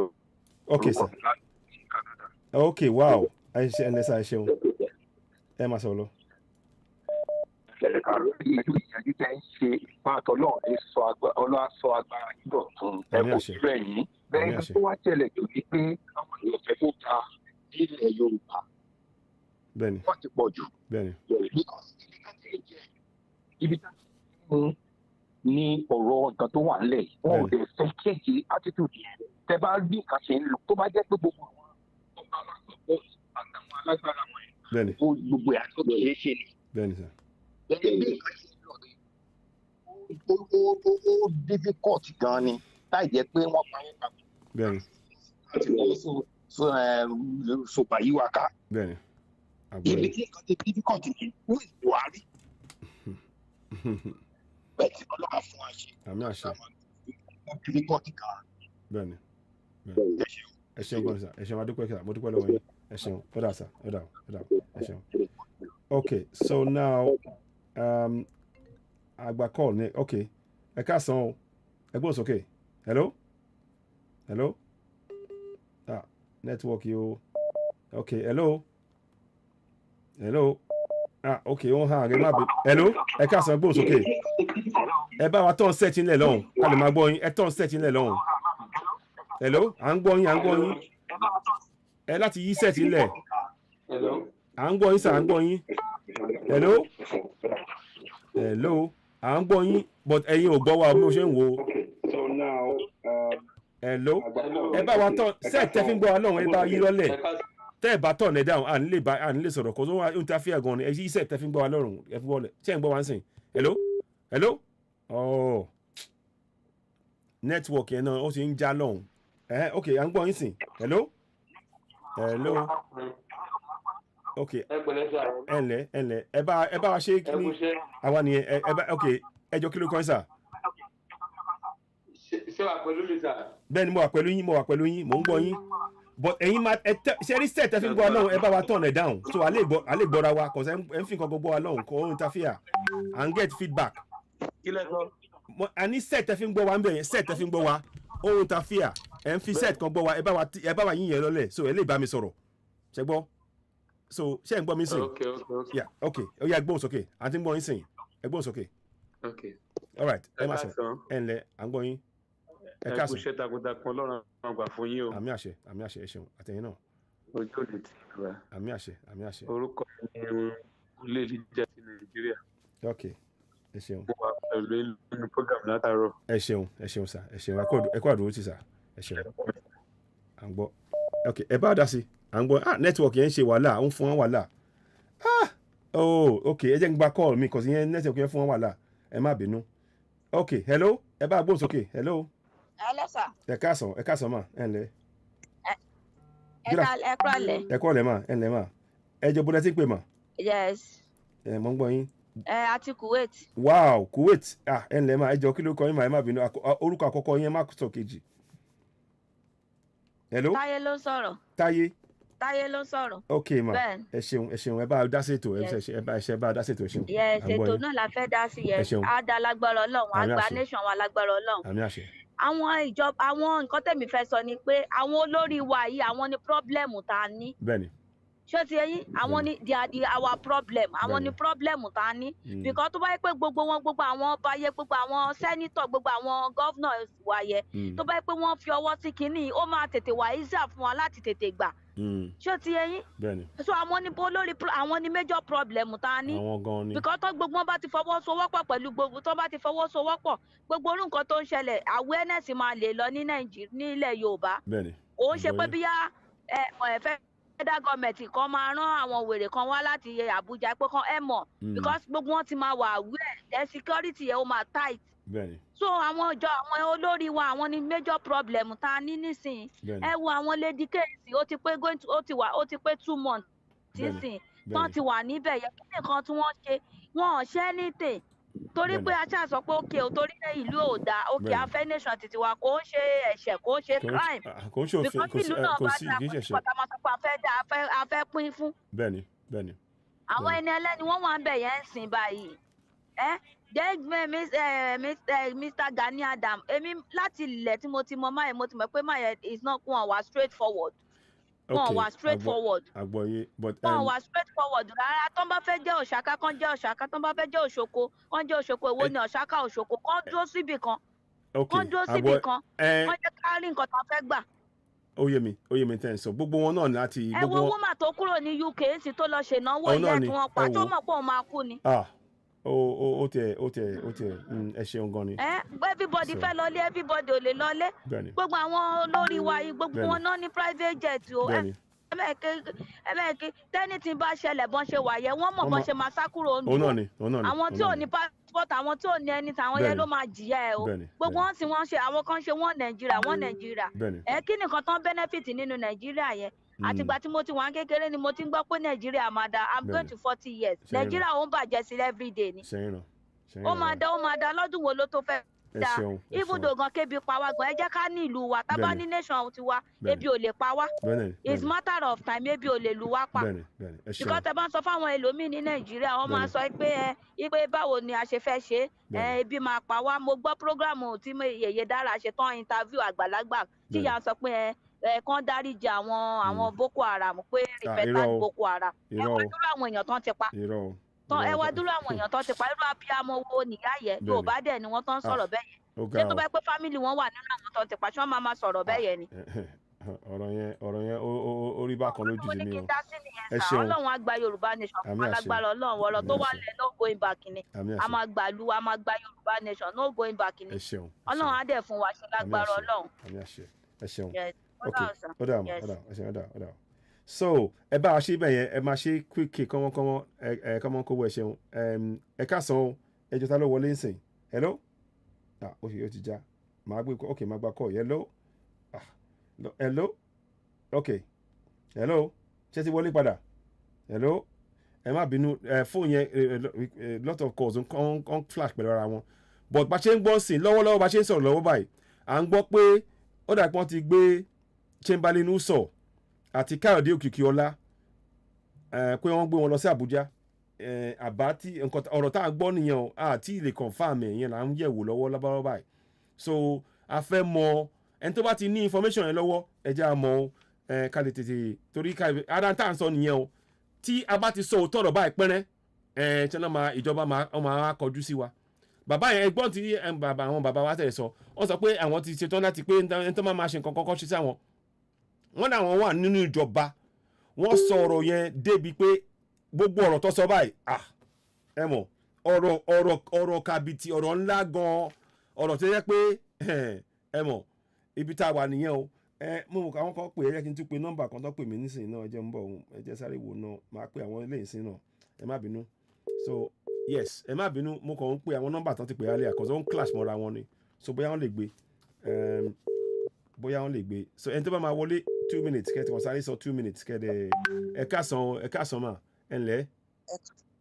ṣe mò ń wò yín lórí program mo send àwọn kinní kan sí yín. ok ṣé ti rí. mi ò tí ì yẹ wò sí torí mo ń ṣe live program máa try kí n yẹ wò. mo ń wò yín sẹ́ẹ̀ mo wà lórí program pẹ̀lú ní mò ń wò yín. ok ma ok nǹkan tí mo fẹ́ kẹ́ ṣe ni ẹjọ́ bá ṣe lè rí máa tí wọ́n interview yẹn Ọládòkun tí wọ́n interview yẹn bá ṣe lè rí. òun náà ni ká lè mọ bí a ṣe máa gba àwọn bá ṣe kọ́símà yẹn ìdàbò lọ́wọ́ tó wà. ẹ ti gbà mi ò fẹ́ fi gbogbo ẹni sọ̀rọ̀ lẹ́ẹ̀kan ní bọ́tẹ́ tí. ó ní ìdàbò lọ́wọ́ tó kọ́sí àtàná ni mo ti tẹ́ bá wo àtàná mo ti send message sí mo send ẹ̀ sí heritage mo send ẹ̀ sí gbogbo àwọn èèyàn tí mo mọ̀ nínú yín tí mo ń bá sọ̀rọ̀ ni mo ti send ẹ̀ sí. jọ a ní láti make sure wípé má yìí wà ní ibi tí ọwọ́ wọn ò ti so he must know their tactics ó mọ tactics wọn because they have been there for long. So ara wọn ni so ṣùgbọ́n àsìkò táwa fẹ́ lóore. bẹ́ẹ̀ni so ẹ ṣeun a máa bá wọn kan sọ̀rọ̀. tẹlẹ rí bá sọ̀rọ̀ kẹ bá sọ̀rọ̀ a gbọ́dọ̀ pé orí ẹ̀ wá sílé kóun náà kó rántí ń sìn pé ẹ̀mí òun òde because àti àárọ̀ ni mo ti gbọ́ pọ́n ti gbé àwọn Chamberlain náà kó wọ́n ti gbé wọn kúrò lẹ́kọ̀ọ́ wọ́n wà lẹ́kọ̀ọ́ wọ́n sí lẹ́kọ̀ọ́ àti àárọ̀ náà ti gbé wọn kúrò lẹ́kọ̀ọ́. so ńgbà tó ti parí show yẹn náà ti gbé wọn nìyẹn. ìgbà tó ti parí show yẹn náà ti gbé wọn láti àtàná yẹn náà ti delegate fún wọn. irọ́ wọ́n ṣe show láàárọ̀ yìí o. Ahmed ló wà nídìí gbogbo ọ̀rọ̀ yìí. wọ́n ṣe show láàárọ̀ yìí o. mo ṣe wo. èmi sọ fún yín pé nǹkan tó ṣẹlẹ̀ àtàná náà ti àwọn tó ń ṣọ́ wọn àtàná náà ti delegate wọn fún wọn. ok náà ti delegate wọn. ok àgbọ́yé mà ó ti yé mi sìn. so bó ṣe rí nìyẹn. ok ẹ ṣeun gan ni mà mo dúpẹ́ lọ́wọ́ yín. ok àtúmọ̀ sọ ìmọ̀ àpè yín lẹ́yìn àtúmọ̀ sọ̀rọ̀ ṣẹ́gbọ́n mà mo dúpẹ́ lọ́wọ́ yín. Olúwa fún wa ṣe. àmì àṣẹ ọ̀dà. so èèyàn so kíní bó ṣe ń ṣẹlẹ̀ lẹ́ṣẹ̀ ń gbọ́ yẹn o ẹ jẹ́ kí n dúpẹ́ àwọn olùkọ́ ok má bínú so ẹjọ́ 2 minutes ní kọ̀ọ̀kan tá a bá ti wọlé so a lè máa sọ̀rọ̀ mi ìfẹ́ ká ẹ̀mọ̀ ká ṣe ní kọ́mọkọ́wọ́ ẹ jẹ́ kí n pe mi mọ̀ sí nọ́mbà yìí mo ti bá wọn sọ̀rọ̀ lẹ́ẹ̀kan I'm not sure ok ok alright ok ok ẹ ǹlẹ́ o ẹ káàsán ṣé à ń bẹ̀ ẹ gbóhùn sókè à ń gbọ́ yín ẹ bá à ń gbọ́ yín ẹ ń sẹ́ tẹ́rí tẹ́ bá ń fetí sí sẹ́ẹ̀tì ẹ ń lè gbọ́ wa o ẹ láti yí sẹ́ẹ̀tì ẹ fi gbọ́ wálẹ̀ sókà lè bá yín sọ̀rọ̀ ṣe gbọ́ hello ok ẹ gbóhùn sókè à ń gbọ́ yín sí 2 minutes ẹ bá a ṣe 2 minutes à ń gbọ́ yín ok ẹ káàsán ẹ ṣeun ẹ máa sọ̀rọ̀ lọ. ẹ pẹ̀lẹ́ sà. ẹ ṣeun ẹ jọ kí ló kọ́ ẹ sà. ẹ kú iṣẹ́ bàbá. àwa nìyẹn kí ló kọ́ ẹ sà. hello ara tí mo ṣe fẹ́ kọ́ tètè máa sọ̀rọ̀ nìyẹn ṣe rí location 9 lánàá ńgbà tí a gbé àwọn bàbá wa sórí ètò nítòṣẹlẹ̀ náà rí o àwọn bàbá wa ẹ jẹ́ kí n máa gbé kọ́ ọ̀yẹ́ má bínú ok hello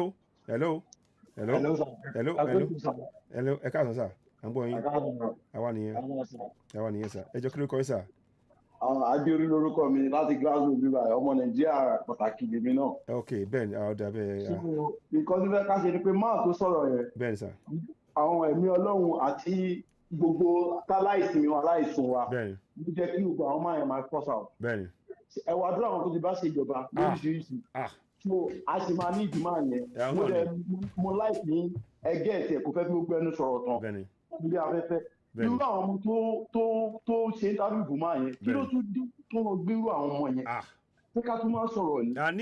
àní ìjọba ọ̀fẹ́ àní wọ́n ti kà wá kún ẹranko gbà pé màálù ni wá kán máa dà wá kán dà wá sọ́tún kán dà wá sósì nǹkan tíjọba fẹ́ nìyẹn àwọn ọ̀fẹ́ káwa lẹ́nu ọ̀rọ̀ àwọn ò gbọ́dọ̀ lẹ́nu ọ̀rọ̀ níbi táwọn bá ti sọ̀rọ̀ ẹ̀ń tó fẹ́ nìyẹn bọ́tẹ́ àwọn ò ní dákẹ́ o. ànídákẹ́ fún ọlọ́run àfún àṣẹ lágbọ́rọ̀ ọlọ́run yorùbá lè sàn ní ọmọ yorùbá kan London lèmi wà báyìí táwọn ọ̀zù abẹ́yìn báyìí ọmọ yorùbá kan tó bá jáde lọ dìbò fún anybody ọlọ́run máa mú ni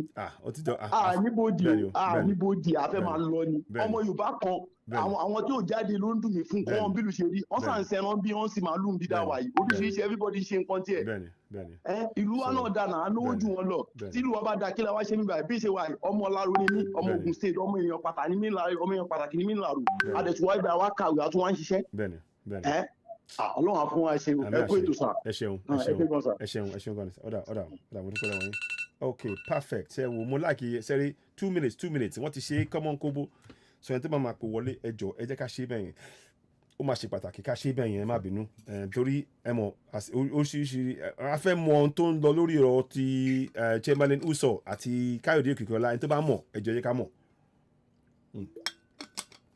ó ṣe pàtàkì ok ẹ káàsán ẹgbóhùn sókè ẹ káàsán ó kí yín ẹ káàsán ẹjọ́ ta ló sọ̀rọ̀ ẹ káàsán hello. ay lọ́run. bẹ́ẹ̀ ni sà àwọn ń gbọ́ yín ẹ káàsán. mo dúpẹ́ lọ́wọ́ Ọlọ́run àmọ́ Ọlọ́run máa tún jẹ́ ká lè dúpẹ́ ni. àmín àṣẹ. gbogbo nǹkan tẹ̀ ń ṣe báyìí Ọlọ́run ọba a máa gbé ọwọ́ yín sókè. àmín àṣẹ. ohun tó máa jẹ́ ìdààmú kò ní jẹ́ ti yín. àmín àṣẹ. ọ̀pọ̀lọpọ̀ àwọn èèyàn lè ńlá lójú o. àwa kan àti lajú àti ọ̀tọ̀ ti bí wa tó pé kí ni orí wa ò gbàyà. ẹ má bínú àwọn kan wà orí wọn gbàyà tí wọn bá ti lajú tí wọn bá ti mọ nǹkan tó ń ṣẹlẹ̀ sí wọn orí wọn ti gbàyà nìyẹn o àwọn kan wà wọn dẹ̀ ń gbàbọ̀dẹ̀ fún àwa tó rí wa ò gbàyà àwa tó rí wa ò gbàyà yẹn la máa túnra mú dáadáa o. bẹ́ẹ̀ni. mo wá bẹ̀ gbogbo ọmọ Nàìjíríà pápátá tó pera wọn lọ́mọ Nàìjíríà kò sí nǹkan tó ń jẹ́ Nàìjíríà láti 1960 o. bẹ́ẹ̀ni o. àtìgbà tí bàbá wa Awólọ́wọ̀ tí ò ti jẹ olórí ìlú bí o ti sí nǹkan tó ń jẹ́ bẹ̀ lọ́ ṣe gbé mẹ́wọ̀n o. gbogbo ẹni tí nǹkan yóò bá tí ì yé kó lọ tún gbọ́ dáadáa kó lọ tún gbogbo ẹ̀ka dáadáa. ṣégbà tí bá ń fi ẹ̀sìn tí mo fi ń jọba lórí àwọn èèyàn lórí Ọlọ́run nìkan ló lè jọba lórí ẹlẹ́sìn kò ń ṣèyàn o mo ní jẹ́ ó pẹ́ mo dúpẹ́ lọ́wọ́ yín gbogbo nǹkan tá a bá ní a máa fi máa ràn yín lọ́wọ́ a fi máa tì yín lẹ́yìn ẹ má bẹ̀rù ẹ sọ ohun tẹ́ máa sọ mo wá dúpẹ́ lọ́wọ́ náà pé ẹ̀ sí ní tàkà ni wọn ṣẹ́rí location 419 yẹn ó máa parun ni orílẹ̀-èdè tiwa ló máa dìde lágbára Ọlọ́run mo dúpẹ́ lọ́wọ́ yín o inú mi ń dùn mi ò péré o inú mi ń dùn ni àmọ́ mo bá Ọbásanjọ́ sọ̀rọ̀ ní 2004 mo láwọn lọ ń da ìlú yẹn rú bàbá yẹn ó bẹ̀rẹ̀ sí sọ ó ṣépè fún mi ni o mo dúpẹ́ lọ́wọ́ yín mo nígbà táìmù yín ẹ ṣé gan mẹ́ ẹ ṣeun a máa sọ̀rọ̀ lẹ́tà ṣe gbọ́ ẹ ṣeun ọ̀dà lágbára Ọlọ́run ẹ ṣé gan. ọ̀dà báyìí. so ẹ̀yin èèyàn ẹ bá wa ṣe bẹ́ẹ̀ yẹn ọ̀ṣẹ́ ti rí quick sẹ́rí 2 minutes ó ṣe pàtàkì torí ká lè fún àwọn èèyàn tó kù láàyè láti sọ̀rọ̀ mo fẹ́ kí gbogbo wa ká lè sọ àwọn ọ̀rọ̀ yẹn kó tán mọ́ ọ̀rọ̀ tí a gbé kalẹ̀ yìí ẹ má jẹ́ kó jẹ́ ọ̀rọ̀ míì ó ṣe pàtàkì kí ni fóònù yìí tí ń ṣe mọ́nàmọ́ná ó tún ti full àwọn information ti wọlé tí ẹ pé n tó fà á nìyẹn o ẹ jẹ́ ká ó ti kún ok ẹ jẹ́ ká gbé kọ́ yìí hello kọ́lá ẹgbọ́n sókè hello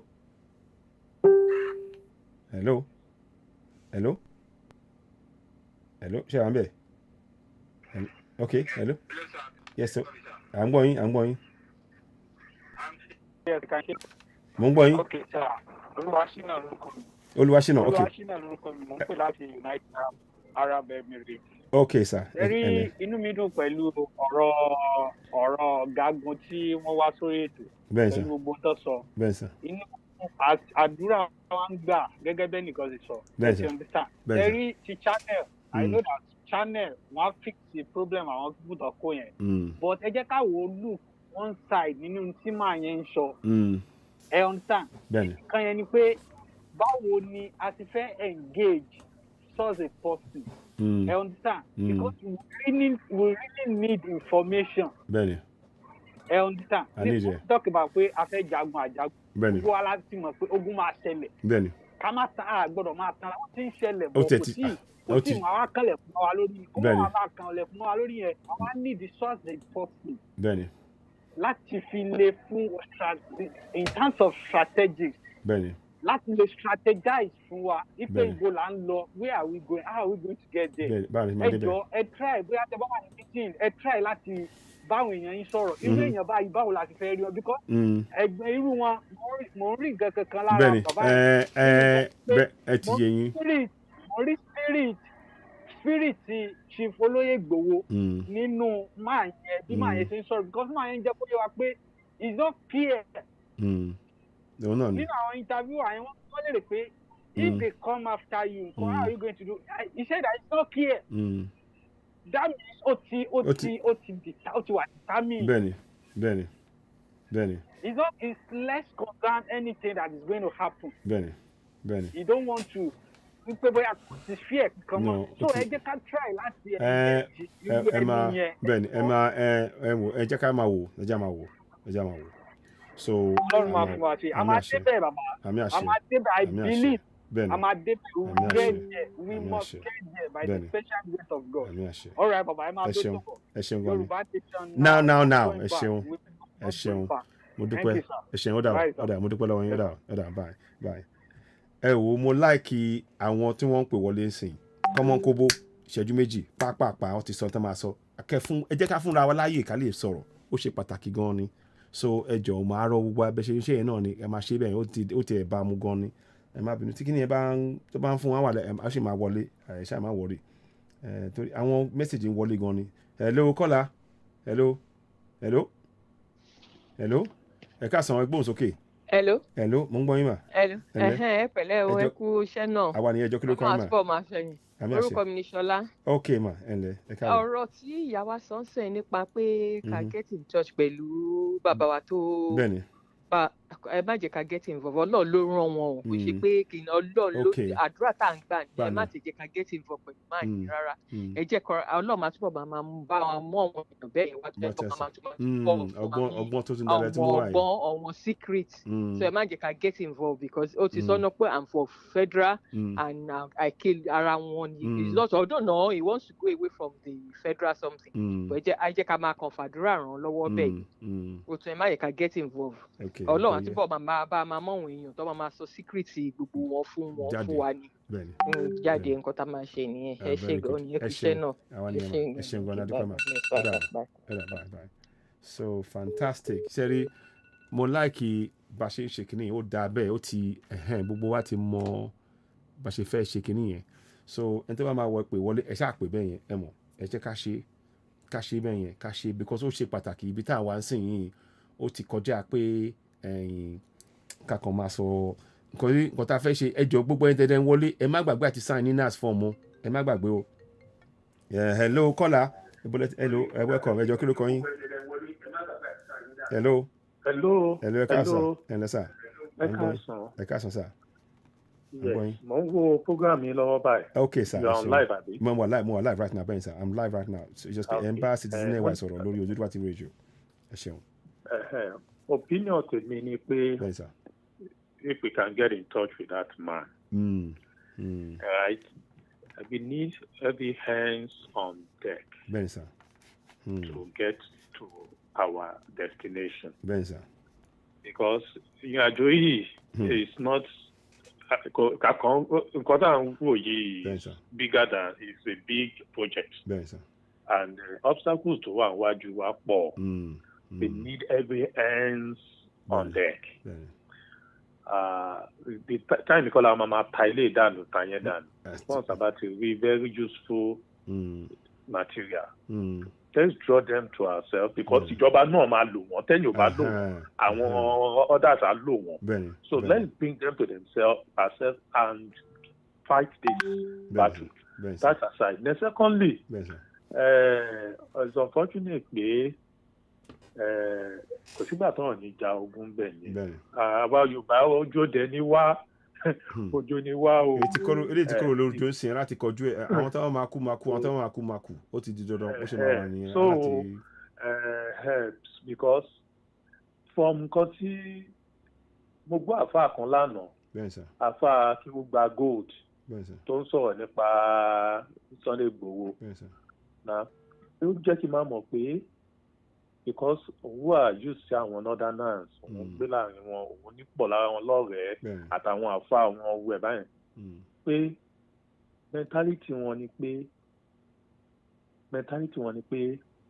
kan ṣe kó jẹ́ pé àwọn ló máa rule and then mentality wọn ni pé àwọn ló máa wà ní military true military wọn á fi máa rule so and then àwọn màmá bímọ jọ so àti politics o tó bá jẹ́ democracy la fẹ́ ṣe wọ́n ti ní jókà ẹ̀ láti fi jẹ́ táwọn náà ló ṣe máa wà ń bẹ̀ tó bá dẹ̀ jẹ́ pé wọ́n dàrú ni pé military fẹ́ wọlé àwọn náà ló wà ń bẹ̀ the next 30 years according to that bàbá àti tèmi náà dẹ̀ reason pẹ̀lẹ́ the next 30 years or 50 years tá a bá ṣì wà ní construction right there will not kò lè mú èso rere kan jáde. láíláí kò tẹ̀ kò lè mú èso rere kan jáde rárá. kì í ṣèpè kò sí rọ́ńbẹ̀ sàn.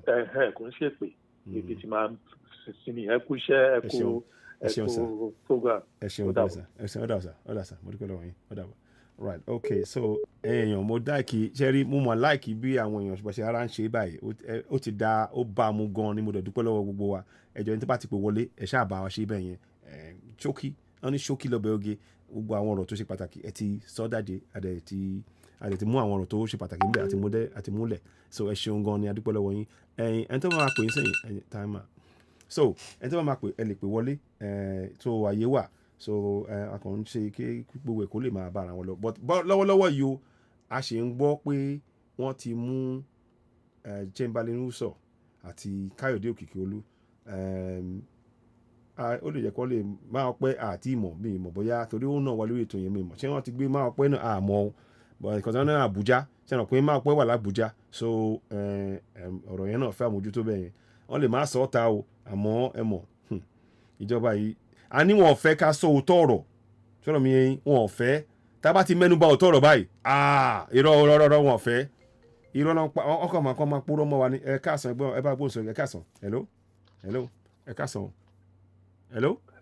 hello ẹ káàsán sir. ẹ káàsán ẹ jọ kí ló kọ́ yín sir. Àjàyí ni ó ń sọ̀rọ̀ láti Glasgow. ok sir ẹ ṣeun ẹ káàbọ̀ ẹ bá gbóhùn sókè ẹ bá dá ṣètò ẹ ṣeun. mo gbádùn program mi mo ti máa follow yín ti pẹ́ pọ̀ ṣe rí ọ̀rọ̀ bàbá tó sọ̀rọ̀ tán lẹ́ẹ̀kan yẹn tó ṣe interview tán gbé yẹn máa fẹ́ kí àwọn èèyàn ká tún gbàbí kan wò ó bàbá yẹn sọ pé òun wà fún federal ni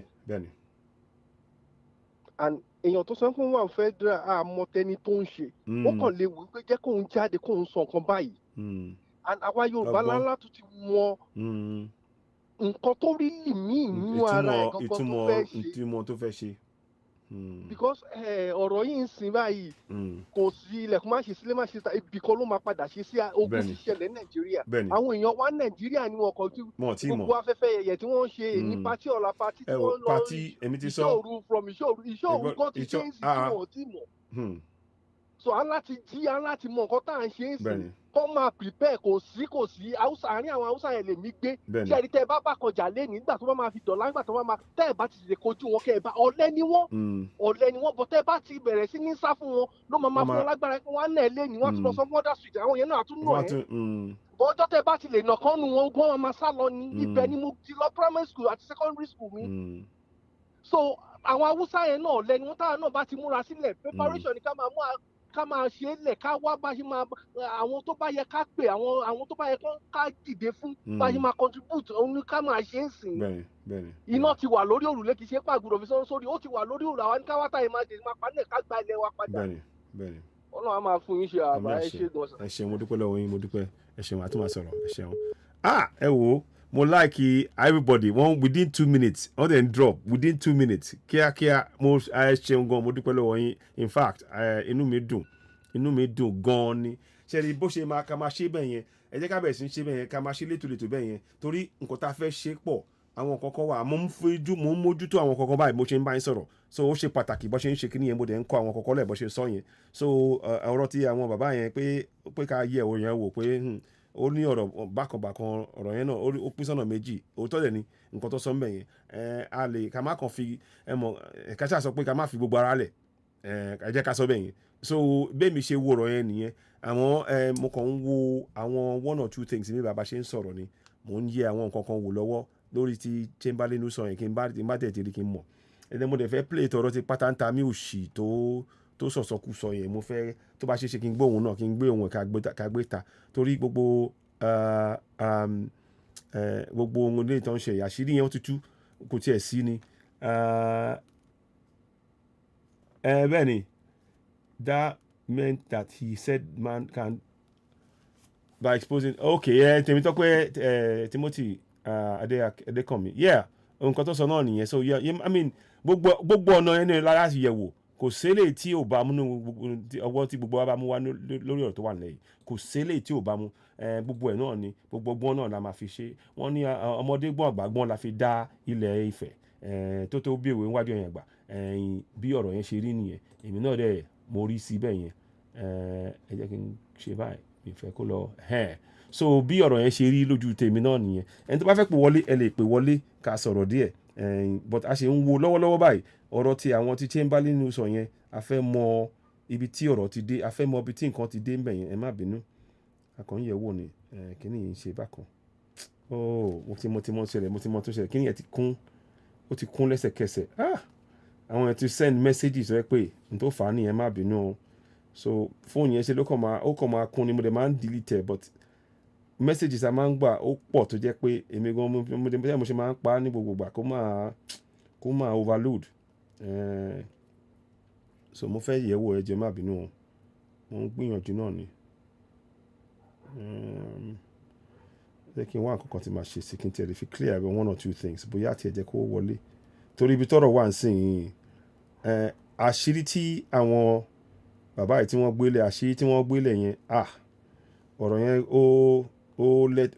ó gbóná ká sọ bẹ́ẹ̀ yẹn ó gbóná kí tẹ́ ṣe díẹ̀ ń bọ̀ I'm just trying to get some more space and delete everything that I can just to allow people to call because I know the calls are coming in but sometimes kí ni ẹ tó bá ti lock by ó kàn máa lock ni so and I will try and get in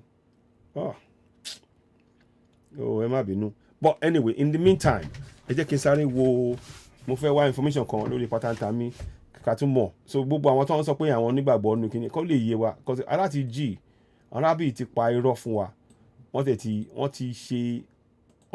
ti fi òjé wọ́n ti fi bò wá lójú àwa láti wá jí ń sin àsìkò tá a máa jí rè ẹ má bínú mo ń gbìyànjú kí ni ẹ ti lock ni o fóònù yẹn ti sit up ni mo pé àwọn kan ti ń pè but sometimes it will just suddenly torí àwọn yẹn ti pè wọlé gan àwọn kan ti send messages so ó máa delete ó kàn máa kún ní lẹ́sẹ̀ tó bá dẹ̀ ti kún báyìí it's difficult to get in calls máa ń wọlé I get a lot of messages as you can imagine on that public number calls kan máa wọlé ni all the time so ẹ ṣe báyìí náà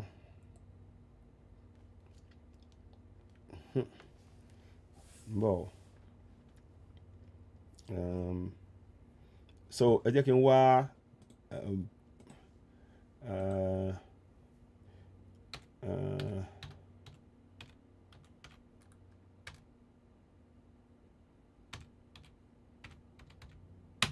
so mo fẹ́ wá kíní ọ̀hún jáde tí a fi gbé jáde fún yẹn má bínú so just to see mo ń restart phone yẹn so hopefully it will come back but hopefully a jẹ́ kó ṣe nítorí kó ṣe so àwo tí má ti rí kọ́ ẹ̀sìn máa gbọ́ ẹ̀yàn kan wọlé but mo dúpẹ́ lọ́wọ́ gbogbo wa náà fún sùúrù tẹ́ni no it is not going to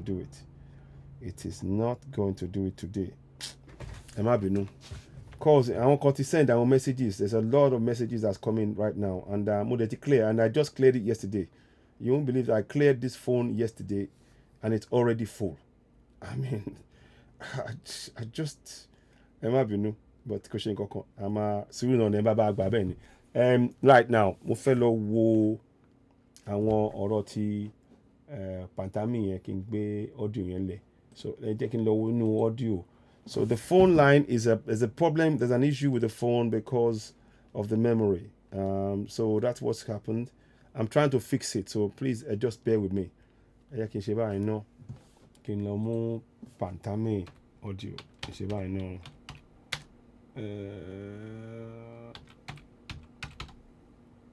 Ṣe báyìí náà so màá lè gbọ́. Yeah, okay. Ẹ jẹ́ kí ẹ máa gbọ́ lè náà meanwhile.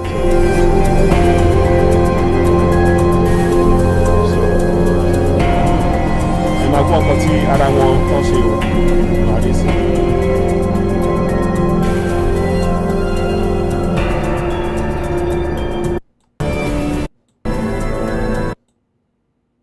Ẹ má bínú. Sorry, apologies. Òǹkọ̀ yẹn, I was a bit too quick. Mo fẹ́ wá ibi tí audio tó ti gbé ń support audio yẹn tó ń sọ ọ̀rọ̀ kan nípò yẹn tó ṣáà ń sọ kọ́tọ̀kọ́tọ̀ yẹn ń bọ̀ àwọn rẹ̀. Ina roƙon Allah ya amsa mana haƙƙi ne akan shugabannin musulmai haƙƙi ne akan malaman musulmai haƙƙi ne akan 'yan siyasan musulmai haƙƙi ne akan ma'aikata gwamnatin musulmai haƙƙi ne akan jami'an. Ẹ jẹ́ kí n ṣe láti bẹ̀rẹ̀ kẹ́lẹ́ mọ̀ pé nǹkan tí àwọn bàbá wa tán wọlé tán sọ tán tú àṣírí tán sọ kẹ́lẹ́ mọ̀ pé ó tán mọ́ kínní mo fẹ́ kí gbogbo wa rí mi ìmọ̀ tó bá ṣe é ṣe máa try kí n let me see kí n má lè rí tẹ́ bá lè rí gbogbo yẹn. Okay, yes, you can see it. Now I'm going to play it again. So ẹ máa gbọ́. So àwọn ọkọ̀ àwọn words kan sábẹ́ so màá gbìyànjú kí n gbé jáde if not we will, but ẹ ṣáà máa gbọ́ tó ń sọ. Allah ya amsa mana haƙƙi ne akan shugabannin musulmai haƙƙi ne akan malaman musulmai haƙƙi ne akan 'yan siyasan musulmai haƙƙi ne akan ma'aikata gwamnatin musulmai haƙƙi ne akan jami'an tsaro musulmai dole su tsaya su ga an bi kadun jinin 'yan uwanmu da aka zubar dole su tsaya su ga an bi kadun 'yan uwan jininmu da aka cuta jinin alade ya bi shi daraja duk da yaran nan 'yan boko haram sun yi laifi amma kisan da aka musu adalci ne ka duba yadda ake kwantar da mutane yadda ka san aladu ana harbe su idan sun yi laifi me yasa za a extrajudicial killings a kai su gaban hukuma mana a hukunta. Gbogbo tí wọ́n ń ṣe fún wa lọ́wọ́ ń purọ́ pé wọ́n ń ṣe sáwọn ṣé ń rí bẹ́ẹ̀ yẹn ṣé ń rí. ka kama mutum yana kwance kana kashe shi in ba musulmi ba ake wannan mutanen Niger Delta sun yi wannan sun kashe jami'an tsaro. In Niger Delta something similar to this, they massacre people, steal weapons, kill, expatriates and kidnap. Irọ́ ló ń pa àwọn ọlọ́ṣẹ́ gbogbo lè yọ. Sun saci mukamai, sun kashe turawa, sun yi kidnapping turawa, amma kun karbe su, kun bude musu ministry, kun sa musu minista, kun ba su albashi, suna daukan salary ba. Àwọn tán jẹ́ àjèjì nílẹ̀ tiwa náà tún wá ń sọ fún wa ní you still accept them back, open the ministry for them, give them minister, put them on monthly pay salary without work. Gbogbo nǹkan tí àwọn ń ṣe wọ́n fi sọ pé wọ́n fi ṣe ẹ̀sùn pé àwa ń ṣe bàbá ńlá irọ́ ló bá dé ẹ máa gbọ́ o. Ba sa aiki laifin su bai kai na waɗannan yan Boko Haram ba.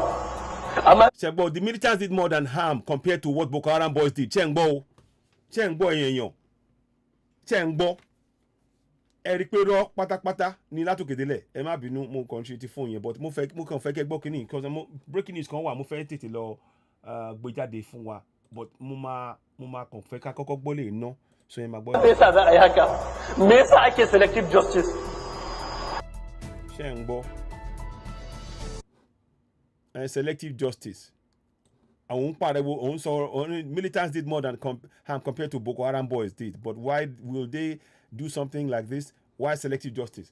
Àwọn Boko Haram wọ́n fi wọ́n lè lójoojúmọ́ wọ́n pa àwọn èèyàn ẹ wo ẹ má jẹ́ ká tanra wa ara bíi wọ́n ẹ jẹ́ ká sọ̀rọ̀ síbi tọ̀rọ̀ wà jàre ẹ jẹ́ ká sọ̀rọ̀ síbi tọ̀rọ̀ wà so mo kàn mú yẹn wá ní fóònù yẹn tó ń ṣe wàhálà ní ẹ má bínú I'm really sorry those of you tẹ́ bá ti rán messages mo láti delete it just to be able to take the phone calls because it is just gone completely mad ẹ má bínú I'm trying to give you all the chance to speak.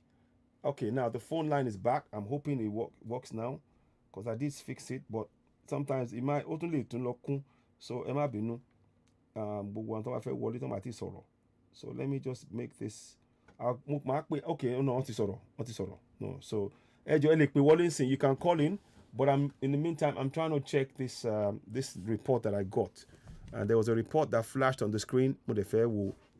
You can see by. Sarah.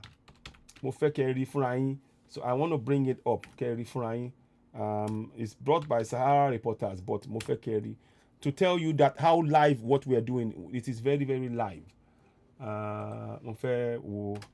I hope it's there. I hope it's there. So multitasking. You have to respond and react to it as it comes out. So 43. Okay. Okay. No. I don't want them to, No, okay. No delay. I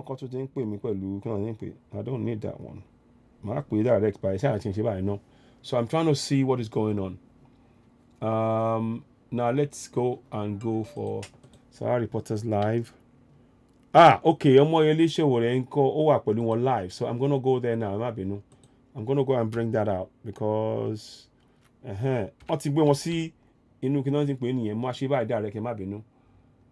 okay, now.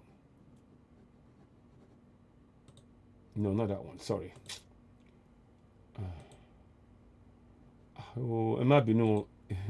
I've got a lot of information. I'm trying to deal with it as much as I can. So I want to just bring it in and give you some information anyway, so we can see what's going on. Now, okay. Now, so Emma will know.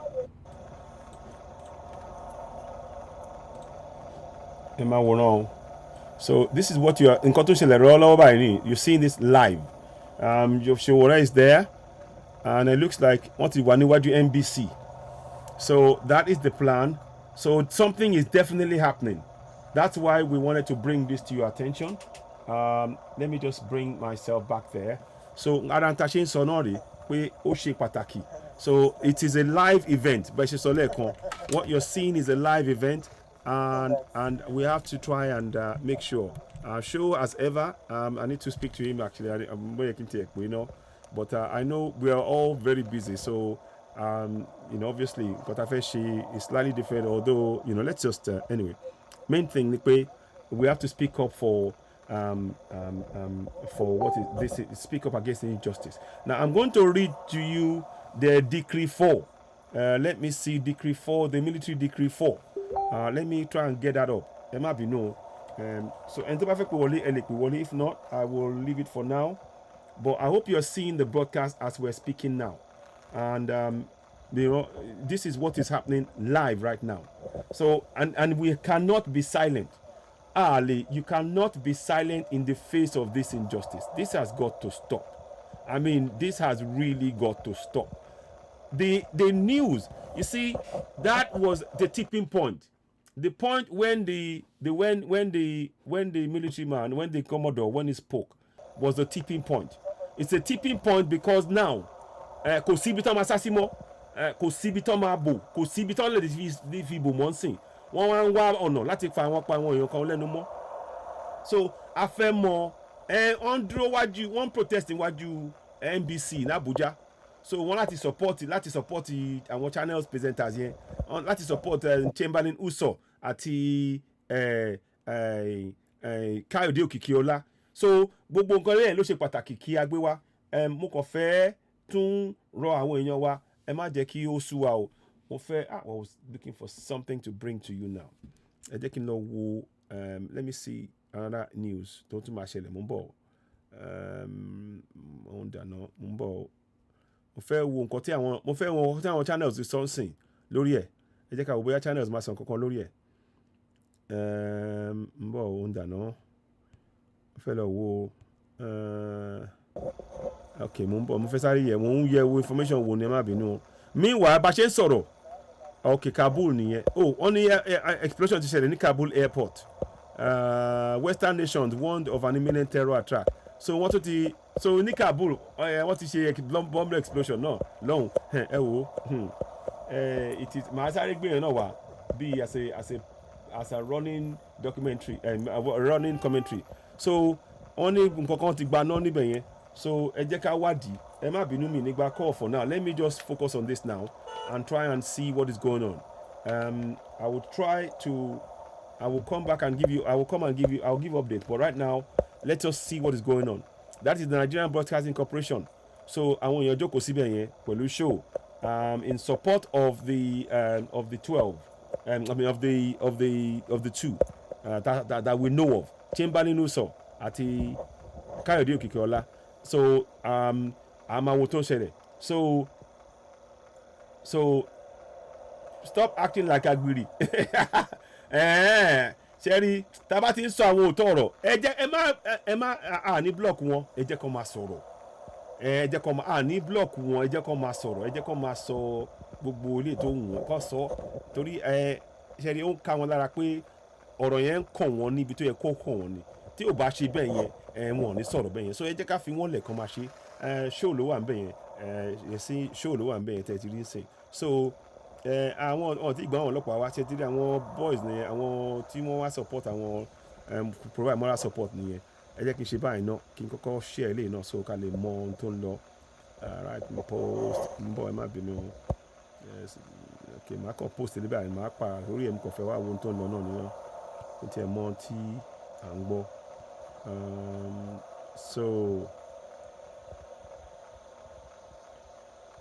So mo fẹ́ mọ ohun tó ń ṣẹlẹ̀. So ẹ jẹ́ kí n sáré tún wá wo one or two things mo kàn fẹ́ wo update ni. Nǹkan tí ń pè ṣẹ̀rin fóònù tó ti ń dún báyìí. Àwọn kan ti send photos ń bọ̀ o. Right, meanwhile those of you watching, just to give you a bit of an update whilst that is happening, I'm going to pull away from that. If something else changes, I will let you know. I have a bit of good news which I wanted to share with you all, but I hope you can. I want to share with you what I did a few days ago. So let us see where we go with this now. Let us see where this goes. Let us see how this goes. We are going to try and do something now, which is to, well, we're watching what's going on, but I'm going to overlay it with some information that I have right now. So I'm going to do this. You will hear them in the background, but I want to do this in the meantime. I want to show you something that I've done recently. I wonder if you can see. Whatever you can do to help, it would be great. This is me. I swam. I don't know if you can see that. Can you see that? No. Okay. Sorry. I'm trying to get you some information. So, sorry, maybe no. It looks a bit off. Okay. Yeah. Okay. Now, that is the swimming trunks I use for swimming. I did 3,040 laps. 3,040 laps, which is a national record for Yoruba Nation. I did it in the swimming trunks. There's a video which I will share with you.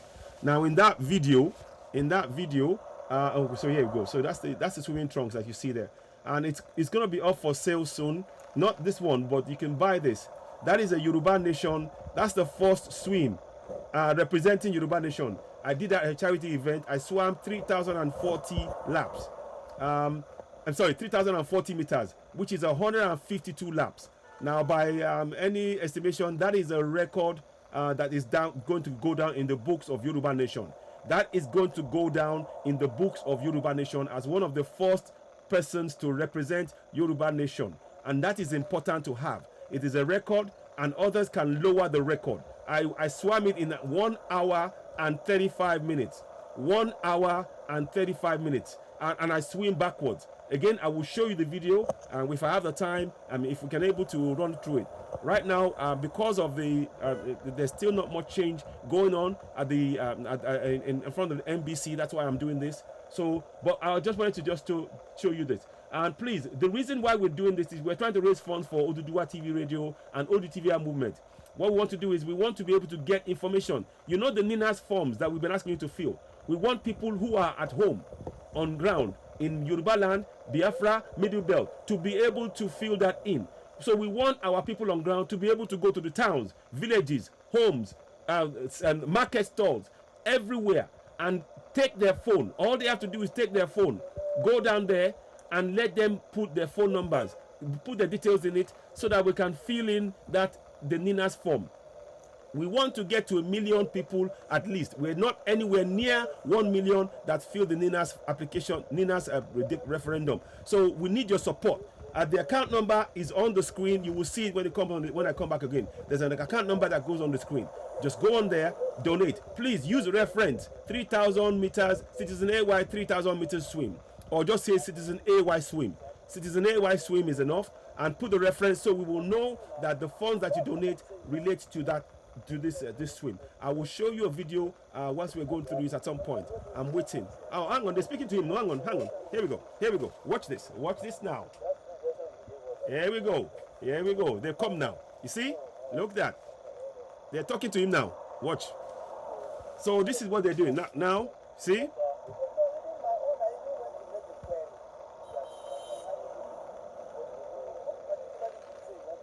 You see, they won't let them go in.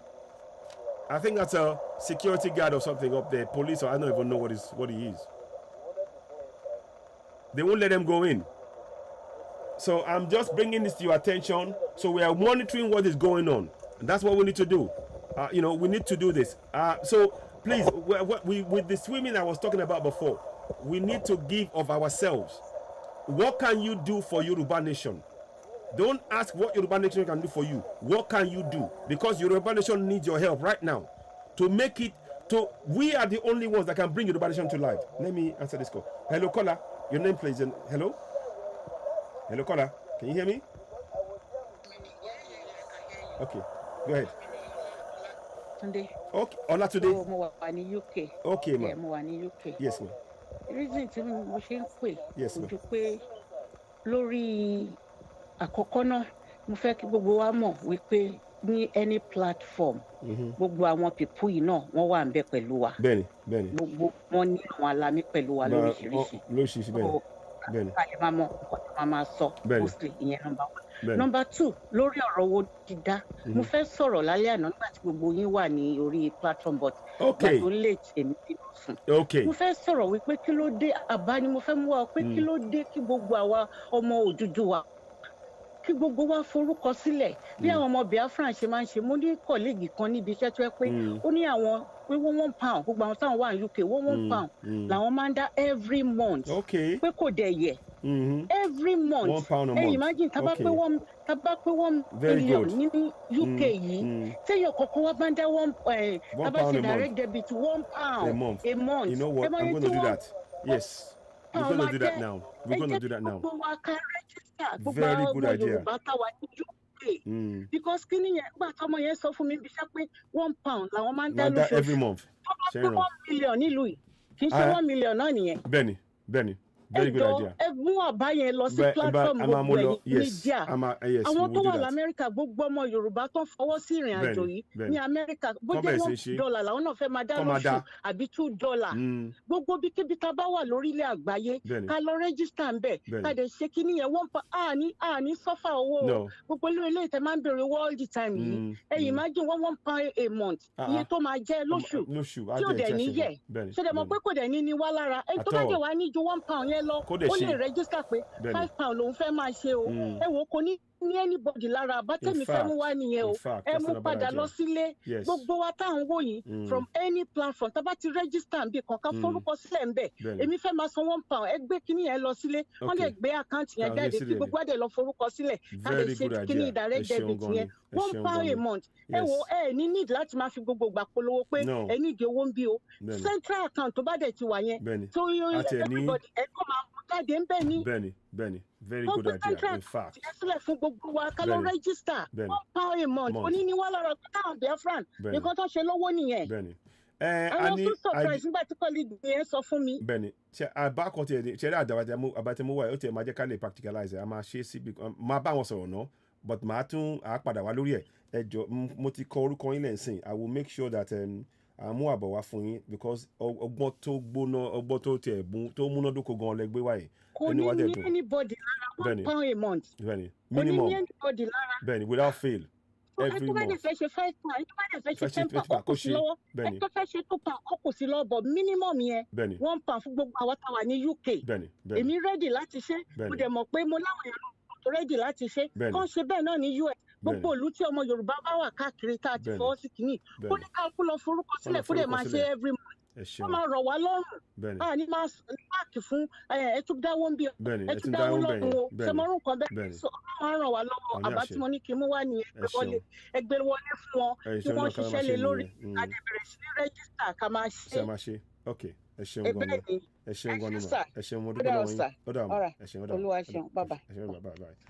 ọgbọ́n tó jáde ní àwọn ọmọ wa tán gbélé yẹn ọgbọ́n tó dáa gan ni ó tiẹ̀ múnádóko mo dúpẹ́ lọ́wọ́ gan ni in fact inú wa dùn gan fún àbá tí wọ́n mú wáyé ó máa jẹ́ ìkan tá láti gbé kalẹ̀ fún wa nínú ilé lórí tá a bá ti ń sọ̀rọ̀ yẹn so bẹ́ẹ̀ ni I need the reliable account bẹ́ẹ̀ ni we just need a one reliable account people are ready to donate bẹ́ẹ̀ ni n ta máa ṣe nìyẹn so a máa gbé ọ̀rọ̀ yẹn kalẹ̀ bẹ́ẹ̀ ṣe sọ yẹn ẹ̀ dẹ̀ ti yé wa hello kọ́lá hello ẹ ká sọ ẹ bá gbóhùn sókè ẹ jọ kí ló kọ yín network ok ẹ pè padà ó dà pé ó ti já mi mọ́ tó ṣẹlẹ̀ níbẹ̀ yẹn network ó ṣe bákan ó mẹ́hẹ̀ so mo ń bọ̀ ẹ má bínú so we are just looking to see what's going on so mo kì í yẹ̀wò náà nínú ok ẹ má bínú so tó bá mẹ́hẹ̀ màá kàn change ẹ kàn rí change dẹ́ ni so wọ́n àbẹ̀ ok ẹ jẹ́ kí n gbé wọn padà sí ẹ ló kọ́la ẹ ká sọ wọn gbóhùn sókè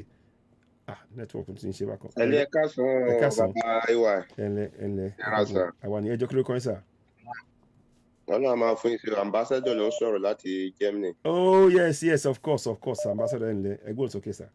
ẹ̀rà sà Ọlọ́run máa fún ìṣe lágbọ́rọ̀ Ọlọ́run lórí ọ̀rọ̀ Yorùbá nation wáyé àṣeyọrí la máa ṣe lórí ẹ̀ lágbára Ọlọ́run. àmì àṣẹ. sẹ́ẹ̀rì màmá tó sọ̀rọ̀ tán láti UK yẹn mo bá àti àwọn.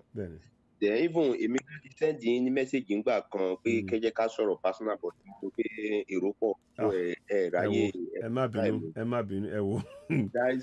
ó ní kankan tí mo fẹ́ ká ṣe like me now mo ti bẹ̀rẹ̀ sí ní organize àwọn èèyàn nísìnyí at least tá bá lè rí èèyàn tá bá lè rí àwa bíi 100 èèyàn 100 yẹn ká fi wọ́n sí each group.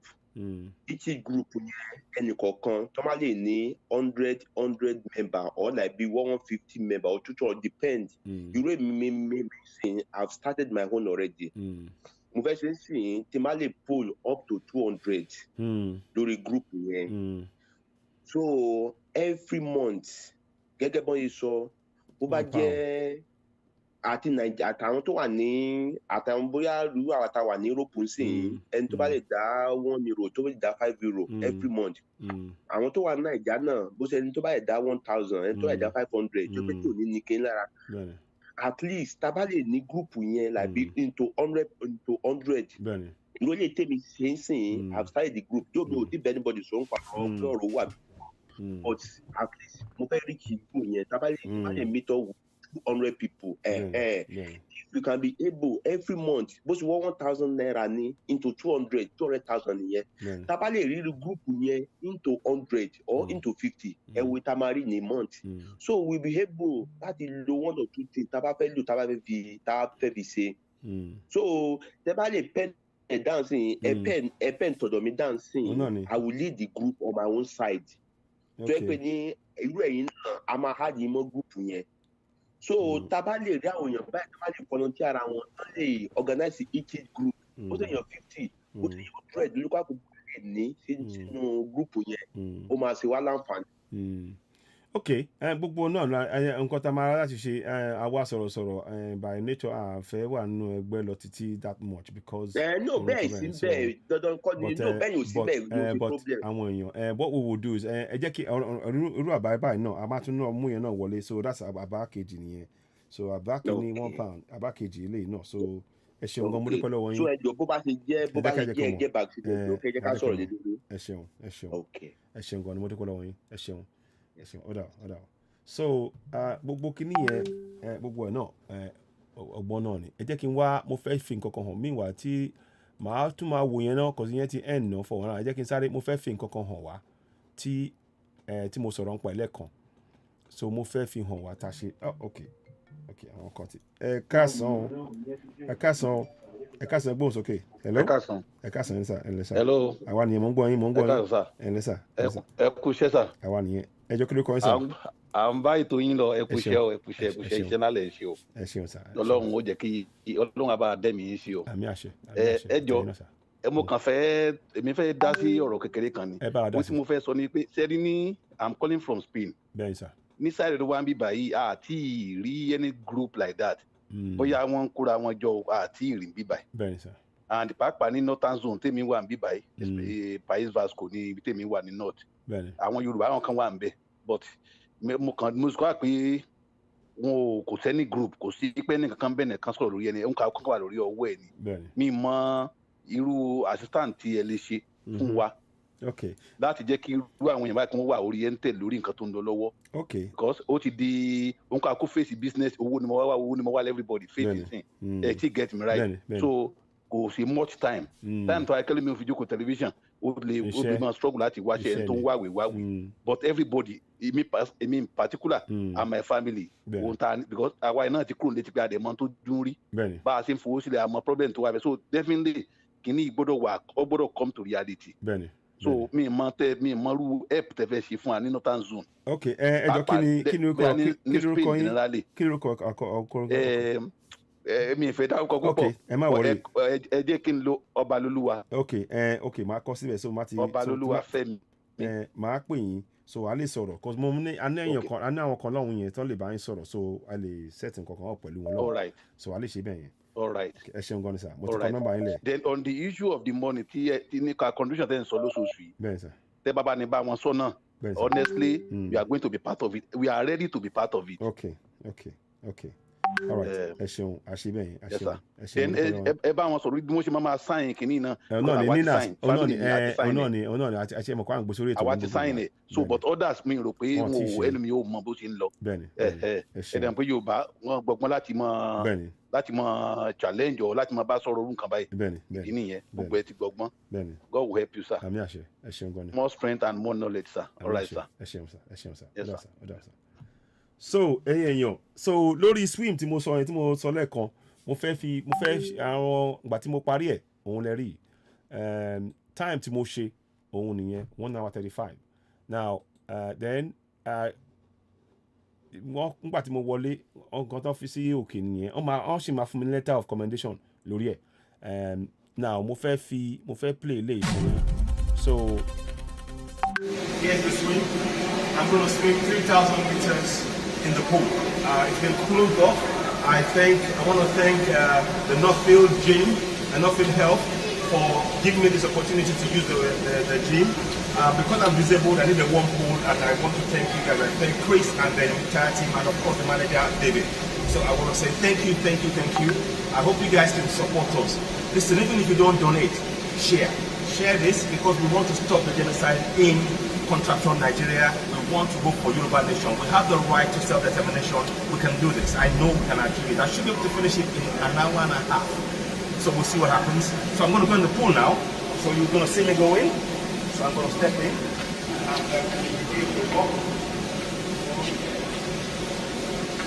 Actually going in. That's me going. Thank you very much. So thanks again to Chris for doing this. And I'm going to use my stretches, the things, just give me a minute. Just to make sure you have to stretch before you start. If you don't stretch, you can seize up. And when you seize up, that means that you cannot really perform. So I do all my stretches.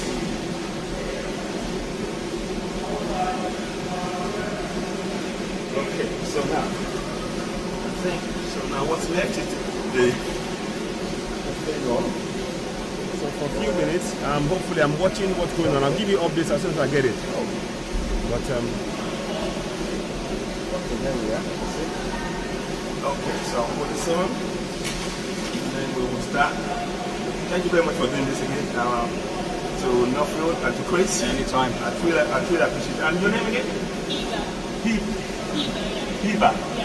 Nice to meet you. She's the instructor. If something goes wrong, she's a beautiful one. She can help. She'll be right in there. So, Do you want to count down? Yeah, I will do. Now I'm going to put the time on. So I'll count down in a minute. Okay. Oh, come on. So nǹkan tí mo ṣe nìyẹn ní Sunday tó kọjá yìí. Mo swim, mo ṣe láago mẹ́rin sáago méjì sáago mẹ́rin ọ̀sán. So ẹjọ́ tẹ́ bá lè ṣe. Pause it. Pause it for a second. So in case you get that. Back on. Yeah. Okay, now. Okay. So now we're going to go for the swim now. I hope I've got everything. I hope it works fine. Let me just... Best of luck. Thank you. So we're going to count it down. Have this here. Okay, so now, here it goes. So guys, I see you guys at the end. 3,000 meters. Here we go. You can do it. So mo ń wẹ̀ pẹ̀lú ẹ̀yìn ni because orí operation tó ṣe mo ní irin lẹ́yìn wọ́n fi screw sí titanium plates. So tí máa swear pẹ̀lú wa tí máa ṣe ń gbé oríṣiríṣi báyìí ṣe ló máa fa irin yẹn lẹ́yìn. So mo láti jókòó láti máa wẹ̀ pẹ̀lú ẹ̀yìn. So yẹn mo fi ń ṣe but mo ṣe 3,000 meters 140 meters 152 laps. So mo kàn fẹ́ kẹ́ rí náà ni. So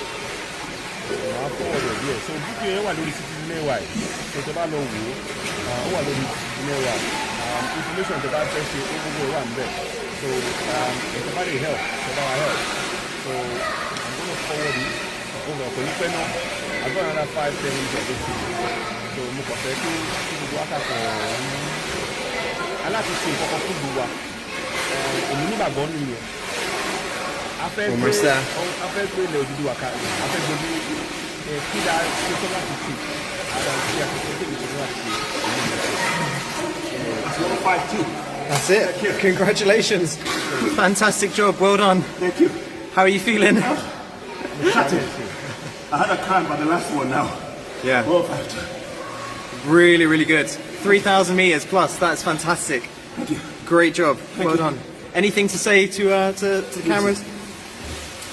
Once again, I want to say a big thank you to Northfield Health, Gene, you guys, for giving me the opportunity to be able to use this G pool. The one pool helps me. In the normal pool, I couldn't do it. So I want to thank you guys. I want to thank David. I want to thank Chris. I want to thank you. Thank everybody for this help. Without your help, I wouldn't be able to do this. Absolutely phenomenal. Really, really good inspiration. Look, impossible is nothing. I've got a disabled stick, and I'm not going to let that stop me. My passion is for my nation, Yoruba nation. We are not going to be slaves in our land anymore. We have the right to self-determination, and this win is to prove to you that if we focus together, if we work together, we can achieve it, and nothing can stop us. And we need to push on. I want us all to continue to raise the level of awareness that we need to achieve this goal. Collective effort, the resources in our land is more than enough. With the right governance, the right people in place, the right referendum and the right constitution passed into law by referendum, we can achieve that. There is nothing that will stop us. I want you all to believe in Yoruba Nation from here. From today on, you believe in Yoruba Nation. It is here to stay. And before I go, if I may be allowed, can I just sing the national anthem that we have? I want to sing it right now. In the water. Go.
Thank you very much. Beautiful.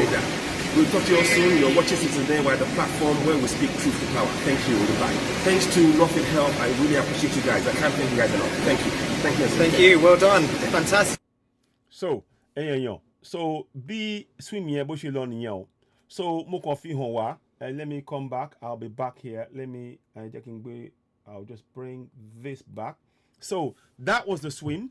And the times, and that was the trial. That's the shots. Said mo call time. It's about 3,400 meters, 152 laps. So all of that is information.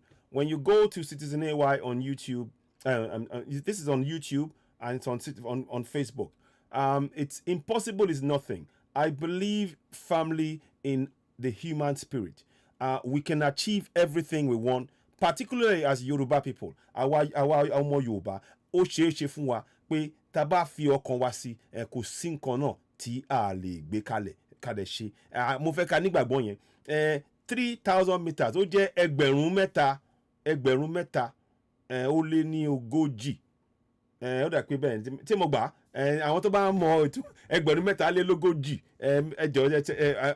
àwọn tó bá tún mọ Yorùbá dáadáa tí mi ò Yorùbá mi kò dán mọ́rán lọ títí mo lè sọ díẹ̀ mo gbìyànjú náà ni 3,040 meters. So ìyẹn ni mo swim. So ó dẹ̀ ti jẹ́ record fún Yorùbá nation. Èmi ò ṣe fún Nàìjíríà o, Yorùbá nation lèmi ṣe fún. So èmi dẹ̀ ṣe gẹ́gẹ́ bí ẹni tí ó yẹ pé ó wà disabled. So record yẹn ó wà ń bẹ̀. Tá bá ti gba òmìnira ó máa jẹ́ ntí a máa gbélẹ̀. Tí ṣẹ́rí ṣòkòtò yẹn mi ò wọ̀ mọ́ o. Ṣòkòtò yẹn ó ti di tìlú. Èmi ò ní fọwọ́ kàn mọ́, mi ò wọ̀ yẹn mọ́. A máa filẹ̀. Ó máa jẹ́ nǹkan tó yẹ pé a máa gbé sílẹ̀. Tó yẹ pé àwọn ọmọ wa wọ́n máa sọ̀rọ̀ nípa ẹ̀ pé nígbà tá a máa ṣe báyìí à ń ṣe nǹkan báyìí o. Torí ẹ rí pé mo sọ mẹ́ẹ̀ pé a sọ pé ká lè dá pé a ṣe pé láti pariwo fún gbogbo àgbáyé pé a fẹ́ wà nínú oko ẹrú mọ́, a fẹ́ gba òmìnira. Iṣẹ́ yẹn gbogbo wa mo fẹ́ kí a wá bira wa níkọ̀ọ̀kan. Kí ni àwa lè ṣe fún ìlú wa? Ṣọ́rọ̀ mi yẹ yín, kí ni àwa lè ṣe fún ìlú wa? Mo fẹ́ ibẹ̀ yẹn mo kàn bá mo ṣe náà síbẹ̀ yẹn náà ni mo fẹ́ sọ bí mo ti gbé ń ka. So mo kàn fẹ́ mo ń bọ̀ o. So kí ni àwa lè ṣe fún ìlú wa? Tẹ́rí èmi ò ń bẹ́ ṣe rí mi ni mo ṣe wà. Tí má ti sọ fún mi pé mo máa ṣe nìyẹn. Tí má sọ pé mi ò lè ṣe mi ò ṣe ni. Mo dẹ̀ ti sọ fún yín pé ọ̀rọ̀ tìlú wa yìí sẹ̀ ó jẹ gbogbo wa lógún. Ẹ jẹ́ kí gbogbo wa kí a dìde sí ọ̀rọ̀ yìí. A gbọ́dọ̀ gbà á mọ́sẹ̀. Ẹ tún gbọ́ nǹkan tí àwọn kọ́mọ́dọ̀ tí wọ́n sọ ń sìn. Ẹ gbọ́ gbogbo àṣírí tán gbé lẹ̀ fún wa. Ẹ gbọ́ gbogbo ọ̀rọ̀ tí wọ́n sọ ń sìn. Pé ẹ mọ̀ pé ọ̀rọ̀ tó sọ yẹn àṣírí ńlá ni. Wọ́n dẹ̀ ti gbé ẹ̀mí wọn lẹ̀ pé òkè tó bá gbà o. Gbogbo wa náà bá ṣe fẹ́ ṣe òmìnira yìí. Ọ̀rọ̀ tí owó tí àwọn màmá wa Mrs. Ọlátúndé tán sọ ń sìn. Ìyẹn náà ó bá mu o. A máa gbé yẹn lọ náà sínú ilé. Gbogbo wa máa sọ̀rọ̀ lórí ẹ̀. A máa wo tá a lè ṣe. Ṣé a lè máa ṣe yẹn? Pọ́n nǹkan dọ́là kan lóṣooṣù ká máa ṣe. Ìyẹn náà á ṣe nǹkan kan. Ayẹ́pẹ́ á ní nǹkan kan kò ní jẹ́ pàjáwìrì nígbà gbogbo. Ẹrú nǹkan bẹ́ẹ̀ yẹn. Àmọ́ ara ta ṣe so nta fẹ́ fi owó ìdí tí mo ṣe swim yẹn. Tẹ́ bá fẹ́ fún wa ní donation ẹ kàn lọ sí ẹ kàn bá wa kọ charity swim ṣe síbẹ̀. So nǹkan tẹ́ bá lè fún wa kò kéré jù torí a fẹ́ gbogbo ìlú tí àwọn ọmọ Yorùbá wà nínú ẹ̀ nílẹ̀ Yorùbá nílẹ̀ wa ń bẹ̀ yẹn gbogbo ìlú tí àwọn afẹ́ káwọn èèyàn jáde kán lè máa ràn wọ́n lọ́wọ́ àwọn máa nílò èmi ní owó data ni o èmi ní owó oúnjẹ ni o owó ọkọ̀ ni o ẹ̀wọ̀n kan bẹ́ẹ̀ yẹn owó pé láti fi tó máa lo fóònù wọn lọ síbẹ̀ so gbogbo nǹkan bẹ́ẹ̀ àwọn adẹ̀fẹ́ lọ sínú àwọn ọjà wa àwọn màmá wa lọ́jà wọ́n ṣe pàtàkì kí ọ̀rọ̀ yìí kó tó wọn ní etí ṣẹ́gbọ́ so gbogbo nǹkan tí àwọn lè tún ti so wọ́n tún ti bẹ̀rẹ̀ ẹ wò mi ò ní dá yín lò ẹ má bínú ẹ ṣáà máa wò mí ní so n tí a fẹ́ ṣe so mo kàn ní kí n mú eléyìí wá pé ká fi tó gbogbo wa létí ó ṣe pàtàkì inú mi dẹ̀ dùn pé a ṣe torí mi ò tí ì rò pé má ti rí nǹkan tó ti lọ ṣe swim bẹ́ẹ̀ yẹn ní ilẹ̀ Yorùbá mo dẹ̀ fẹ́ fi hàn gbogbo àgbáyé pé ṣé nǹkan máa ń sọ pé àwa dúdú a lè wẹ̀ òun náà lè rí yẹn a lè wẹ̀ irọ́ ló ń pa o irọ́ ló ń pa a lè wẹ̀ a mọ̀ ọ́ wẹ̀ èmi mo dẹ̀ kọ́ra mi ní kíní ìbọn pé mo ṣe máa fi ẹ̀yìn wẹ̀ gbàtí sọ́jọ́ sọ fún mi pé wọ́n ní kí n lọ bẹ̀rẹ̀ sí ní wẹ̀ àmọ́ mi ì mọ̀ ṣe o mi ì lè ṣe torí ẹ̀yìn wọ́n ní pé kí n kọ́ra mi pé kí n máa wẹ̀ lẹ́yìn pé màá kọ́ mo dẹ̀ bẹ̀rẹ̀ sí ṣe òun ni àbọ̀ ẹlẹ́rìí so mo fẹ́ kí gbogbo wa kó yé wa pé ó ṣeé ṣe fún wa a lè ṣe iṣẹ́ yìí a lè gba òmìnira yìí ó ti ṣeé ṣe ó ṣeé ṣe ó dẹ̀ ti ṣeé ṣe fún gbogbo wa gbogbo ọ̀rọ̀ tí àwọn bàbá wa tán dẹ̀ bá wa sọ gbogbo àṣírí tán gbélé wa lọ́wọ́ yẹn ẹ jẹ́ kí a rántí ẹ̀ ká pín ká fún gbogbo àwọn èèyàn kí ó lè yé wa pé n tó ń bọ̀ yìí o a gbọ́dọ̀ gbà mọ́ o a gbọ́dọ̀ gba ìrẹ́jẹ yìí so n tí èmi kàn máa sọ nìyẹn mo dúpẹ́ gidigidi gan lọ́wọ́ gbogbo wa o a ṣe ń wo ọ̀rọ̀ ti àwọn ti press wa yìí mo fẹ́ mọ ibi tí ọ̀rọ̀ wà ẹ jẹ́ kí n wo tí má tiẹ̀ lè mú ẹ jẹ́ sáré wo ohun tó ń ṣẹlẹ̀ lórí yẹn náà mo fẹ́ wo ohun tó ń ṣẹlẹ̀ ká tún mẹ́nu bà yẹn so ẹ jọ gbogbo wa mo rọ gbogbo wa o èmi á rọ gbogbo wa ká lè ṣe níta bá lè ṣe ká gbìyànjú kìdẹ́ ṣèmi nìkan ẹni tó bá fẹ́ ṣe ẹni tó bá ní àbá láti ṣe irú nǹkan báyìí ẹ ké sí wa lórí Oduduwa TV Radio ẹ kọ text wa lórí admin@oduduwatvradio.org ẹ jẹ́ kí n mọ̀ gbogbo yín mọ̀ náà admin@oduduwatvradio.org àbí kẹ tẹ́ mi ní WhatsApp lórí WhatsApp mi lórí +44 7399 580606 tẹ́ bá fẹ́ ṣe irú nǹkan báyìí pé bóyá ẹ fẹ́ sáré ní o bóyá irú nǹkan bẹ́ẹ̀ yẹn so a lè cover ẹ̀ fún yín so ẹ bá fẹ́ ṣe fún ilẹ̀ Oòduà irú nǹkan bẹ́ẹ̀ yẹn so gbogbo nǹkan báyìí ẹ wò gbogbo wa ló kàn gbogbo bàbá ṣe lè tuwó jọsẹ̀ pé ká fi gbé òmìnira ká fi gbé ilẹ̀ Yorùbá ká fi gbé dúró àwa náà la máa ṣe kínní lápapọ̀ wa ó dẹ̀ ti ṣe fún gbogbo wa èèyàn kan ti ń pè wọlé ń bọ̀ accept hello okay o ń dá hello hello à ń gbọ́ yín sà à ń gbọ́ yín hello. ẹ káàsán ẹ ṣe à ń gbọ́ yín ẹ ǹlẹ́ àwa ni ẹ sà. ẹ kú program olúwa náà dúró tì yín. àmì àṣẹ ẹ jọ kí ló kọ́ yín sà. mo gbàdúrà olúwa tó sìn lórúkọ mi. ok sà à ń gbọ́ yín ẹ máa sọ̀rọ̀ lọ. ẹ sà ẹ rà sà àwa ni ẹ sà. mo ti ń try ti pè é lórí program látàrọ mo rí pé ẹ bísí. bẹ́ẹ̀ni ó bísí gan ni. Ọlọ́run adúró tì yín o. àmì àṣẹ ẹ ṣeun sà. mo gbàdúrà fún yín ìjà agbára tá ń jà náà Ọlọ́run àwọn ọmọ ogun yóò gba Yorùbá fún wa o. àmì yóò gba ilẹ̀ Yorùbá dẹ̀ dúró tì wá. àmì àṣẹ. a rí iṣẹ́ ọwọ́ yín takuntakun ẹ gbìyànjú ẹ ń try. ẹ ṣeun sà ẹ ṣeun adúpẹ́ gan lọ́wọ́ yín gbogbo wa kí lè rí sí. kíní kan lákan ìkíní kan la fẹ́ kẹ́ ẹ bá wa ṣe. ok sir. àwọn bàbá Akíntóyè. bẹ́ẹ̀ sir. bóyá wọ́n máa wáyé bó tiẹ̀ jẹ́ kan ní oṣù. kán máa bá wa sọ̀rọ̀ live bá a ṣe máa ń rí yín so that àwa náà lè máa fún wọn ibi tó ń lọ ibi tá a bá program dé a fẹ́ máa mọ̀. ok ẹ wo àbá tó dalẹ̀ mú wá yẹn sà mo tiẹ̀ láìka àbá yẹn mo bá wọn sọ máa pè wọ́n lẹ́sẹ̀kẹsẹ̀ máa bá wọn sọ. ẹ ṣeun gan ni. gbogbo tó ń ṣẹlẹ̀ ní Kogi ọ̀dà kìnínní náà àwa táwa lé à ń gbọ́ so àwa náà lè sọ a lè comment àwọn ibi táwa náà tó rí mọ́. ok so a lè tún olúkálùkù wa lè sọ síta. a gbìyànjú ká gbé wọn wá sí bíbá ẹlẹ́kan lóṣù ọ̀hún kan bẹ́ẹ̀ so ẹ jẹ́ ká wò ó so a ṣe bẹ́ẹ̀ yẹn ẹ ṣeun gan ni sà ẹ ṣe máa dúpẹ́ ẹ kú dìde. ẹ̀sìn nípa ọ̀rọ̀ tẹ́ ẹ sọ náà nípa ti ọ̀rọ̀ àwọn èèyàn wa tẹ́ ẹ sọ nípa àṣírí tí wọ́n tú. Bẹ́ẹ̀ni. Àwọn tó bá gbélé Haúsá ló lè mọ tó ń ṣẹlẹ̀. Gbogbo àwọn tán wà lẹ́kọ̀ọ́ báyìí bẹ́ẹ̀ ṣe ń sọ ẹ̀rín àtàwàdà náà ṣe because wọn ò tí ì rí wàhálà wọn Fúlàní àtàwọ́sá wọn ò tí ì rí wàhálà wọn rí. Ó ti àwọn tá a ti gbé bẹ̀yẹ la mọ̀ wá wọn abẹ́jà bá ń sọ ẹ̀rín náà máa ń rí wọn ní kán gbàgbé ẹ̀ kò sí tó jọ mọ́. Ó jọ o. gbé nísàlẹ̀ ọ̀dọ̀ wọn.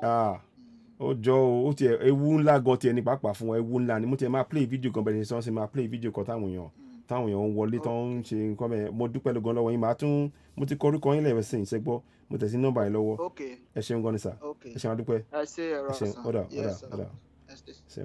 So right now tó èèyàn òun lẹ ti gbọ́ yẹn o kì í ní àwọn tó wà ẹ̀yin tẹ́ wà lẹ́kọ̀ọ́ tẹ́ bá lò kì í ṣeré ni kì í ṣe ṣeré o ẹ jẹ́ kí n wá kíní kan fún yín láti fi ṣe àpẹẹrẹ mo máa gbé nǹkan kan wá fún yín kó lè yé wa. Because ọ̀rọ̀ yẹn kì í ṣe ṣeré rárá ó ti kúrò ń ṣeré àwọn kan lè rò pé ṣeré ni kì í ṣe bẹ́ẹ̀ o ẹ má rò pé ṣeré ni o irọ́ o ẹ jẹ́ kí n mú kíní ọ̀hún jáde tó bá ṣe é ṣe mo kàn fẹ́ fi kíní yẹn hàn wá kíákíá báyìí náà ni so bá ṣe ń sọ̀rọ̀ lọ́wọ́lọ́wọ́ báyìí ara tí à ń sọ nìyẹn pé a gbọ́dọ̀ fi kíní ìfalẹ̀ rárá ni ń bọ̀ kíní ọ̀hún dà ṣé mo rí ń bẹ̀yẹn ẹ má bínú mo kàn fẹ́ wá náà ni ok mo ti mọ ẹ jẹ́ kí n lọ wo ibìkan náà bóyá àwọn lè rí ibìkan ṣe mo oríṣiríṣi ẹnu ẹ̀ máa ń get àwọn information púpọ̀ díẹ̀ so mo lọ láti lọ wá kíní yẹn náà ni tí mo fẹ́ fi hàn yín yẹn torí ó ṣe pàtàkì gan ni tí ẹ̀ ń ṣe díẹ̀ rárá torí tá a bá ń sọ àwọn kan máa ń rò pé bóyá à ń ṣeré ni mo kàn máa fi yẹn ṣàpẹẹrẹ ní mi ní gbé ta ló púpọ̀ jù ilé ìkọ́ mi ìfẹ́ ṣe yẹn mi tí ìfẹ́ ṣe yẹn ìyẹn náà wà ilé yìí náà tọmọ but mo ń bọ̀ o ẹ ṣáà jẹ́ kí n wá kíní yẹn fún yín oh goodness me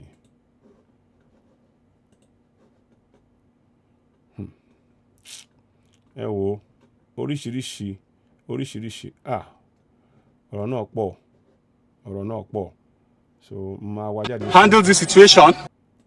Now that is one of the dead bodies. Irọ́ mi lè gbé yẹn ṣe ara ojoojúmọ́ ẹ wò ó lè ti sunkún àìmọye tá a ti rí tán kàn ń pa wọ́n má jà lóun burúkú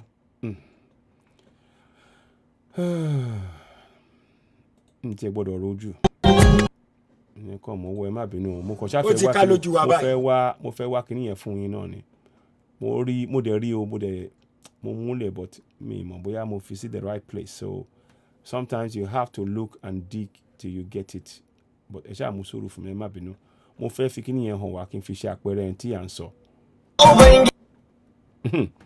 In fact eléyìí náà ṣe mọ̀ eléyìí náà ṣe mọ̀ in fact máa ṣe báyìí mo fẹ́ kí ẹ wo eléyìí fúnra yín a máa turn it down díẹ̀ bọ́ ẹ wo eléyìí fúnra yín o kẹ́kọ̀ọ́ ṣe rí personal box tán ṣe fún gbéyàwó owó wa lọ́nà yẹn o ṣe rí àwọn tó ń ṣí mọ́ṣáláṣí tó ń ṣí ilé ìdáàbòbò pé kán lo mọ́ṣáláṣí tó wà ń bẹ̀ kán lò ó káwọn èèyàn wọlé àwọn tó ń ṣe bọ́ ṣe máa pa wá nǹkan tó ń ṣe fún àwọn ọmọ wọn rèé o.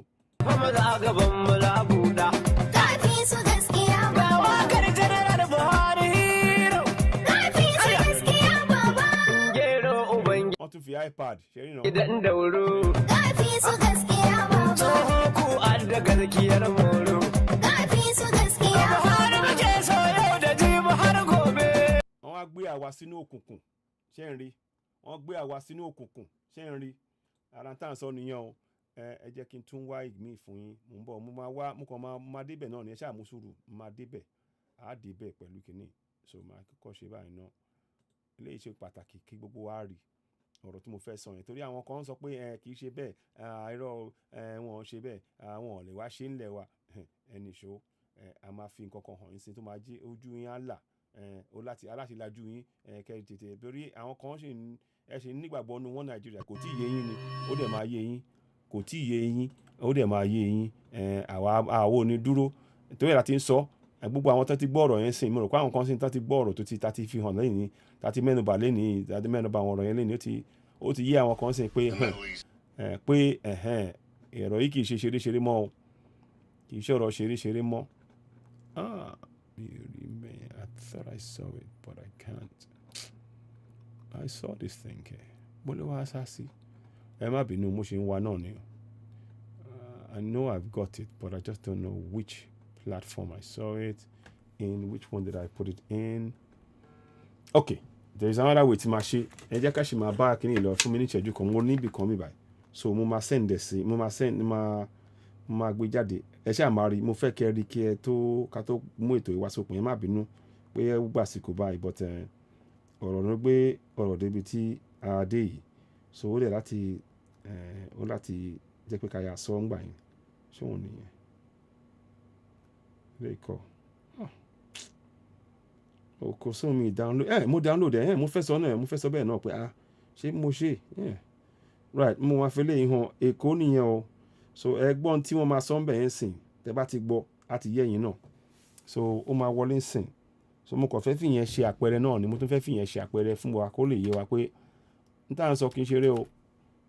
Àwọn kan lè rò pé à ń ṣeré ni bóyá ẹ̀fẹ̀ làwọn pè. Mo tẹ́ máa fi kíní kan hàn yín. Máa fi kíní kan hàn yín. Tiẹ̀ dá mo jẹ̀ ṣe rí yẹn sìn. So mo máa ṣe báyìí jẹ́ kí n download ẹ̀ bẹ́yẹn ń bọ̀.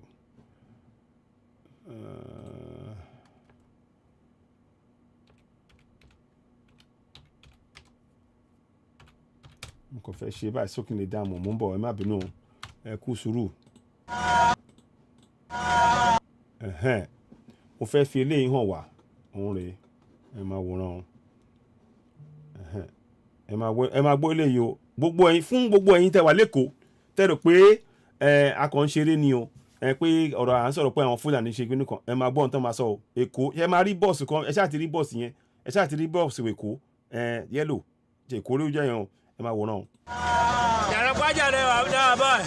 ṣé ń gbọ́ ìyànà pàjá o kò má lẹ́gbọ́ o ẹ máa gbọ́ o. ẹ ti rí wọn Boko Haram ni gbogbo wọn wọ́n ti kó wọn wọlé sí ilé epo báyìí ẹ ti rí wọn Boko Haram Boko Haram lọ kó wọlé ẹ ti rí wọn kò sí màálù kankan nínú mọ́tò yìí Boko Haram ní gbogbo wọn ẹ ti rí wọn báyìí ẹ ti rí wọn yàrá pàjára wà lé báyìí o wọ́n ti kó wọn wọlé o ẹ ti rí wọn ẹ ti rí àwọn Boko Haram ẹ bá sùn o ẹ̀yin Yorùbá ẹ bá sùn o ẹ bá sùn o wọ́n ti kó wọn wọlé o wọ́n ti kó wọn wọlé o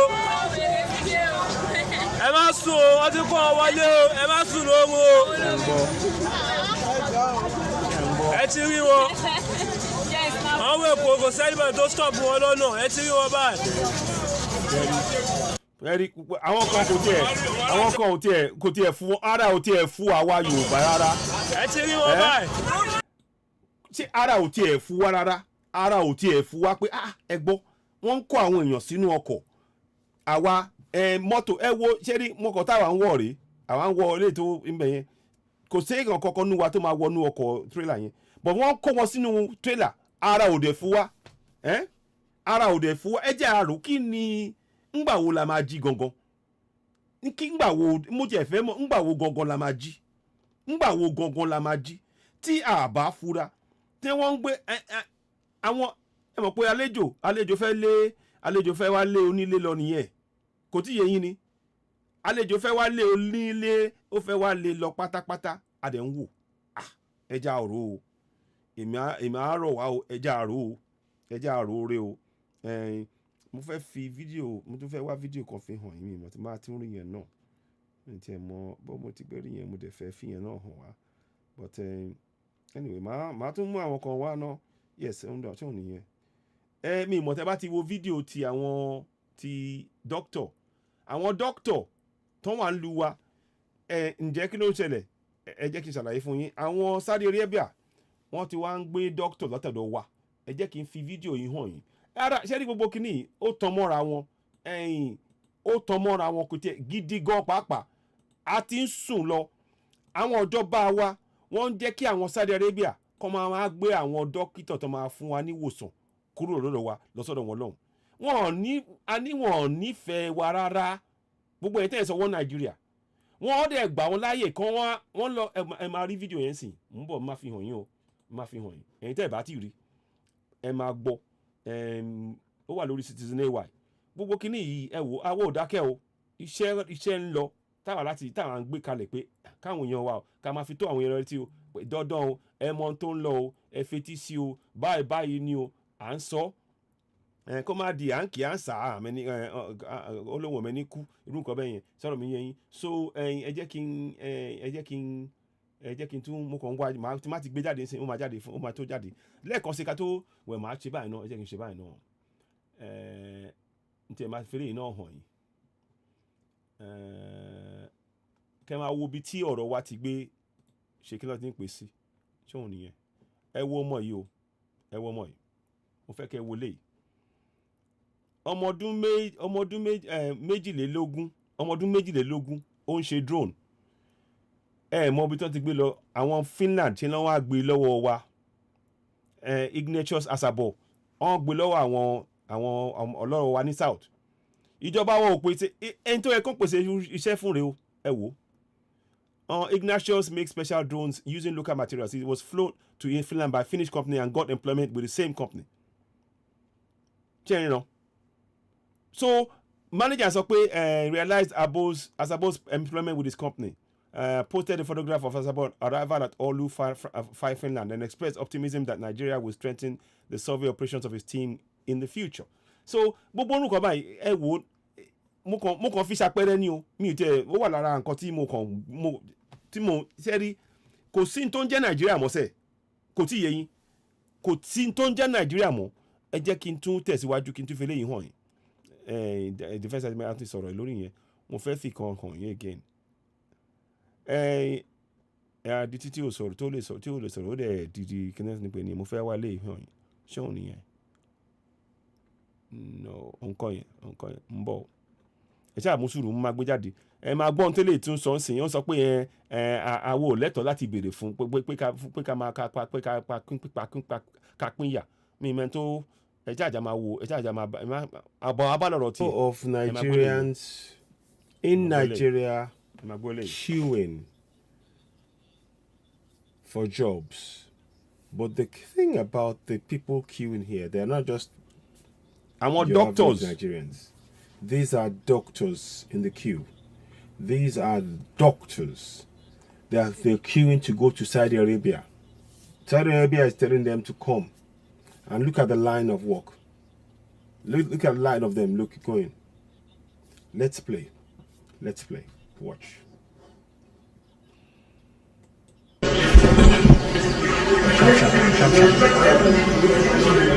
These are familiar scenes at job recruitment exercises in Nigeria.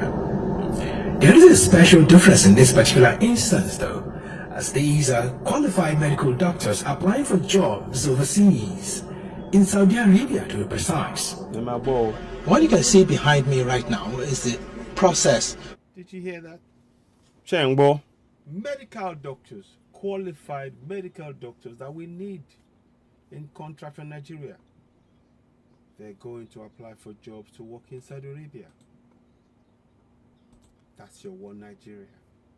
When we talk about one Nigeria, we say it is one Nigeria. This is utter proof, conclusive proof of what we're saying. One Nigeria is finished. One Nigeria is finished. Doctors that we need in our communities they are going to apply for work in Saudi Arabia and other countries around the world. And we wonder why we do not have adequate health care. Àwọn oníṣẹ́ ìwòsàn tó yẹ kó máa tù wá sàn nílẹ̀ tiwa ìjọba wọ́n ní wọ́n lára débi pé wọ́n láti lọ sí ìlú mi. Ẹ rí pé wọ́n Nàìjíríà yẹn ó ti parí. And this government is not dealing with that. The Fulani government don't care. Let's watch on. Of the recruitment of Nigerian doctors by the Saudi Arabian authorities. This exercise is currently ongoing at the Sheraton Hotel and Towers, right here in the Nigerian capital, Abuja. Nigerian resident doctors have been on strike for almost a month in their demand for better working conditions, and negotiations with the government have failed repeatedly. And the prospect of working for the Saudi government is now seen as a big escape. The federal government is showing a cold shoulder attitude, doesn't show any kind of responsibility or being careful about the situation. I can't imagine, I can't believe my Honorable Minister of Health came out and he threatened us. So I think it does not make sense, or it doesn't make much. I mean, it wasn't the situation. To be candid, we're very, very disappointed. I personally am disappointed. When I go to where I work in a very critical care services of the hospital. But basic things that we need, we don't have. Some things.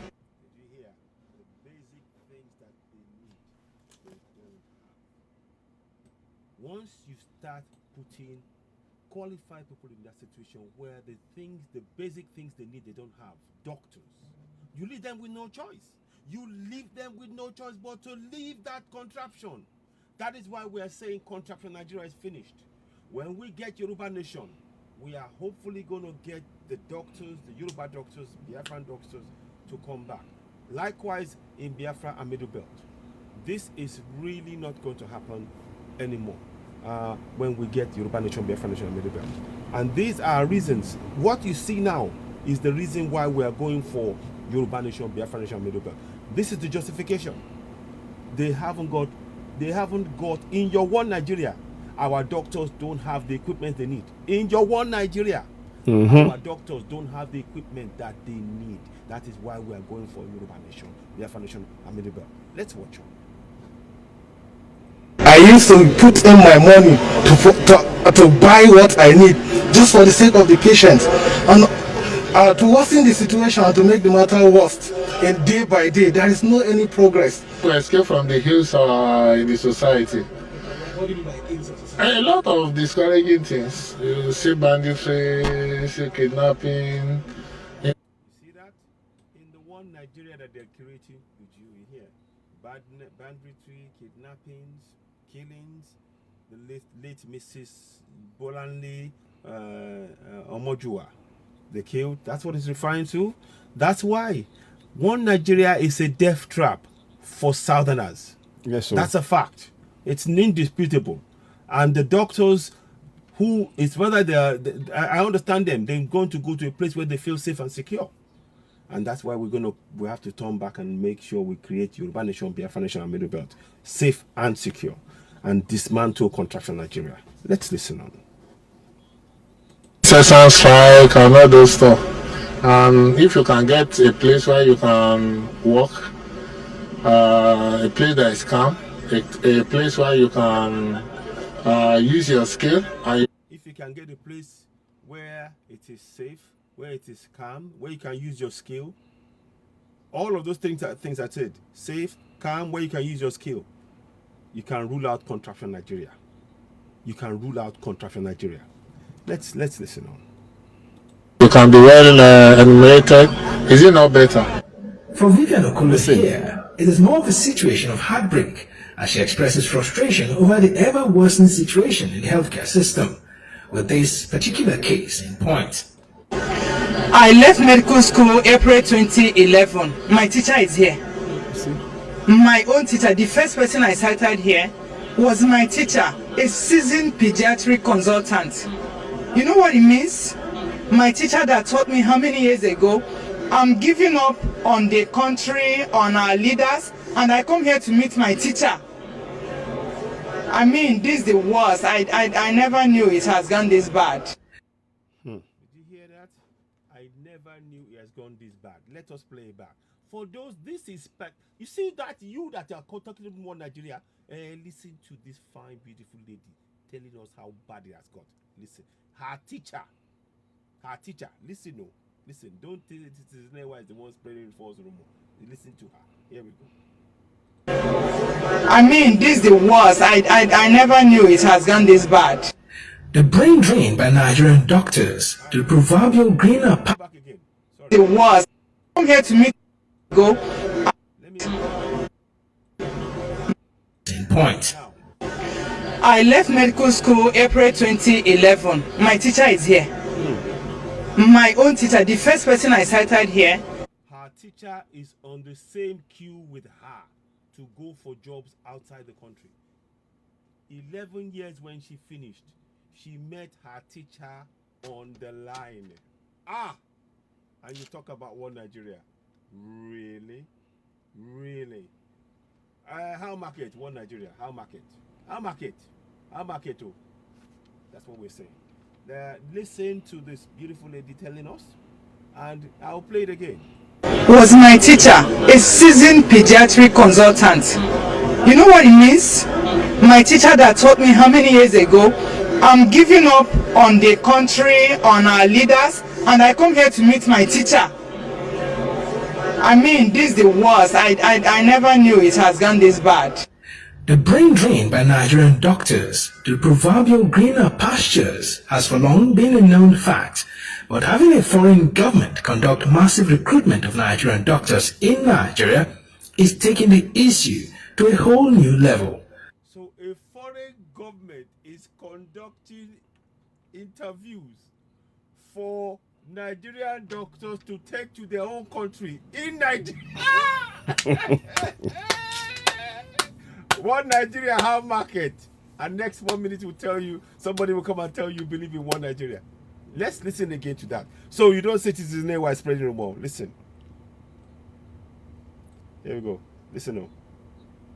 Having a foreign government conduct massive recruitment of Nigerian doctors in Nigeria is taking the issue to a whole new level, and there is no telling the likely far-reaching effects of this down the line. Godfrey Eshamoge, Galaxy News, Abuja. So my people, so courtesy of Galaxy News, let me pause that there and I'll bring that back here. Let me just get myself back in. We're going to be wrapping up in the next few minutes. I want to move it. Molati Emma Binu, want to sing busy Emma Binu. Joy Bami Babe no Joy Emma Binu. Tomotoro Gafara. Inti and son sing Lori Oroyin. Okay, sorry. Okay. But Emma Binu. Okay. Yeah, Nti and son sing ni pé tẹ́tí rí gbogbo àpẹẹrẹ ọ̀rọ̀ tàti mẹ́nu bá ń sìn. Kò sí àǹfààní kankan pé a jẹ́ ara Nàìjíríà. Kò sí àǹfààní kan pé a jẹ́ ara Nigeria nation. Kò sí àǹfààní kan ṣoṣo báyìí tẹ́lẹ̀ dáwọ́lé. Ṣé lẹ fẹ́ sọ̀rọ̀ nípa ẹ̀ ni? Ṣé ìdáàbòbò lẹ fẹ́ sọ̀rọ̀ nípa ẹ̀ ni? Ṣé títì ni? Ṣé iná ni? Ṣé omi ni? Ṣé ìfọ̀kànbalẹ̀ ni? Kí lẹ fẹ́ sọ nípa wọ Nàìjíríà pé tó jẹ́ àǹfààní fún àwa ọmọ Yorùbá? Kò sí. Kò sí. A lè sọ láti àárọ̀ dálẹ́. A lè sọ fún ọdún kan. Èmi sọ fún yín pé kò sí àǹfààní kan ṣoṣo láti jẹ́ ọmọ Nàìjíríà. Gbogbo àǹfààní tí a ní ó so mọ́ pé kí a di Yorùbá nation. Gbogbo àǹfààní yẹn ibẹ̀ ló wà. Ẹ jẹ́ ká kọjú wa síbẹ̀ náà. Èmi ò ní sọ ju yẹn lálẹ́ yìí. Ká tó máa lọ, mo dúpẹ́ lọ́wọ́ gbogbo yín gan ni fún àsìkò tẹ́ fún wa yìí. Àti ẹ dúpẹ́ gan ni. Ẹ jọ̀ọ́ ẹ má dẹ̀ wá gbàgbé ọ̀rọ̀ tí a sọ o.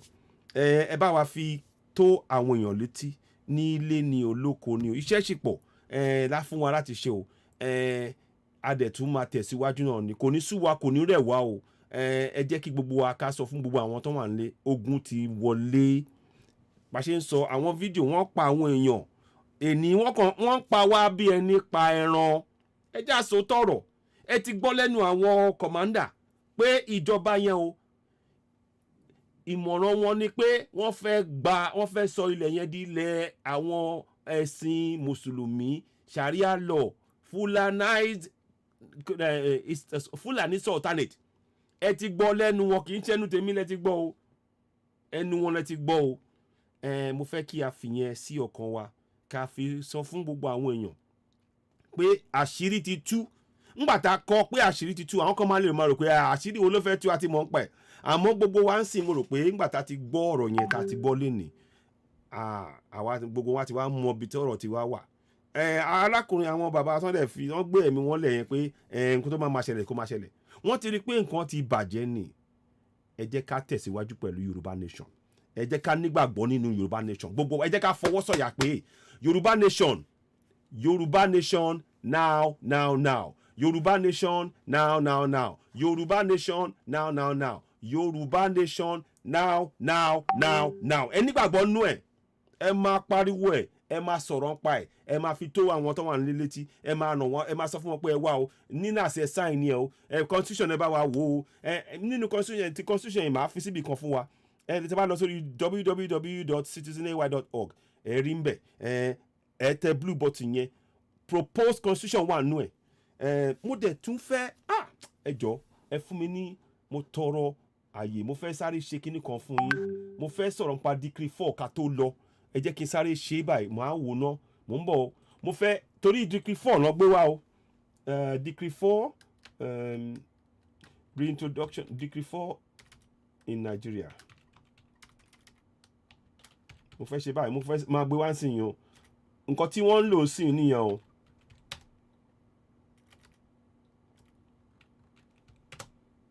Military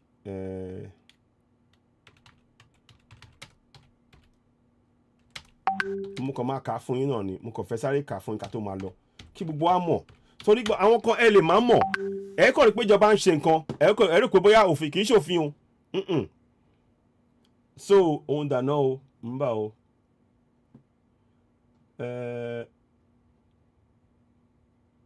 ń bọ̀ mo fẹ́ sáré mu jáde náà mo ṣáà mu o mo fẹ́ kí n tó sọ̀rọ̀ mo kàn fẹ́ rí pé mo dání náà nínú kí n fi hàn yín ẹ má bínú mo kàn fẹ́ sáré gbé jáde kò sí kí n tó gbé jáde mo fẹ́ fi hàn yín kí n ti rí pé ó ti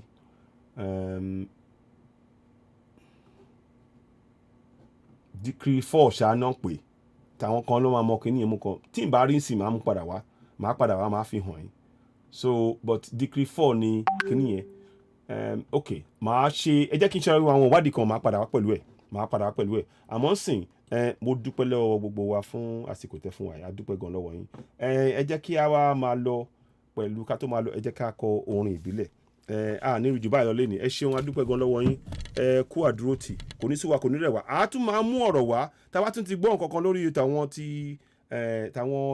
Chamberlain Uso àti Káyọ̀dé Òkìkíọlá táwa ti gbọ́ nǹkan kan àjẹkẹmọ̀ àwa àtúnwá sórí ètò lórí ẹ̀ láìpẹ́ yìí àmọ́ ká tó máa lọ ẹ jẹ́ ká ṣe báyìí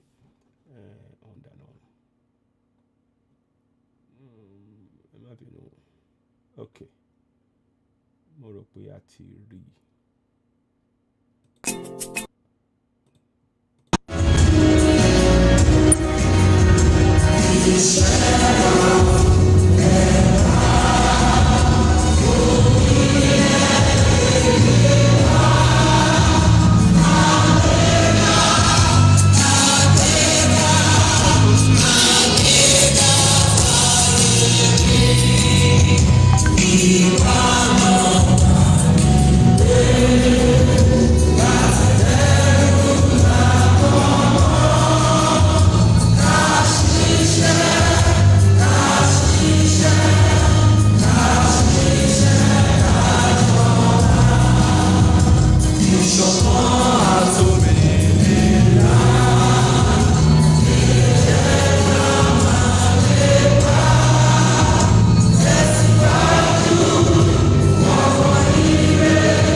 ẹ ṣeun gan ni ṣe rí kíní yẹn ṣe pàtàkì orin yẹn ṣe pàtàkì ẹ rí gbogbo àwọn èrò yẹn ni mo fẹ́ kẹ́ máa fojú sí o gbogbo àwọn èrò yẹn ẹ wo bó ṣe ń kọrin yẹn lápapọ̀ ìyẹn ni ó ń fi hàn wá pé àwọn ọmọ Yorùbá àti dúró tán àti múra sẹ̀ ẹ jẹ́ ká kàn máa tẹ̀síwájú ni gbogbo àwọn ọ̀rọ̀ tá a sọ àti kọ àwọn kọ̀ọ̀kan lẹ̀ a máa ṣiṣẹ́ lórí ẹ̀ díẹ̀díẹ̀ àtúnmú àwọn àbọ̀ kan wá báyìí ẹni tó bá dẹ̀ lórí ọ̀rọ̀ wọn tàwọn mídíà tó ń dẹ̀ sọ yẹn àtún padà wá àtún wá ṣàlàyé sọ̀rọ̀ lórí ọ̀rọ̀ yẹn ṣẹgbọ́ ẹ ṣeun adúpẹ́ gbogbo wọn lọ́wọ́ gbogbo yín fún àdúrótì àwa la máa rí ẹ̀yin náà la máa bá irú kan bẹ́ẹ̀. So lágbára Ọlọ́run a dúpẹ́ lọ́wọ́ yín, ó ṣeé ṣe fún wa, òmìnira ìyá tẹ̀ wá lọ́wọ́, ẹ jẹ́ ká tẹ̀síwájú, gbogbo àwọn ọmọ Yorùbá aníṣẹ́ ṣe o lápapọ̀ wa, aníṣẹ́ ṣe, ẹ jẹ́ ká tẹ̀síwájú, ẹ ṣeun a dúpẹ́, ní ìrìjú báyìí lọ, ẹ ṣeun, ó dìgbà kan náà, ẹ jẹ́ kí n wá ṣe báyìí mbọ̀, ẹ má bínú, so I'm gonna end it there. Okay, so